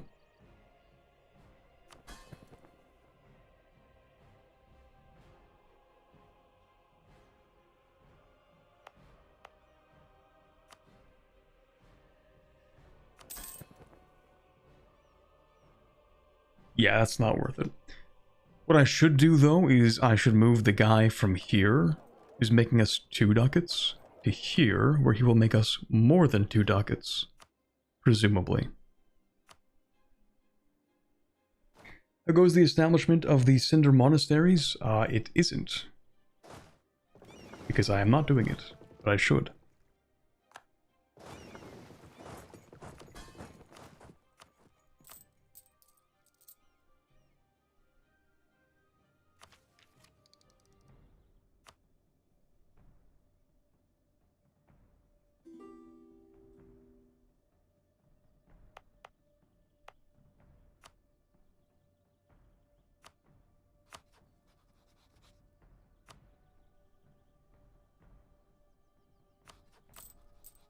To do that, we need to build a couple of different places that would be suitable for it.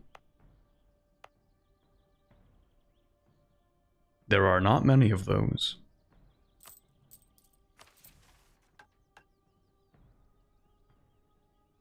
So we need 5 of these.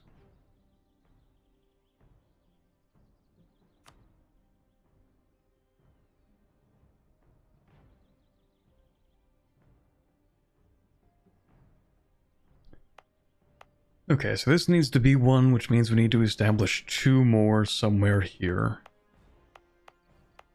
There are not that many good places to build one here, but if I were to... Maybe in the tar pits?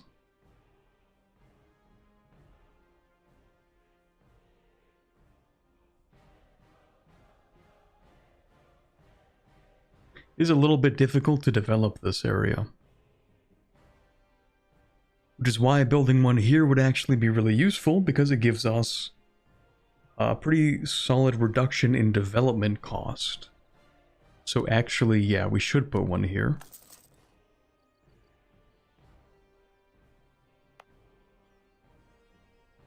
Now we could have one here too. The copper's worth something. It's not like the trade really matters that much. And the rest of the goods are kind of mid, other than maybe getting some more gold here. But that's in a different area, isn't it? Oh, maybe it's not. Well, it's area. Or, wait, maybe it isn't. Wait a minute. Is that for all of Cashel? Can we not make any more of these? Oh, never mind. I didn't realize. So it is for 5 areas. 1, 2, 3, 4. No, 5. Modok is one of them. 1, 2, 3, 4, 5. Okay. Right, so Modok, this is the central one for Modok. So if I want to build another one, it's going to have to be like somewhere along here. We don't have that many candidates, so it's not like we really have much of a choice.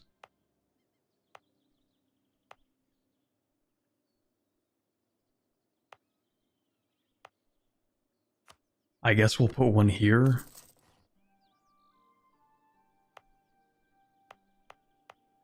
And then maybe one here.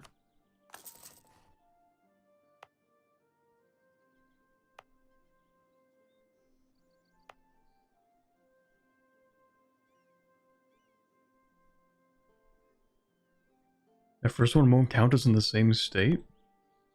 Oh, wow, that's a really big state.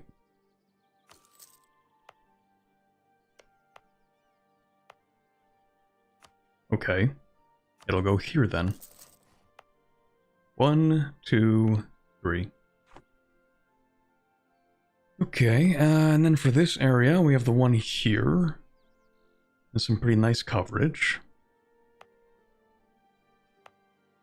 We definitely should put one somewhere that'll block both of these. Maybe this would be a good spot. Because it blocks this way in, it blocks this way in. You know what? I keep on building things without actually working on, like, casting it. Casting a spell. Never mind. If I want to help my construction, yeah, it costs too much.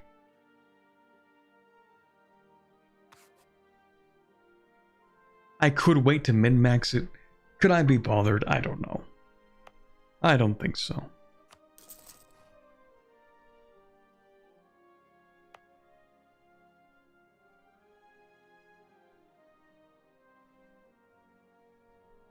And it turns out this area is actually pretty big, so we could put one up here too.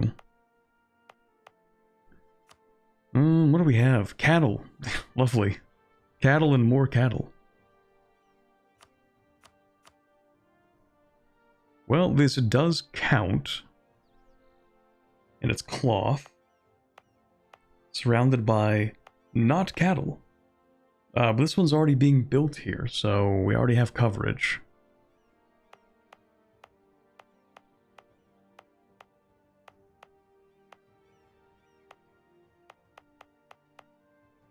I guess it's gonna be a cattle spot.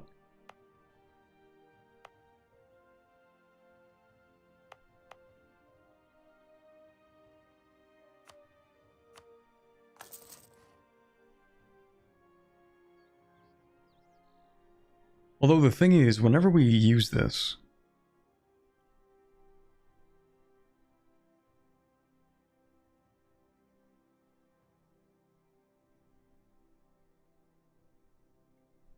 every adjacent province with arid climate or the following terrain. Okay, is this arid? It is, okay.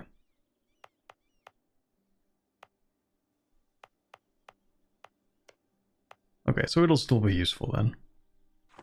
Cool. And then of course for Gozengun, eventually we're going to have one. Oh, maybe I shouldn't have gotten rid of all those forts. Maybe that was dumb.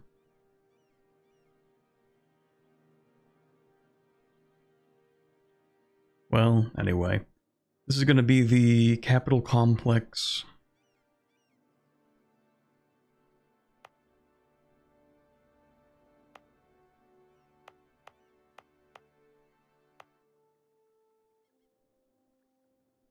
Actually, there really aren't too many good places. Maybe one in here? On the gold? Ooh, that would be kind of fire.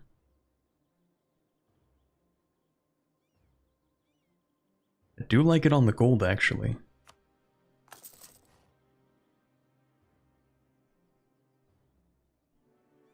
And then the last one is going to be somewhere that we take. Probably going to be like here. Maybe here.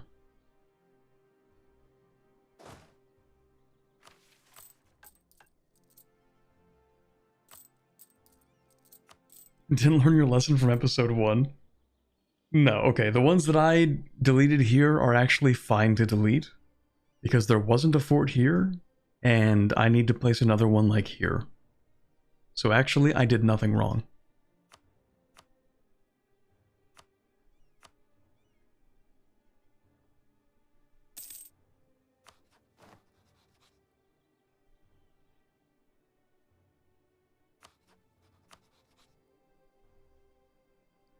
At this point, I don't even know what to do, though. I feel so empty, having conquered everything that I am supposed to, except for something I just have to wait 10 years for.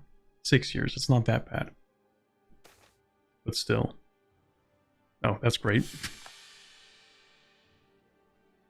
Don't worry, guys. We don't even have to truce break. We'll just lose 3 stability anyway.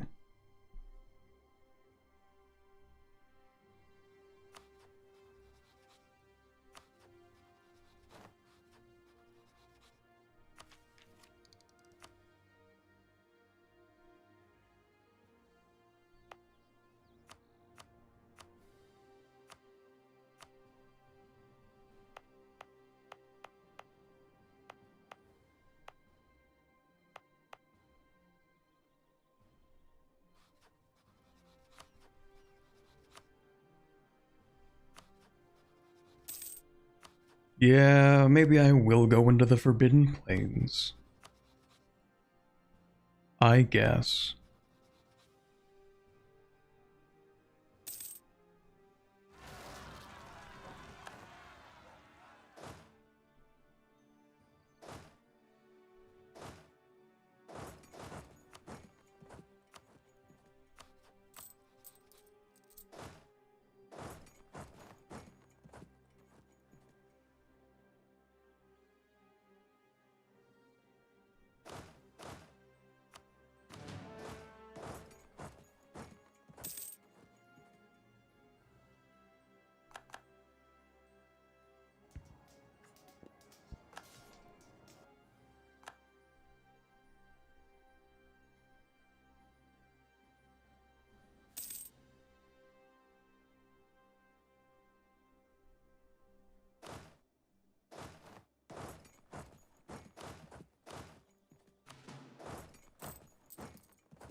Okay.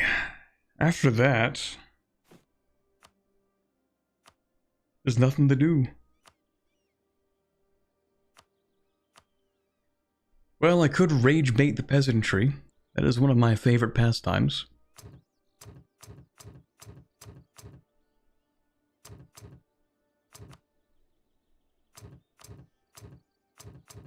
Money's not even real, actually. Are you going to upgrade your VR model? My VR model? I don't have one of those yet. I get what you're saying, though. Probably at some point. I think what I'm more afraid of than anything else, like, yeah, sure, it's gonna be expensive to upgrade it. It was expensive in the first place. But what I'm more worried about is that, like, I'm gonna make a new one, and then I'm not gonna like it. That's my biggest fear.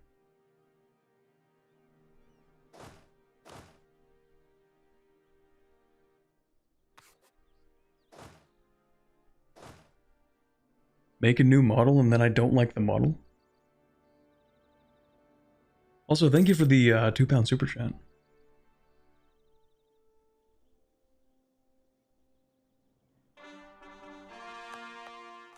Enhance it and make superficial changes. That probably is the way to go. But like, the thing is, in terms of enhancing, quote unquote, I'd probably be looking to find like a new artist, both artist and rigger combo, because like this model was done through a Fiverr order, and so that complicates things. If I want changes, then I have to go through Fiverr's system, and Fiverr, charges a bunch of, you got the Fiverr fee, the transaction fee, the screw you fee,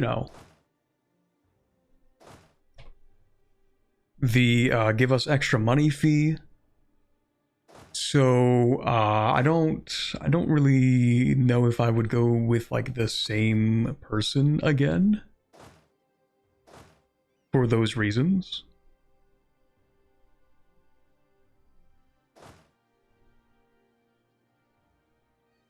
Yeah, the processing fee for the extra fees, yeah, all those things.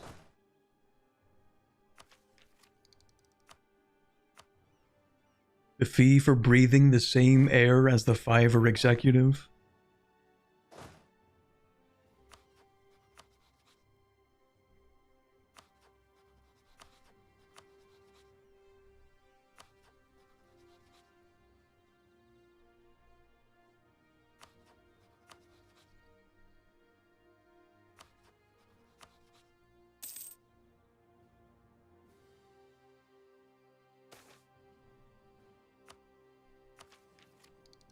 If I had Diplo ideas, I would absolutely truce break this guy. But I don't, so I will not.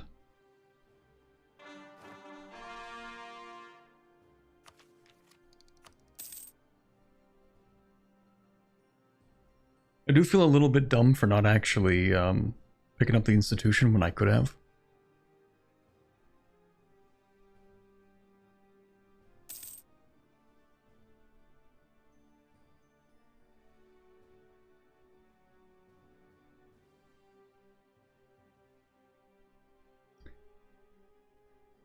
Someone on Fiverr did a fantastic job painting some Warhammer minis for me, but when I checked recently to see if I could get him to do more, it's as if he never existed, completely gone from the site. That's also true. There was this artist, this is going to be some elite ball knowledge. Does anyone remember 2 years ago when I made a cover for a song posted to this channel? And there was artwork done for it. And I really liked that artwork. But I went back somewhat recently to see if I could find this artist again to commission something else. And they were just gone. Just snapped out of existence from the platform. So I did a little bit of sleuthing. I went and I had to go find them on another website to be able to find them to commission them for something else.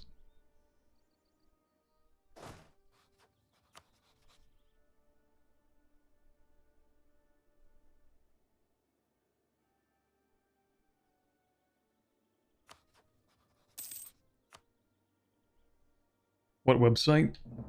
That's a good question. Because I don't really, it's a popular website, but I don't remember the name of it. Let me think about that. Is it... What's that, the one that's really popular in Japan, I think. No, maybe it's not. I'm biting the bullet, I'm gonna tab out. Against my better interest, against my better judgment.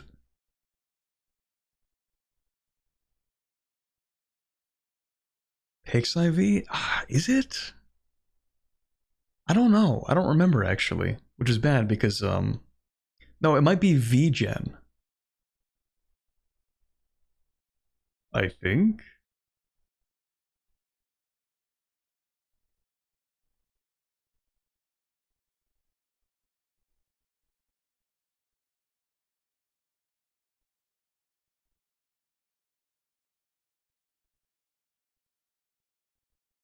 Okay, for some reason, I'm trying to log into VGen to check. Because I'm 100% certain I've used a VGen before, actually. I'm trying to sign in, and it's like, oh, sorry, you don't actually have an account with this. Like, what do you mean? I definitely have an account. What do you mean I don't have an account with VGen? That's not true. There we go.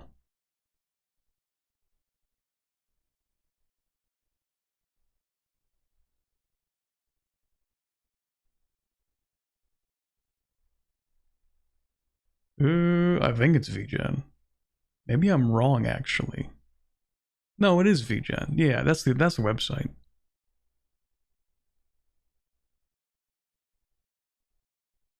But yeah, before I found them on VGen, I was actually devastated. The feeling of like thinking you're never going to see a good artist that you that you really wanted to commission again.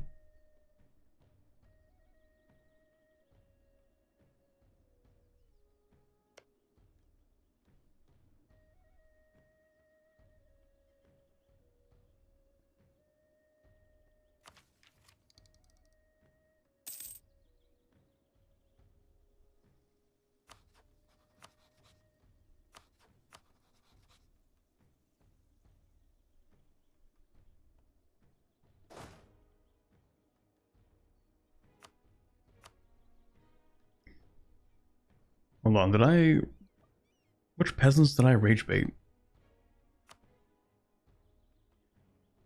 These ones? Sure. Yeah, okay. I think I'm gonna go ahead and actually send these guys up here.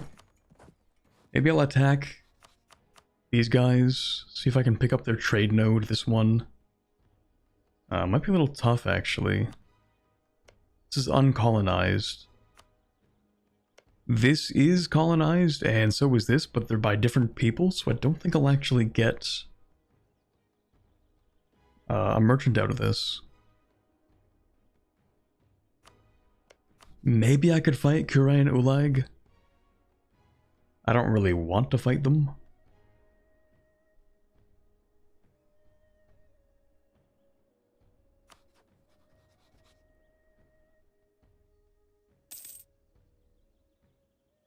Or I could let time pass and just talk to chat for a little bit. Maybe.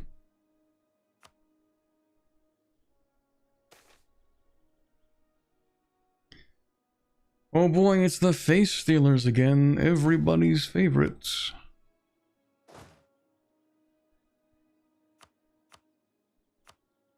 I love raising all the forts for several months. Just so that when the face stealers rise up, I don't have to worry about them.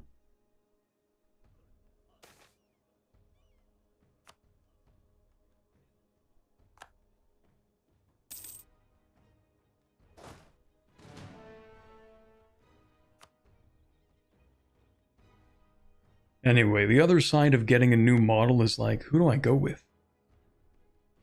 Do I go with somebody who like does a really good job for a good price? Like, do I search for somebody like that, or do I go with somebody who's reputable, like one of the big groups?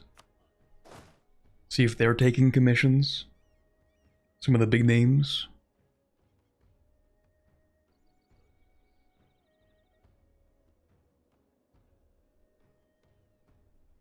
Just deal with the infestation? There's no way for me to deal with it right now, right?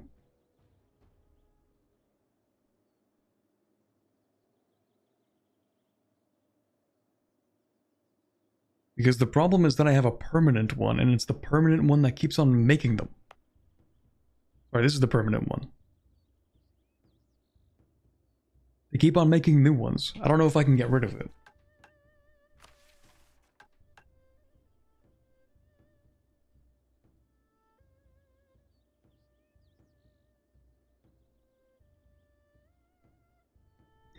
Yeah, only one is permanent. The other one that spawned is because of the permanent one.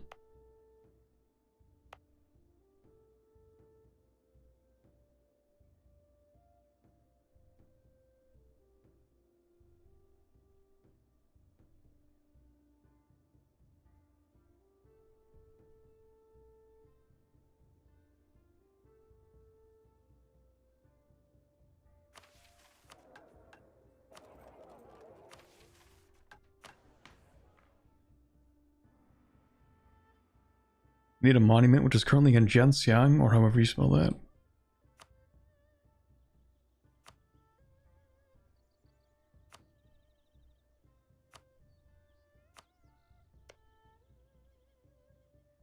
Right.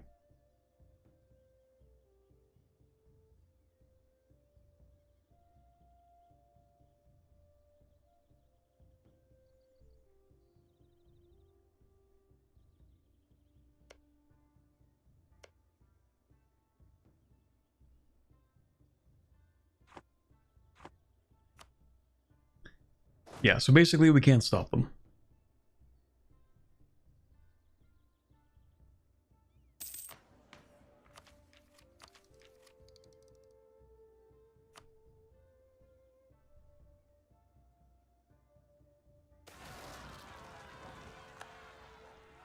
Oh look, there they are.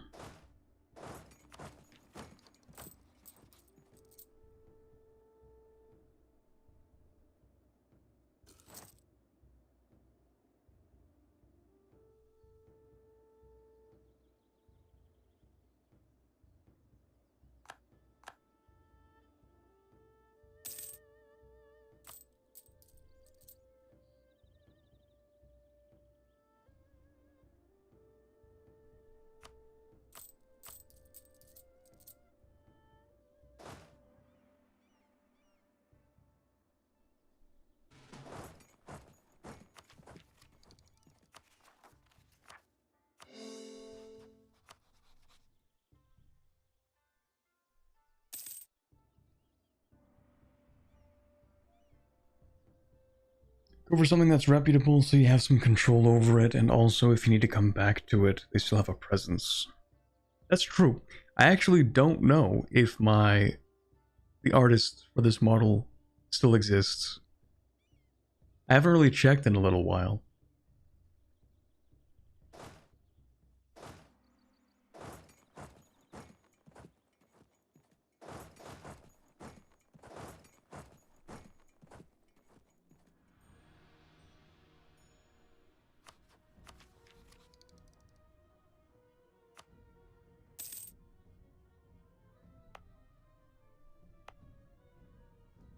Okay, I've got to do something to fix the whole institution taking forever to move anywhere issue.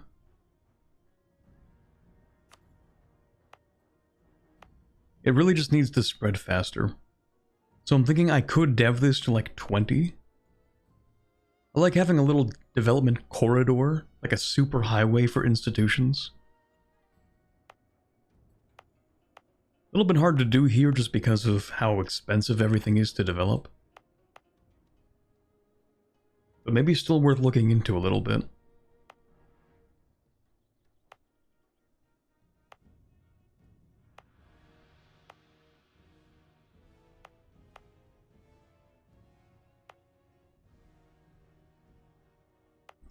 Yeah, here's an idea. We call the flames here.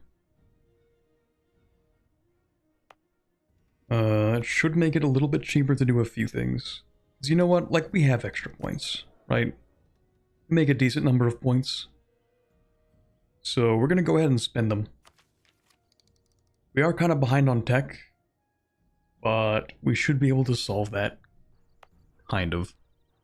Go ahead and cast that. Encourage development. We're going to dev this very slightly.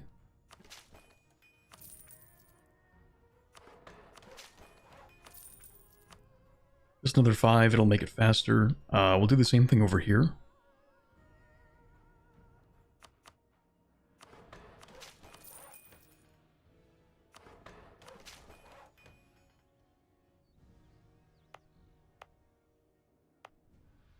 And you know what? While we're here, while it's cheap, we're going to go ahead and dev the gold mine a little bit.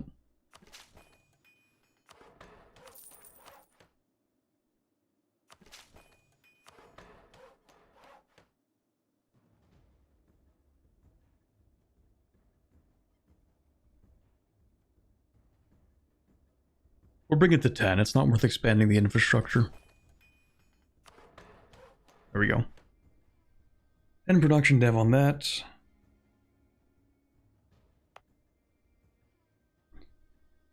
I really should not be paused while doing that because I just have to wait.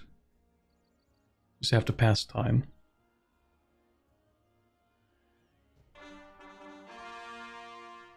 Oh yeah, the loans. We could take out better ones, but I'd have to take out other loans. I think it's fine to keep these for another cycle. Well, I repaid one like an idiot, but the rest we'll keep.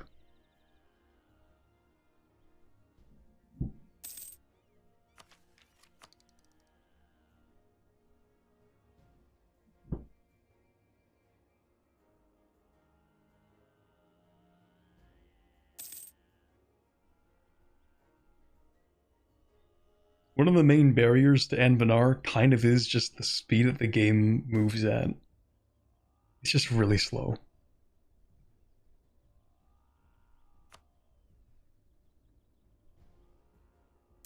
And I don't think it's my CPU. I mean, it might be. I have a fairly decent one.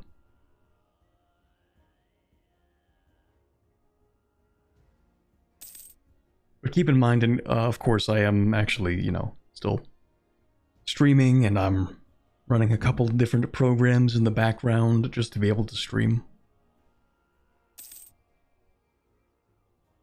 So that's definitely also part of it.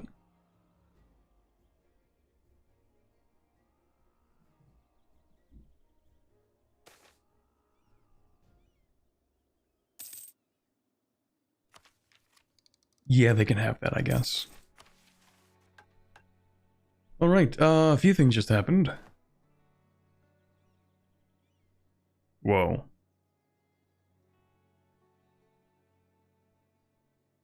Okay, a lot of things are happening.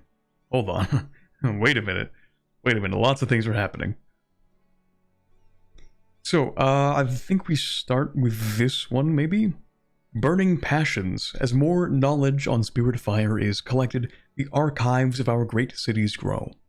The most resplendent among them, the Silver Spires, is nestled within the bustling streets of Sangyuan, metallic towers stretching into the sky. Breakthrough after breakthrough has been recorded within the scrolls and tomes of the spires, each detailing a new fundamental property of spirit fire, or a revolutionary application for the flames. Today, a different sort of revelation has struck the librarians of the spires. They've run out of room. Somehow, every single nook and cranny of the vast library of magical knowledge has become occupied by literature. Stacks of books tower above the halls, scrolls roll haphazardly downstairs, and tomes begin to fly out of the windows from the crush of pages behind glass panes. But where others would despair at the immense pile of knowledge, the scholars rejoice and hurriedly summon the pink flames of Cangji. With resolve, they begin to rebuild. Giant stacks of stone and glass are placed within the courtyard, and with the effort of hundreds of scholars working together, a new tower begins to rise from the assorted materials. Shelves, doors, windows, stairs, balconies, floors, and ceilings all move into place, either with direct manipulation or the help of whimsical fire sprites. Eventually, the tower is fully built, and the mages celebrate their new wing before consecrating the tower with its own silvery cap.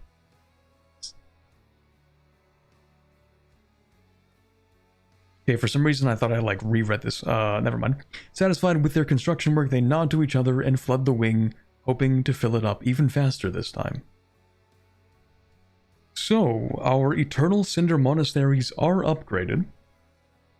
Level 2 ones now receive even more goods produced, more local manpower modifier, and it actually doubles the Warrior Monk force limit increase from each one. Cool. Of course, we get more evocation experience modifier, that's nice. And then Rekindled.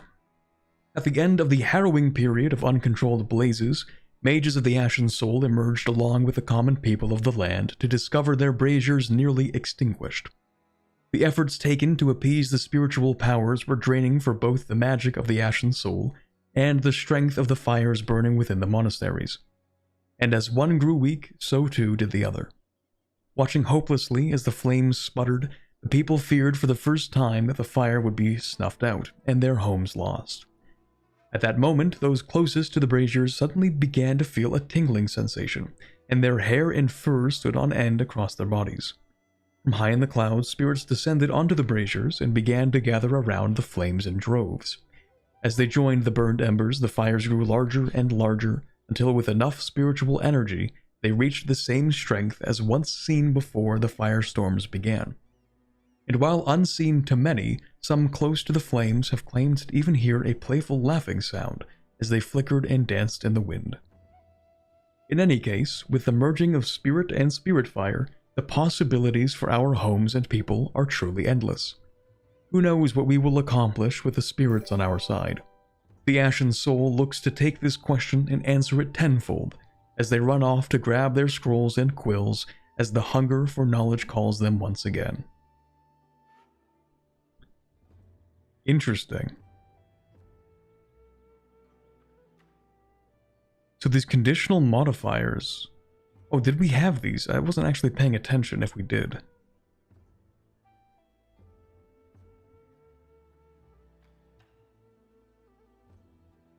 Maybe? I don't know. But it seems the modifier is gone. Apparently it existed. And now it doesn't. So that's good. And they're all replaced with a lot more Warrior Monk force limit and local goods produced. Cool. Did you take over 2 project levels at once? I don't think so. I'm not too sure though. I don't know, it seems like we're at the maximum. I don't really know what we were at before, but it appears to be done. Maybe.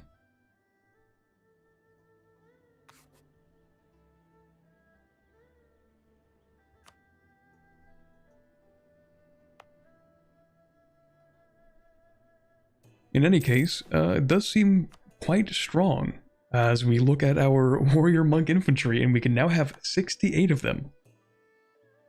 That is pretty good.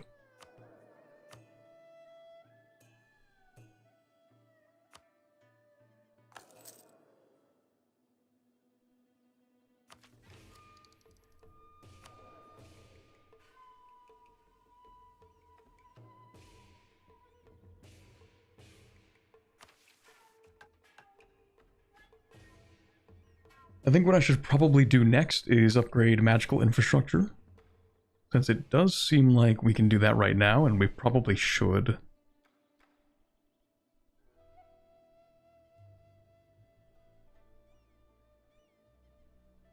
Yeah, I think we probably should.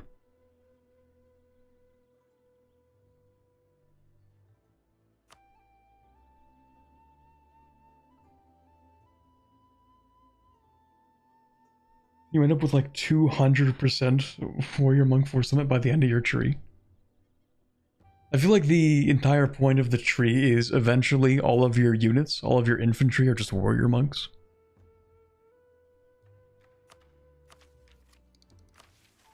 That does seem like the vibe.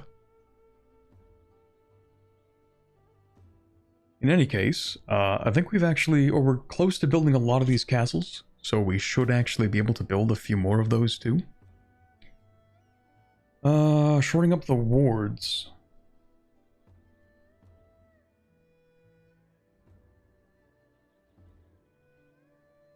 Okay, so basically we either get magical experience for reduced fort defense, or we don't. 20 years though. 20 years minus 15% is kinda... It's kind of a lot. It's kind of a long time, I mean. For what? A measly 40 experience at most? That can't be worth it.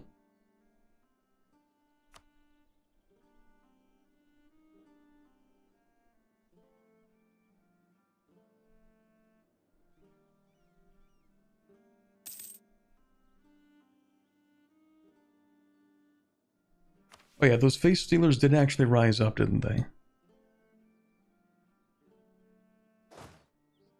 Oh, also, yeah, we need to move you down to here.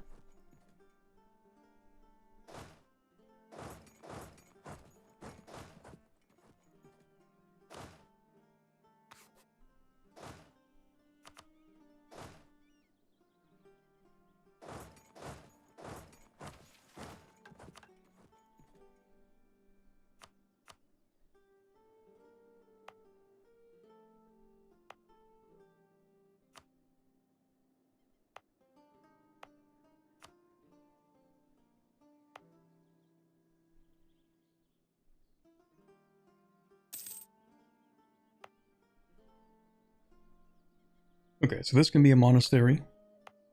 That can be a monastery. So that upgrades to level 2. Right, these are not eligible. This could be a monastery if I built... Let's go with that in there. This will become one, this will become one. This needs to be one.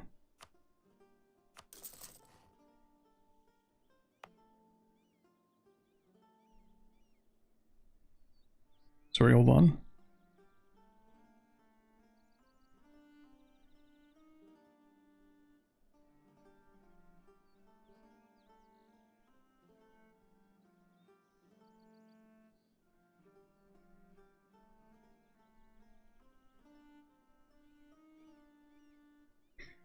One second, I need to respond to a text, and I despise the Apple keyboard on my iPhone, so I'm gonna fight with it for a little bit. One second.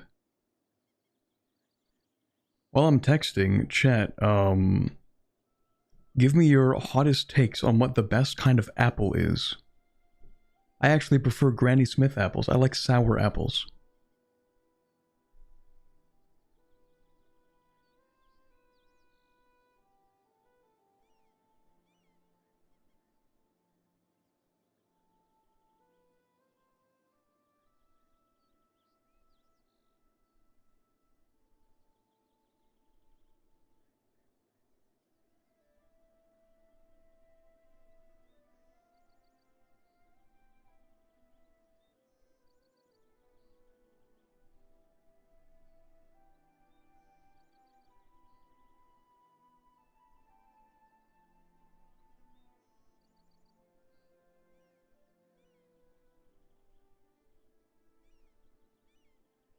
Okay, there we go.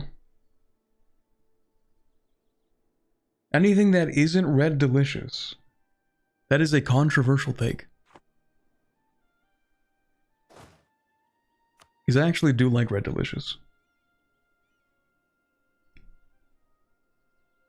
Green apples. That is, yeah, like Granny Smith is like a green apple. Are all green apples just inherently more sour? I have no idea. Honeycrisp, those are solid.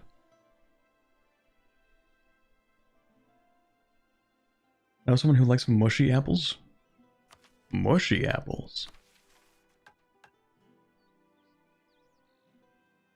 Now I think we're going a little crazy with it. Red Delicious are so bitter and terrible. But like sometimes I like bitter food. Sometimes I want something a little bit bitter. Not like too bitter.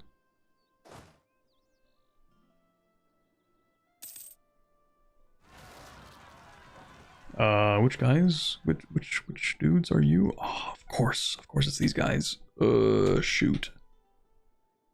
Uh-oh, that's really bad. That is really, really bad. We need to get you into here immediately.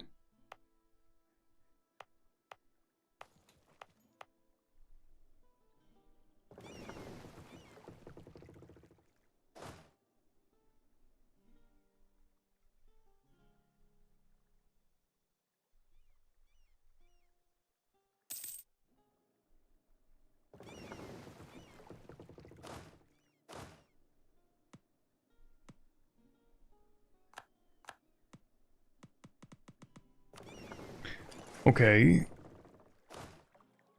I guess I'm gonna pick them up manually.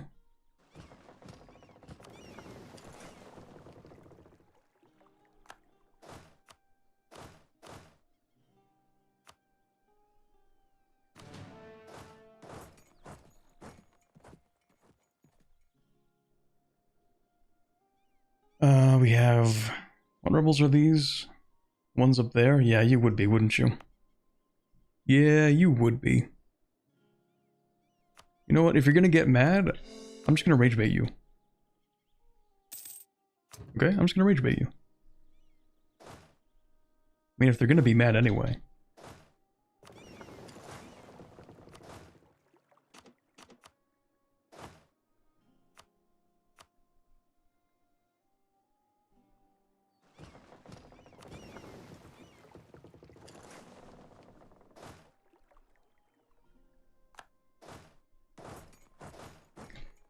Life is too short. Rage bait the peasantry.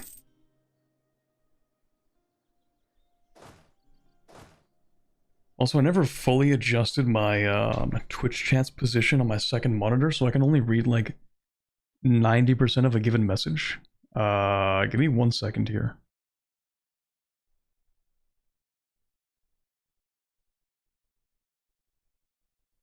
Surely this time I will not mess it up. Surely. Professional streamer, by the way. Okay, it's slightly broken, but at least I can read everybody's chats. I just can't fully read people's names on YouTube chat, but it's close enough. Hello from my exotic vacation location of Ontario. That's crazy. You know who else is in Ontario?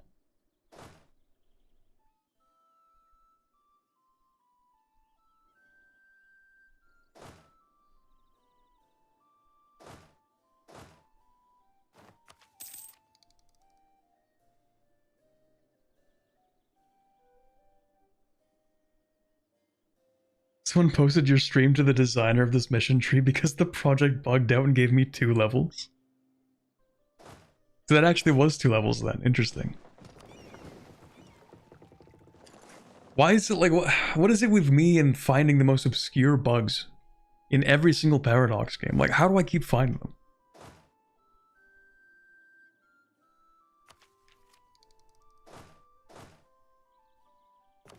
Why is it always me? Never for me to play a full normal game of a Paradox, of any Paradox campaign. Never for me to have 0 bugs in my playthrough.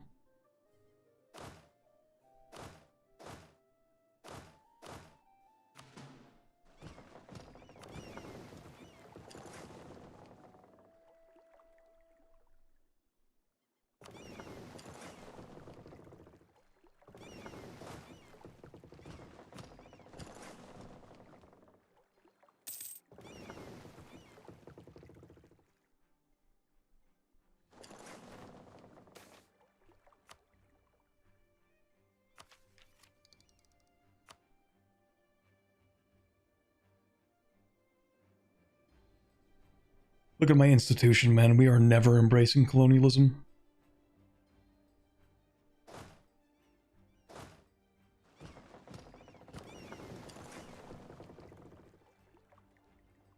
It's because you're sweet like honey and all the bugs are attracted to you. Actually, I just realized I can't read an entire message on YouTube chat because I mess it up. So I need to move them again. And all the bugs flock to you. That's actually a really wholesome thing to say. That's actually like a really nice thing to say. Thank you. Oh, you. No matter how much you butter me up, though, no free memberships.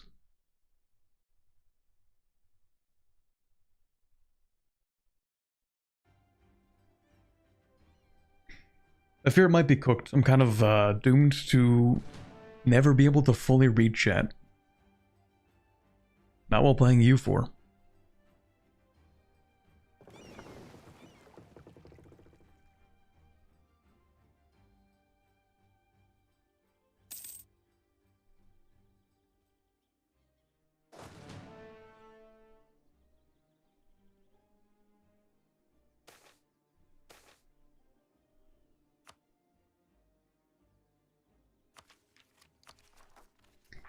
A free stability, you say?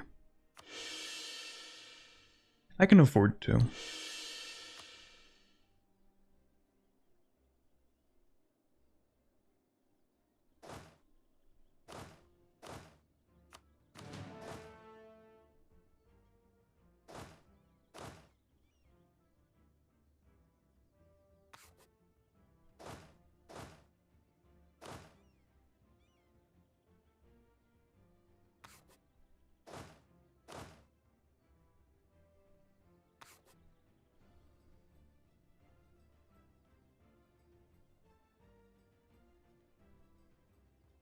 The Anbennar guy, how can you not read chat?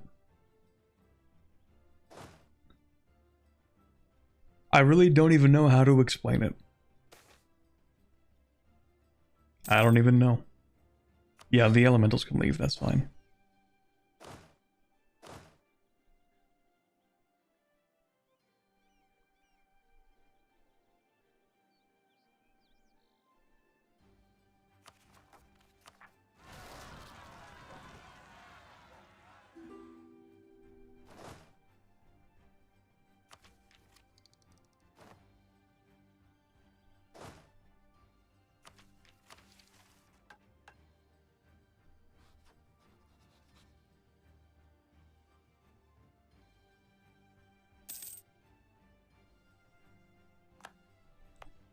Oh yeah, I also need to give you a building.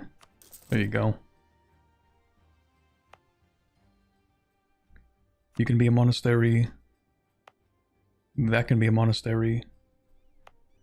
So this should be level 2.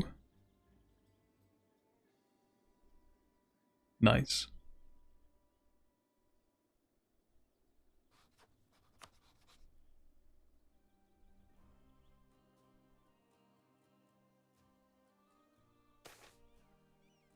What's Piety at right now? Piety is leaning very much towards the left.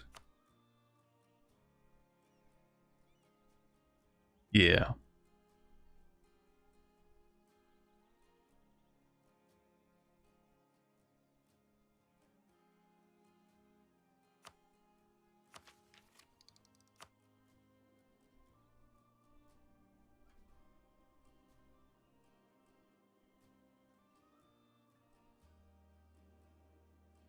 Please, I just need a little bit. Just a little bit of institution.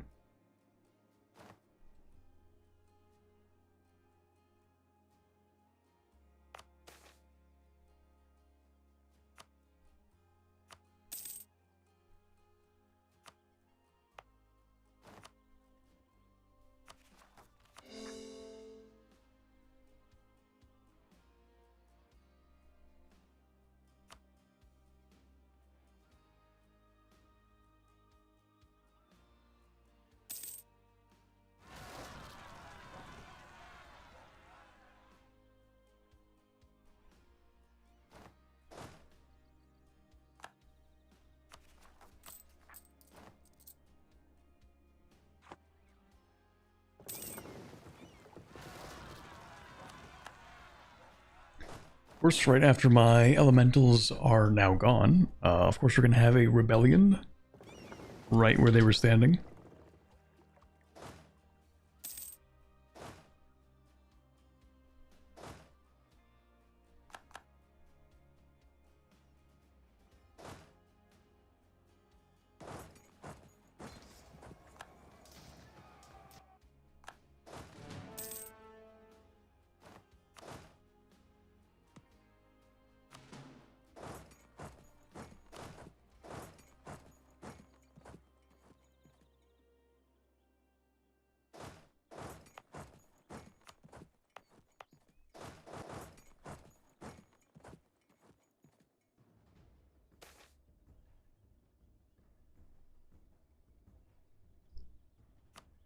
Cool, cool. I think at this point we're basically just waiting for this.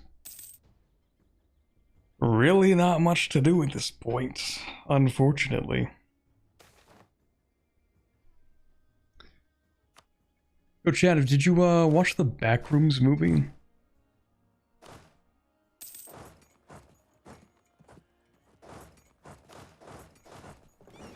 Because I did very recently, and to be honest, it was not really what I expected. Especially considering who the director was. He's this guy who has like a, you know, a bunch of Backrooms, you know, kind of made similar things, but they're like, what do you call them? Like short films on YouTube. In a good or a bad way. I don't know. It's kind of like a in-between kind of way.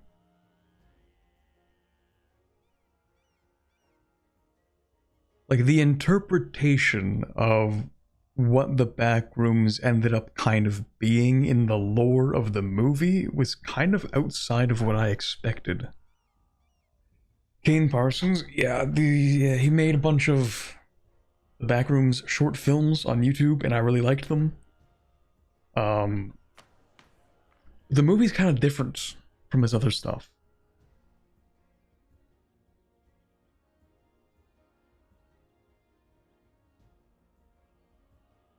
So I don't know. It didn't blow my mind or anything. It was just kind of alright. Did you know he's only 20 years old? Yeah, I did know that he's, you know, a very young director. Did a very good job for directing like his first movie. It wasn't like a flop. It wasn't like terrible. And I will give him this: the actual parts of the movie that are about the horror, like his ability to build tension is really good. That's what I'll say.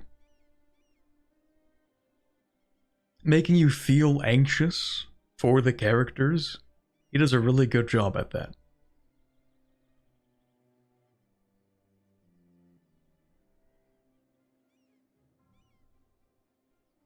I think I'll pick up General Estates as well.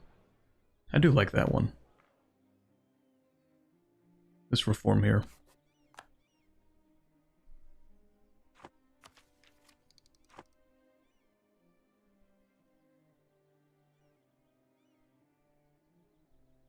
I guess a movie for the general public can't be like a creepypasta. I mean, true.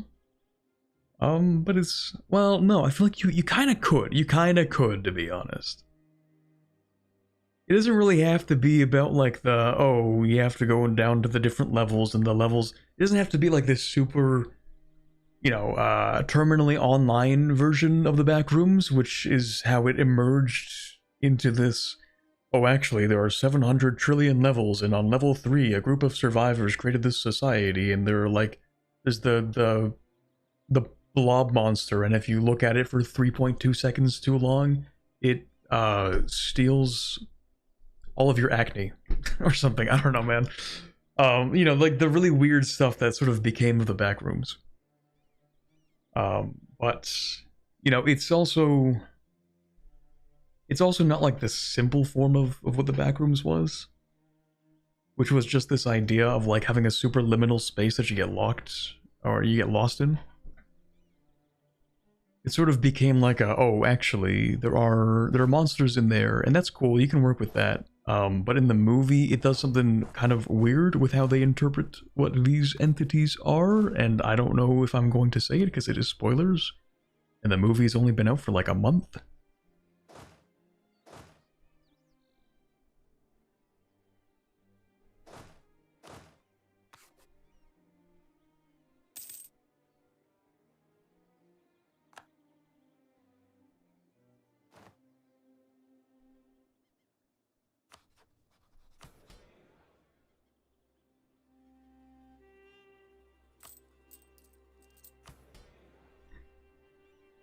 Oh, right. You did want me to pay off the national debt. That is true.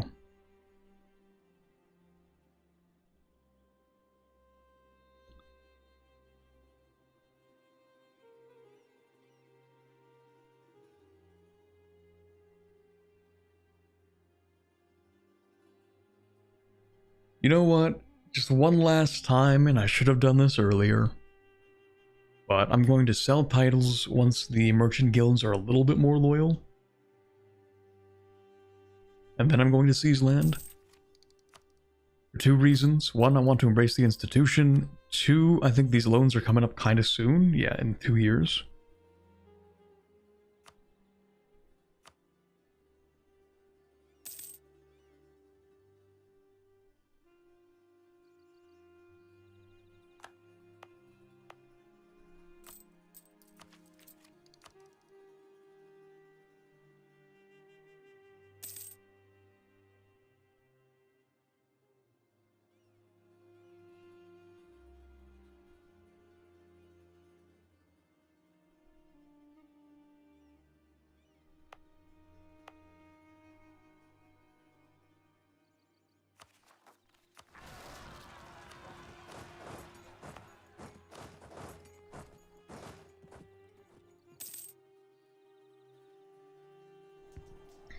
Also, I actually do need to drink something.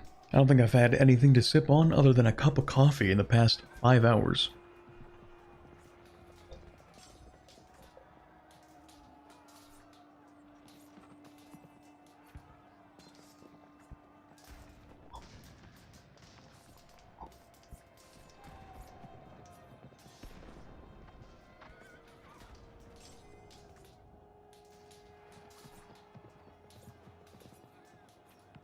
Are you into any other ARG or YouTube horror stuff, Corbett?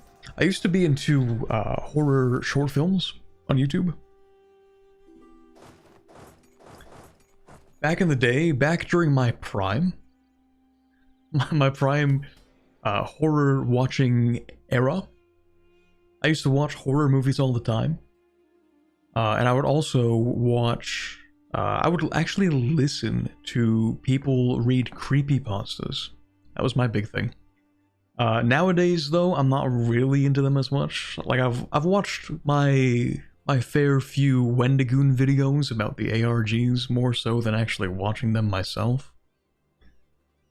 I'm not like a tertiary consumer of the occasional horror ARG, but I don't find them to be too appealing to me, really. Sometimes it's more like just having something in the background.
2,500.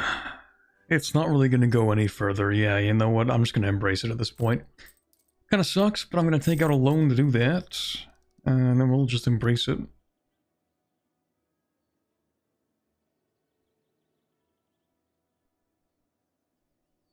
Okay.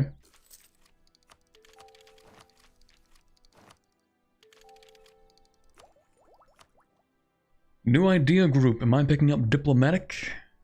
Maybe. I think someone said eventually this run is just doing infinite conquest. So diplomatic for the province war score cost reductions, not a bad idea.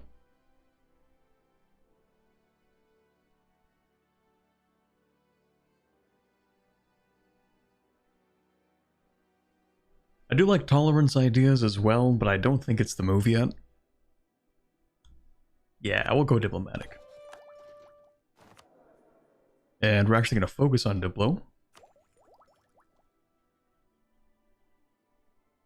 And I think I might pick up one diplomat. Because why not? We got our extra 15% manpower. Should do court for the CCR policy? I don't know. I don't really like court ideas that much. Like, yeah, we get another minus 5%. That is useful. It's just, is it really worth the 5% for taking court ideas?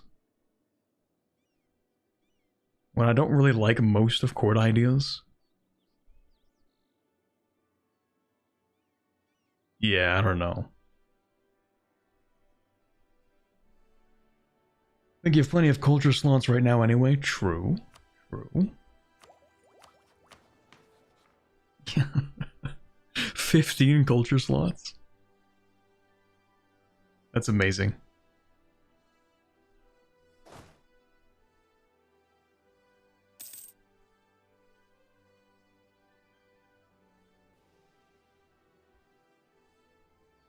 Was the real monster the friends we made along the way? I will tell you in the back rooms that the real monster all along was definitely not the friends we made along the way.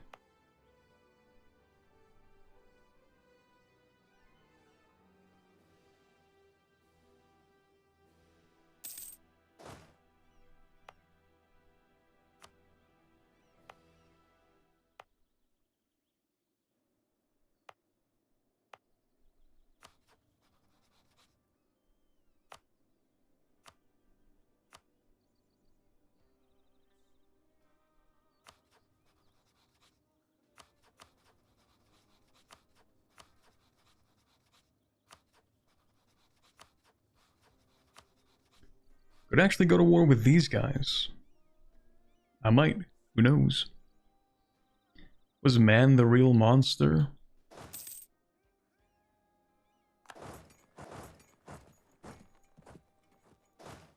Okay, mild spoiler. If you don't want backroom spoilers, maybe mute for the next like 20 seconds. Cause I'll say it, but after that, there's not like that much to discuss about it. So basically, the real monster in the back rooms is like traumatic memories.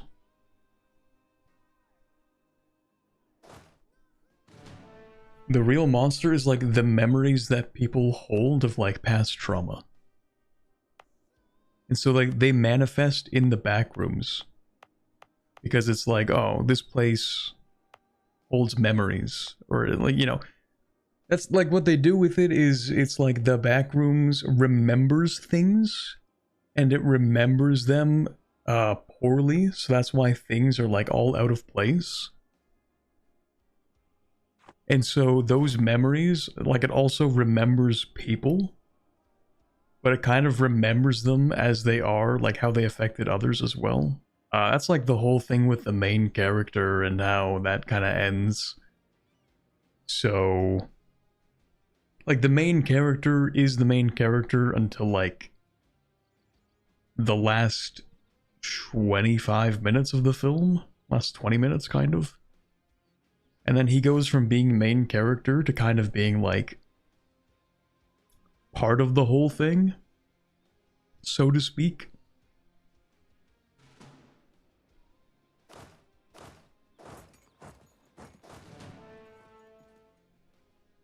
So man was the real monster? Okay, yeah, but it's not like the friends you made along the way. It's like the enemies you made along the way.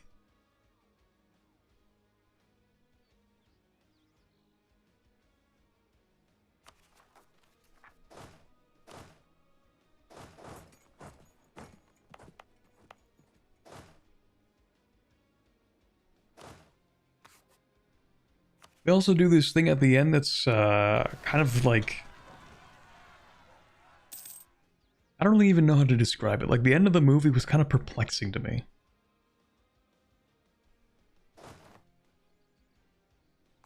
You have the main character, and he's talking to his therapist in, I mean, I might as well just go full spoiler with it at this point. I'm, like, kind of tiptoeing around it, but honestly, it's hard to discuss without actually just, like, full-on spoiling it, so my apologies. Basically, at the end of the movie, the main character is in the back rooms, surrounded by, like, different people who were in his life, right? He is sitting in, like, this this version of his childhood home. It's way more than 20 seconds, I know, I'm sorry. I'm full spoiling it, by the way, at this point. It was gonna be 20 seconds, and then I wanted to think about it more, because I'm not doing anything in this campaign, I'm just waiting for this true stand. And I'm dealing with rebels, and it's kind of mindless, so... my apologies. The backrooms posting will actually continue. Anyway, he's talking with his therapist, and the entire point that he's trying to get at is like he has this trauma from his childhood that he kind of carries over into his marriage, and then he sort of gets divorced. He's talking to his therapist, and they're both in the backrooms, but he's kind of like... he's kind of gone a little bit crazy, and he's like, this is the place I want to be, this is perfect, right?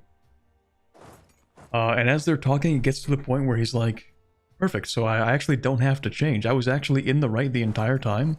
Please tell me I was in the right.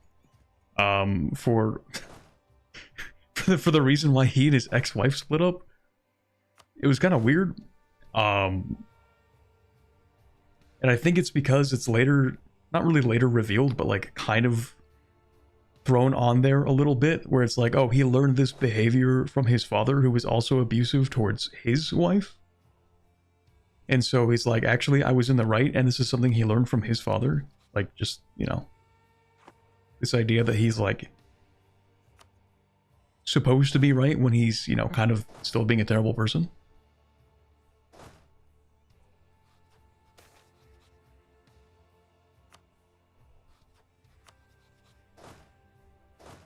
That whole part of it was a little bit weird to me, but, you know, it kind of connected back in the end, so that's cool, I guess.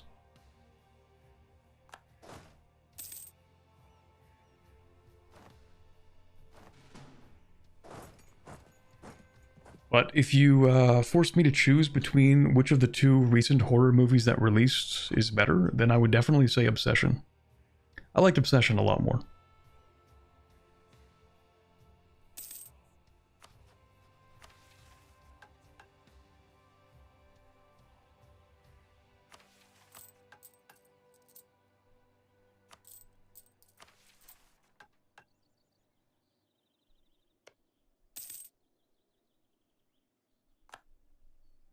Okay, so finally we can go to war with this guy again. Imagine being in a bizarre alternate dimension and just going, man, all this is really neat, but I really need validation that I won my divorce. It kind of is how it ends, sort of.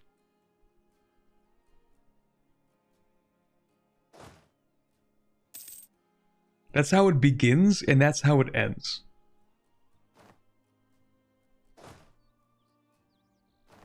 It just goes full circle back to the starting like 10 minutes of the movie.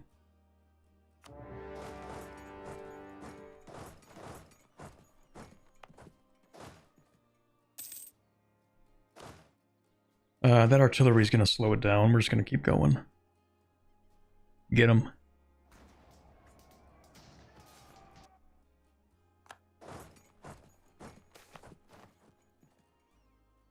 Okay, cool. Ooh, actually, what I should do, because I don't really want to wait forever for this to be done, is I'm just going to build the fort here. I just realized I'm going to have to wait like 2.5, 3 years to build the castle anyway. Even after I take this stuff.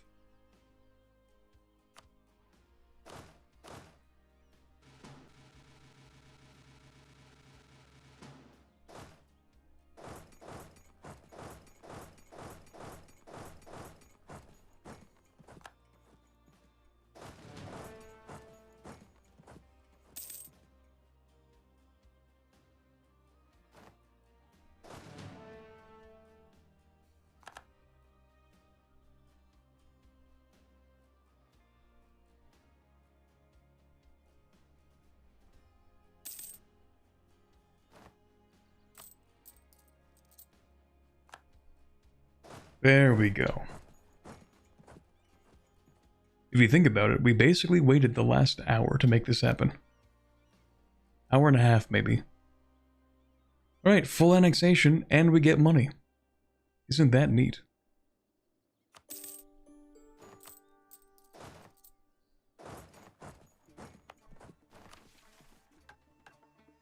The Sage Kings of Gowon have held great power in both Gozengun and Yanshen for generations, ruling over Dangun from the heights of the Crane Throne. Now their empires have fallen, and they have slowly waned into decline. I read that weirdly. Now their empires have fallen, and they have slowly waned into decline, their influence on the region growing smaller by the day. Gowon is a spiritually rich land, and would finally allow for us to journey to the sea. Most importantly, it sits next to our final prize, Jianxiang, and the temple within. We will venture to the land of the Sage Kings, and with its capture, gain a foothold to our blessed restoration. Cool. We get an event in 10 years. What? Oh, wait a minute. Do we... No, it does become an eternal monastery. Okay. Okay, so we need another one of those, and then we just need 30 warrior monks. So yeah, we actually just have to wait for this to finish building, and then we need 30 of the monks.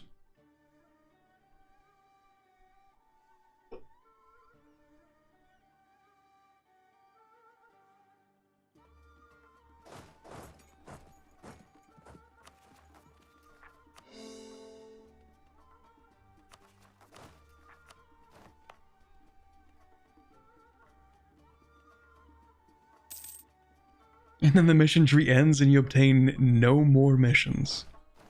Surely. That's it, guys. No more missions. Ooh. I do like free money.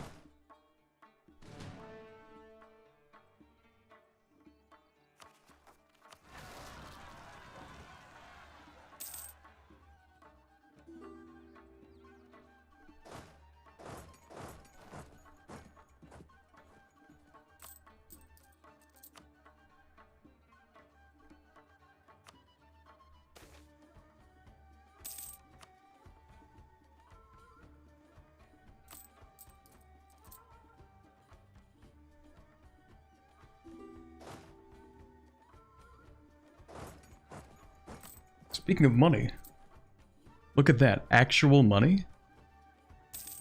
Actual money is Cangji. Not just positive income, but like actual, real, tangible cash.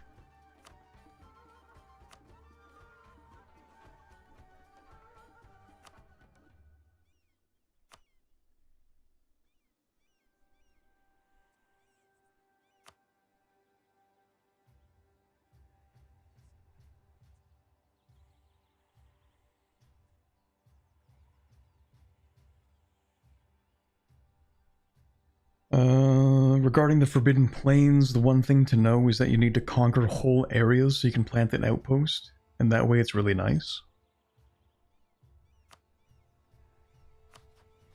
Whole areas?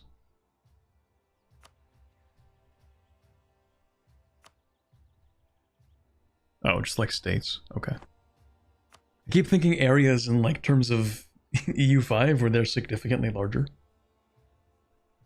Like, wait a minute, a whole area.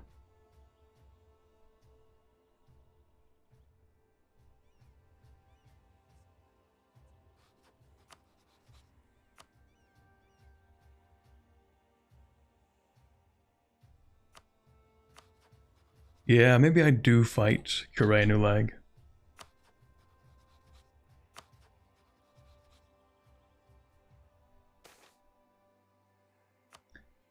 Of course, once again, it's the face stealers. Back at it again.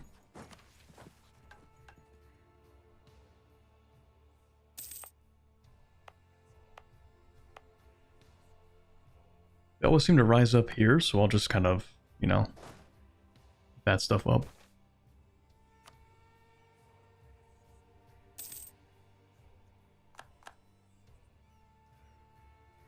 So now I need to conquer the areas and then colonize through a more complicated system that works in the background.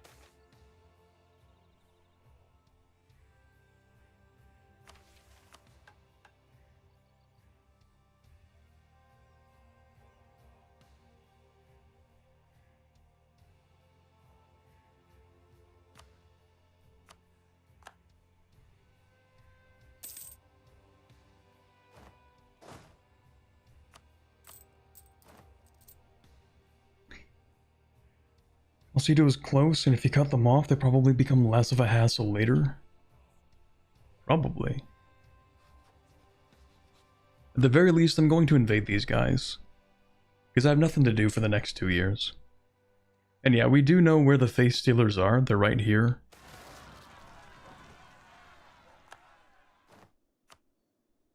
So, exactly as expected.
Too much mill power.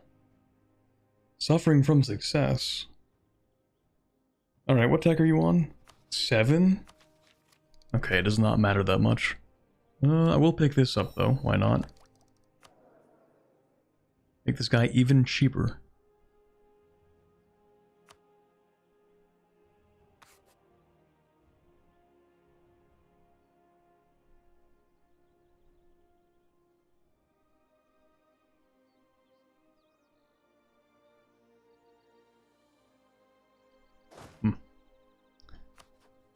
Alright, and then we'll just go fight these guys.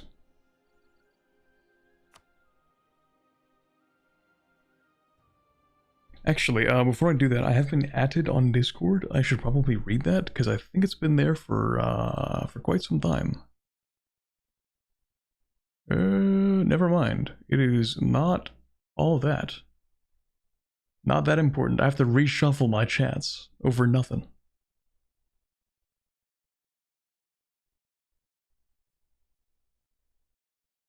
They should invent an EU4 that has really good UI scaling so that I can play it in 1440p. So that I don't have to suffer this issue.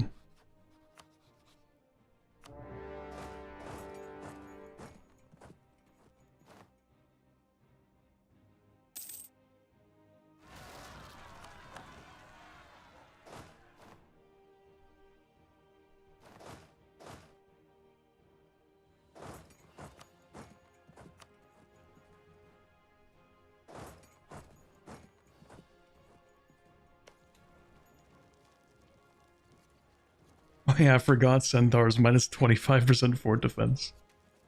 That is super funny. Okay, we are going to repay these loans actually. That does make it kind of complicated.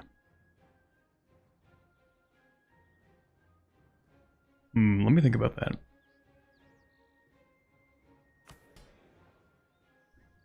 Unfortunately, there's not really much that can be done to actually have no loans. I mean, I could exploit a little bit of money. It's not going to be enough, though.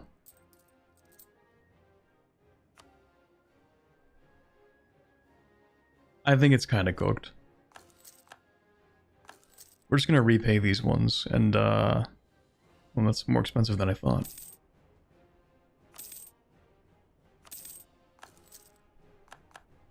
Repay that, so I don't have to take out another loan, and then we're going to go out and take the 5% again, the 1% again. Unless I really just want to sit here and pay off 600 ducats.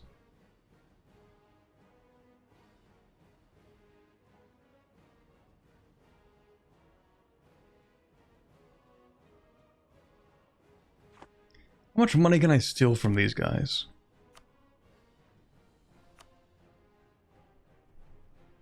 Okay, I could pay off that last loan. Sure. Okay.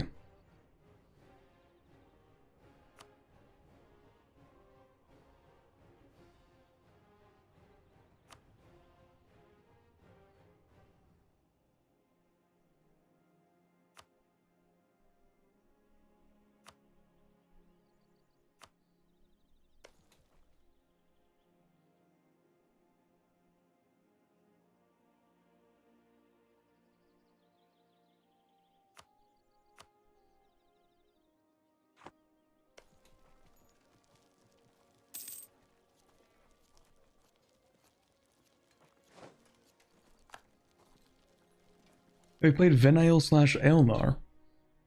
I did actually very briefly start a Venail campaign. I never finished it. I did end up forming Elnar. What I remember from it is that you're just colonizing a lot.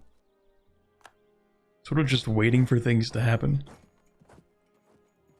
Which might, ironically, make it really easy content. Oh, right, I'm no longer behind in institutions. I can't have more than 999. I don't want to pay for 70% ahead of time. Instead, I will pay to get to 20%.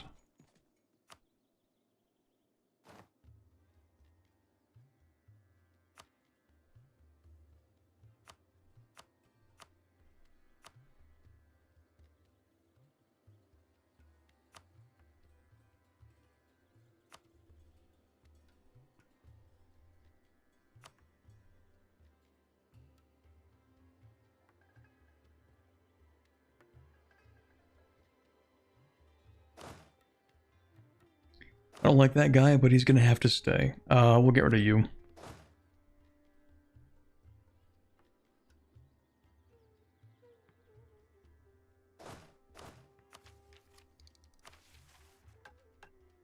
Does he know, chat?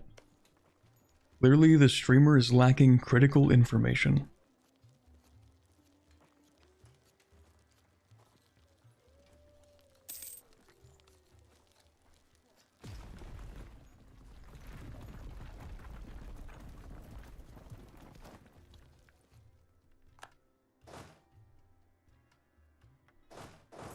The streamer is aware that Elnar has a really annoying disaster. Streamer has not played the disaster yet.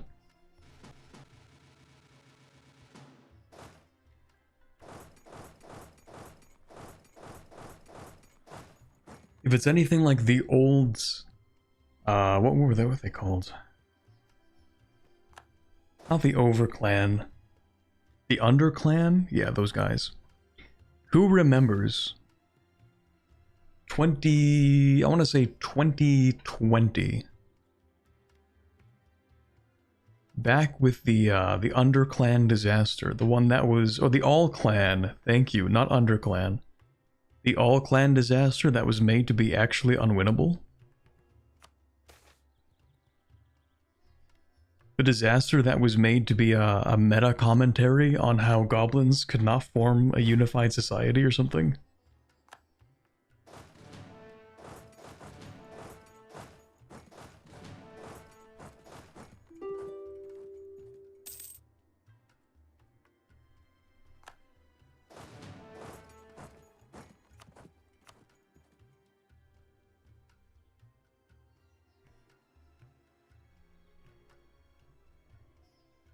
Okay, I think I'm taking full areas here, which is apparently what I need to do in the Forbidden Plains.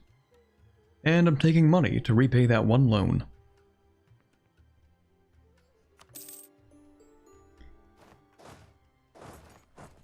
So, how does this whole thing work? Establish an outpost. Costs money for phase 1. Oh. Money? I don't know if I want to pay money for that.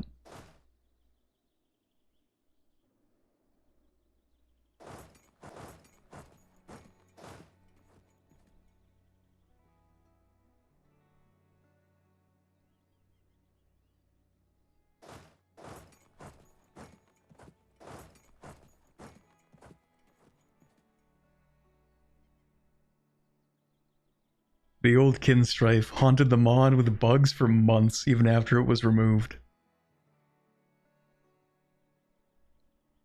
Yeah, that was definitely something. Fun fact, actually, before I really started making more Anbennar videos, I was playing it on and off for a couple of years before that, which is why I was kind of vaguely aware of it. And that goblin disaster was actually so devastating that I think I put down Anbennar for months after that.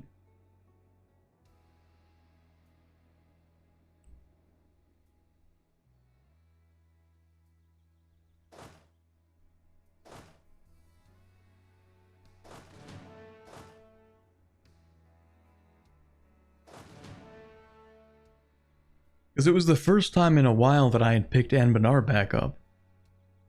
So I was thinking, okay, yeah, you know, I'll get back into it. Sure, I'm gonna play as the goblins. These guys seem fun. First time playing in the Serpent Spine, by the way. This is before they had adventures, I'm pretty sure. Yeah, the Serpent Spine adventure mechanic. And that was really bad to encounter.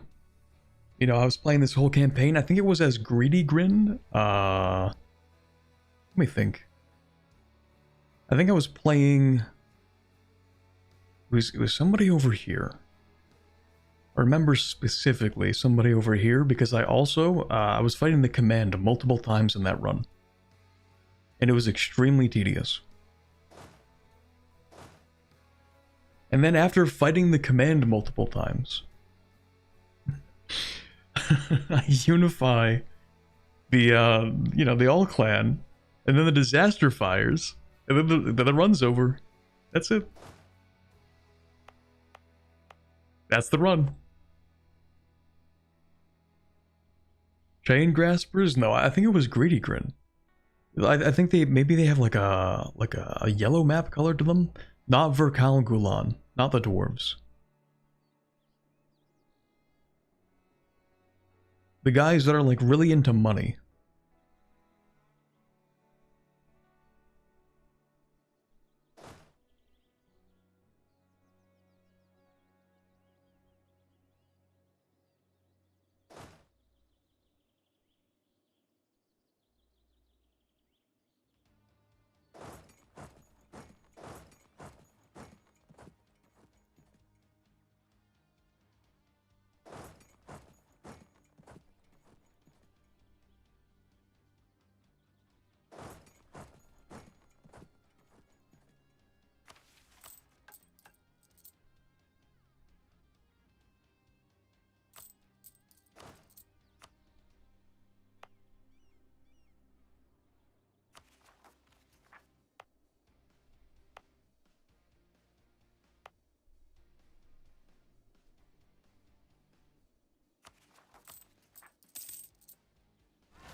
Overclan was supposed to have a similar disaster, but thankfully the creator came up with the revolutionary idea of a fun goblin tag that doesn't end in horrors beyond comprehension.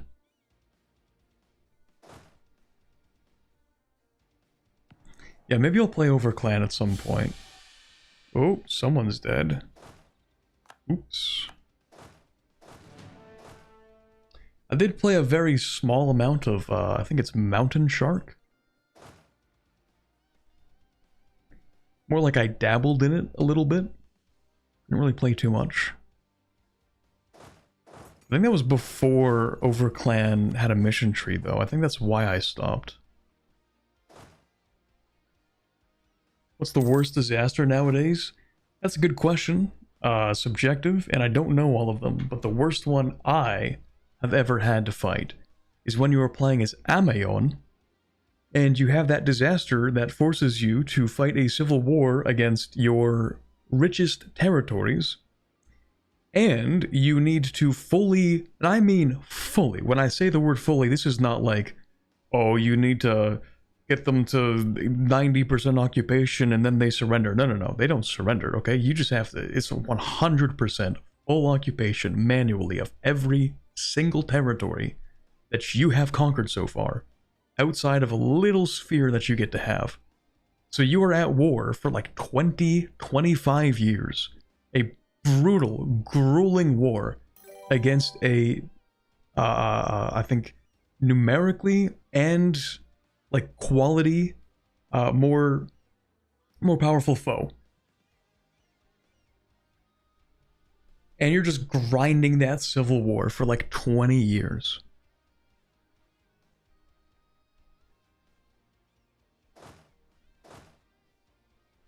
Used to be worse, all of your possessions would rebel except your core lands. When I played Amayon, it was very soon. I actually played it before their mission tree fully released, so I don't know where exactly that kind of comes into play. Like, I don't know if I played the worst version.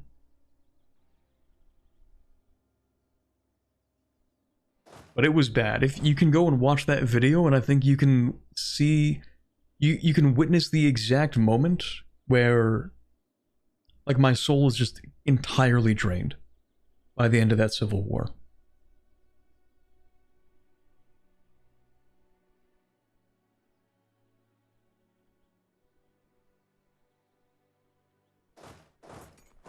You can see in real time how I'm starting to question my life choices.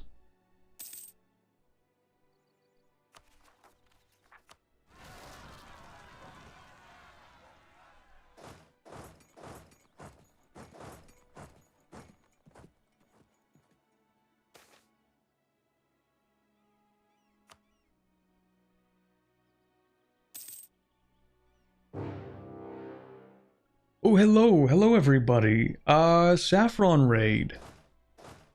Welcome in everyone, and thank you very much, Saffron, for the raid on both Twitch and YouTube, the double raid. Welcome in everyone. We are actually, funny enough, we are just about to finish the last mission for this first section of Cangji. We're playing some Anbennar, of course, as we often do on this channel. Not that often though. The last time I streamed this campaign was nearly a month ago. But we are going to finish this off very soon, so that's cool. It ain't much, but just wanted to say thanks for all your content. I'm so deep into it now, I'm watching your old VODs from like 4 years ago. Good to catch you live. Heart emoji. Thank you very much, Liam Dodds, for the 70 of a currency I'm unfamiliar with. I don't actually know what ZAR is for currencies. But thank you very much. I do appreciate that. And I'm glad you like the content. VODs from 4 years ago. What was I even doing 4 years ago? 4 years ago was before I even had this model. That's you're going to the ancient archives to find those ones.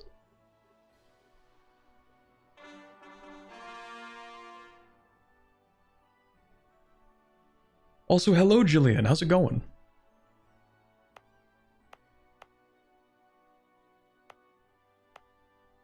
Actually, what were you guys? What was Saffron playing?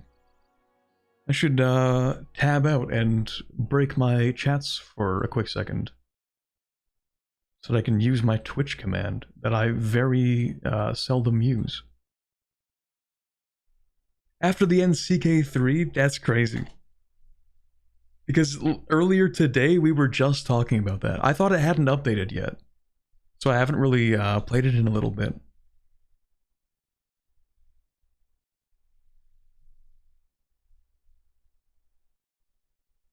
That should work. Yeah, there we go. It's peak, we gotta play together? Absolutely. Big fan of After the End. But be warned, pretty much my only experience in After the End is playing various places in Canada. Of course. Naturally. So I'm only vaguely familiar with the situation as it starts in like Newfoundland, and that's kind of it. A little bit in Vancouver as well.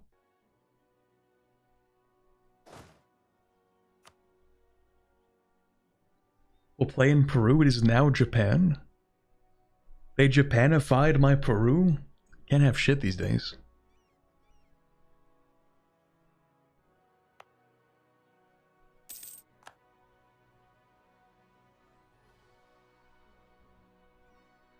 Oh, I also, I should probably give a little context to the people that are new here. I kind of just hopped back into it without saying much. So Cangji, everyone who is new here, little introduction. We are playing as the Soul Haramari. These are the cat people. That's like so.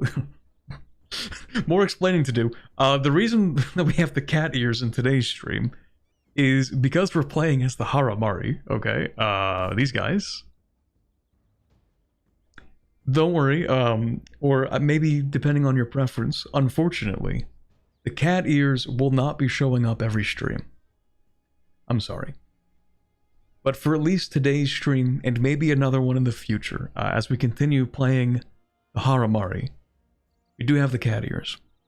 So, these guys, you know, they have the ancient Harem Raj, which is down here. There's actually a second one, called the Denijan Raj. So the cat people are, they're pretty powerful. They're actually kind of in charge in the definitely not India part of this game. Of this mod, rather. And we are part of that old empire that is now in the definitely not Tibet part of the game. And so as the one province that is Haramari up here, we're deciding we're going to make our own Raj. It's going to be cooler, it's going to have a lot of fire, and a lot of psychic fire abilities, and it's going to be basically Tibet, which means we have no economy. I had to claw every little ducat of this economy out of nothing, because it sucks up here. So that's our current mission, is to basically declare ourselves as a new Raj.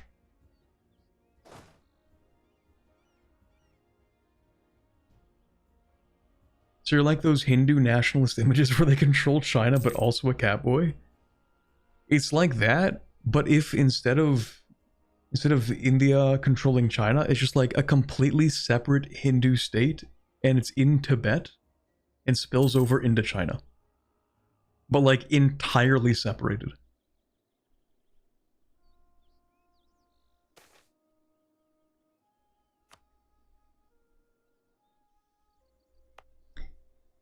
So all we have to do is establish this last monastery and then hire, I think, like, yeah, 6 of these guys. Well, maybe I'll hire them over here.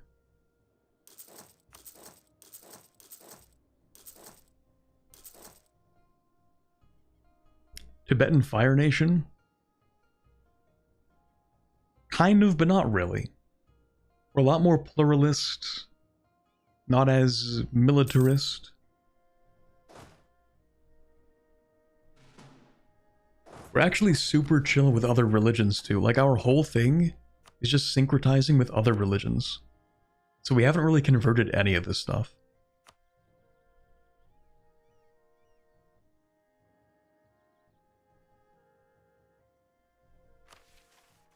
But with that done, we have our final mission.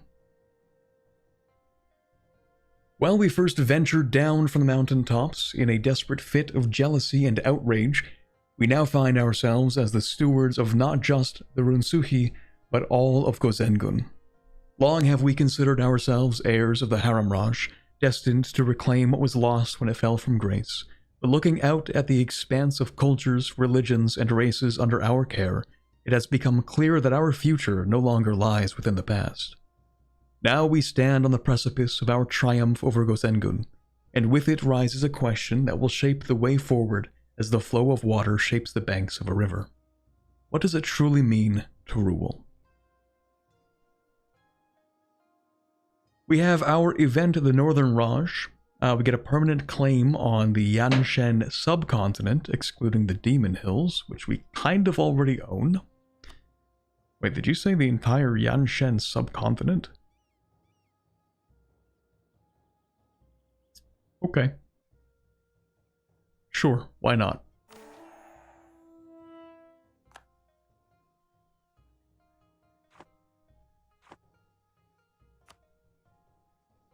The Northern Raj. After many long years of consolidating our power, we have at last extinguished all threats to our state and gained control of their lands in return.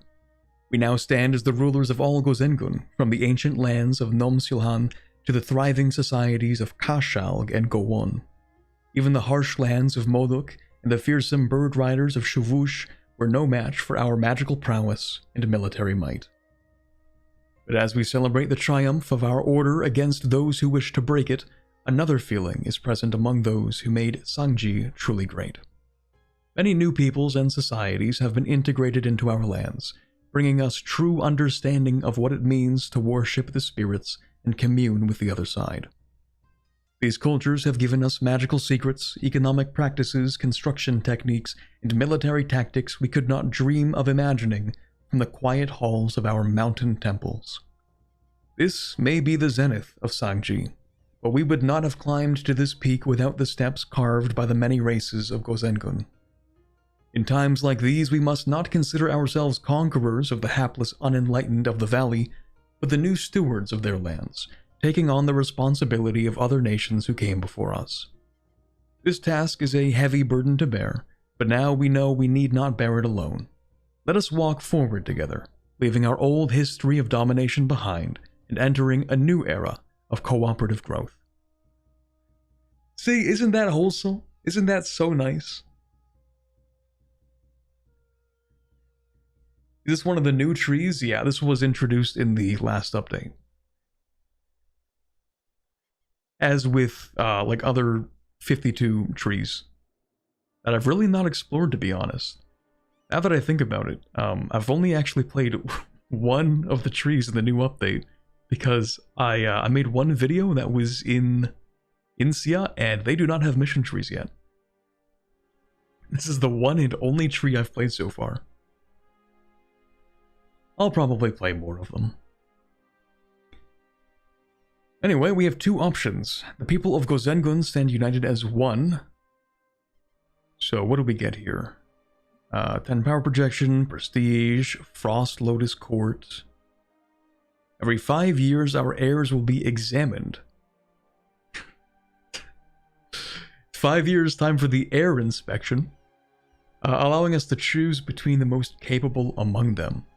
Okay, that's cool. We become the Gozen Raj, and we obtain new missions, and we change the country color. Okay. Neat. What do we get down here? It is the same thing. Okay, so either we become Gozen Raj or Sangzhou. I don't know what the difference is.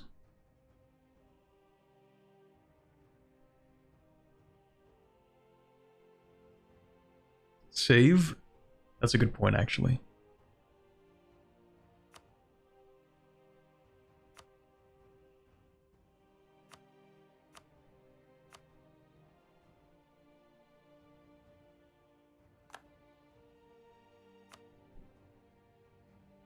Alright, option 1, Gozen Raj, which just feels a little more, I don't know, it feels more appropriate for what we're doing, right? Because we're making a new Raj. Okay. Interesting map color. I don't know if I really vibe with it. I don't know about this one. Not what I expected.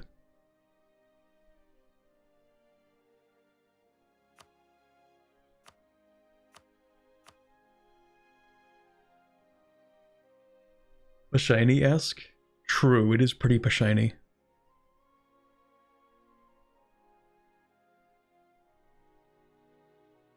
The map color just doesn't really fit the vibe of the country, you know? Like a proper map color for this country is kind of like a light blue.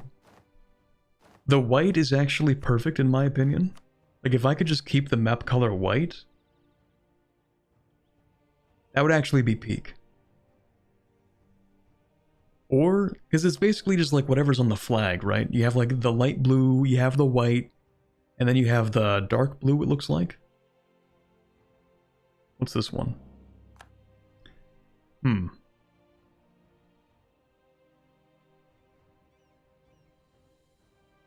really don't know if I like either of these. Are there mission tree differences? No. Well, I don't think there would be. Maybe there are. I'm assuming there wouldn't be, only because... Unless there's like one or two, maybe. But I assume that there wouldn't be, because it would be kind of weird to do that and not really tell you.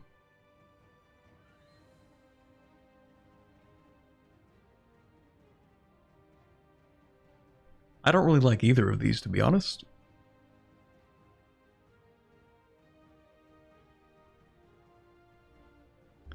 That's a tough one. Yeah, I have the exact same opinion, Cap'n Dread. I prefer the name Gozen Raj, but the color is worse.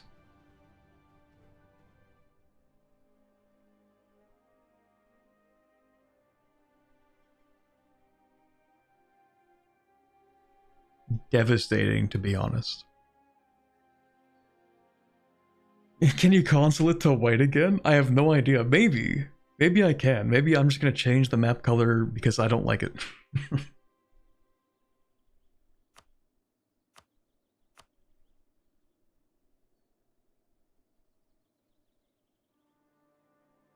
So I'm going to load up the first name because I like the name. And then, who knows, maybe I'll change the map color. I don't know if we can console it, but I think we can probably save editor it.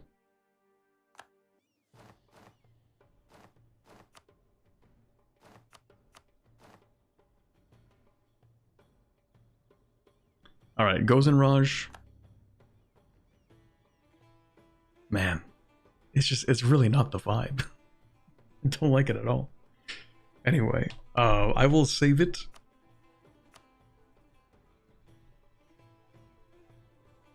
And then, well, to be honest, whether or not I continue this run is kind of like... We'll see about that. I probably will. But I've heard it's just like a lot of conquering. I think this mission tree looks the same.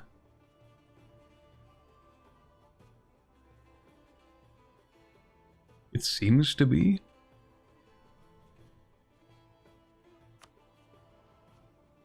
That's a lot of conquering.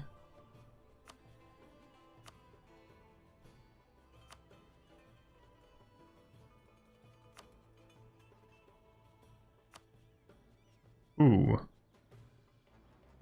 That's a lot of conquering.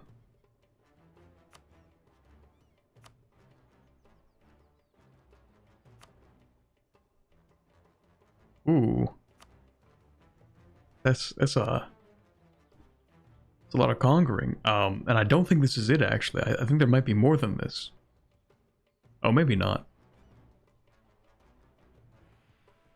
Lake Federation plus Eastern Forbidden Plains plus Yanshen plus Shamagad?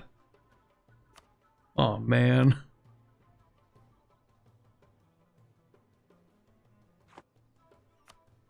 Oh, man. Just a half-world conquest? No, it's not that bad. We don't have to take all of Harass, right? Like, we just need Yanshen and like a northern Rahan, right? Right? We take that stuff, and then we... Yeah, we go after the Demon Hills, sure. Everything in Shamakad. Oh yeah. It's like 60% of LS. Oh man. Oh man. You know what I might do at some point though? Because I don't know if I'm gonna continue this run. I might. But just in case it doesn't happen, I'm like pre-firing that, you know? Just in case. Because this run has been interesting, but now if it gets to a point where it's just like, okay, now please conquer 60% of Hellas. We'll see about that one. Because it might end up just being kinda tedious. Maybe. But it could also be really easy, who knows. Maybe it's not that bad. But either way, if I do come back and continue playing this campaign, I'm definitely going to change the map color, because I don't really like this one. It's a mission tree in Hellas, what do you expect? No, that's pretty true. That's fair. But I was thinking, I spread out these streams over the course of like 2 months. I kind of feel bad for that massive gap between the streams. So if I were to start a new campaign, maybe I'll do something weird where I decide for an entire week I'm just gonna stream one Anbennar campaign. Just the entire time. Just day after day. 16-hour streams, let's go. No, but I might decide to do something where I just pick up a new tag and I play it for multiple days. I think that would be interesting, maybe. Anyway, we are going to put a pause in for at least this run. It is now 6 o'clock, and I've been streaming for over 6 hours, so I think we're gonna stop where we are right now. I did actually save already.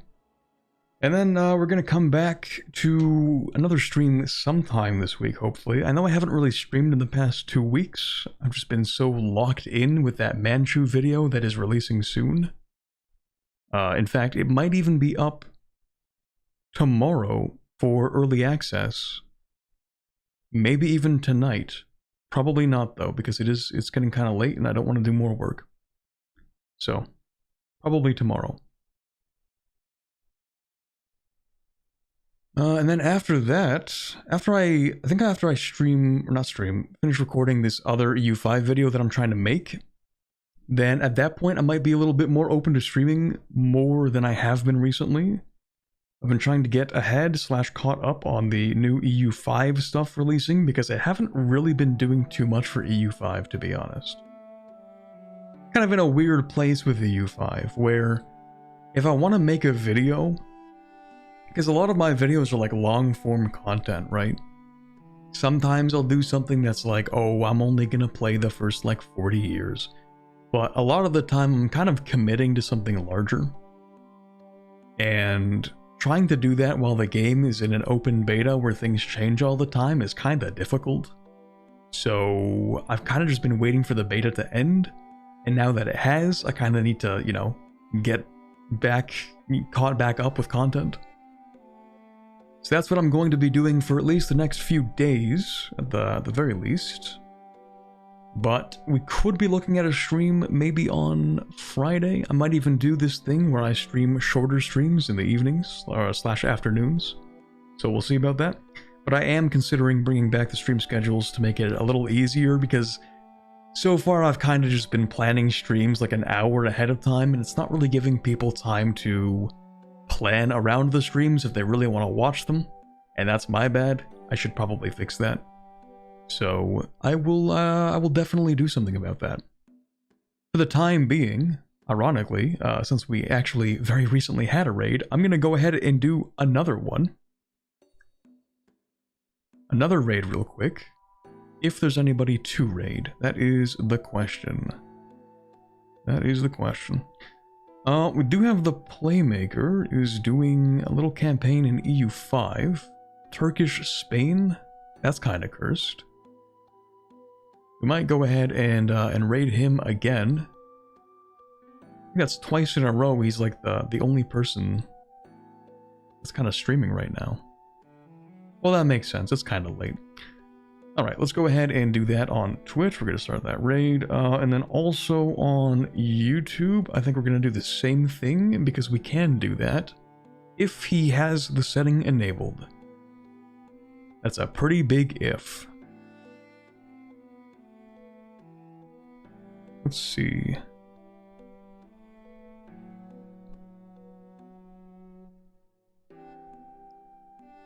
Is he streaming on YouTube? He is.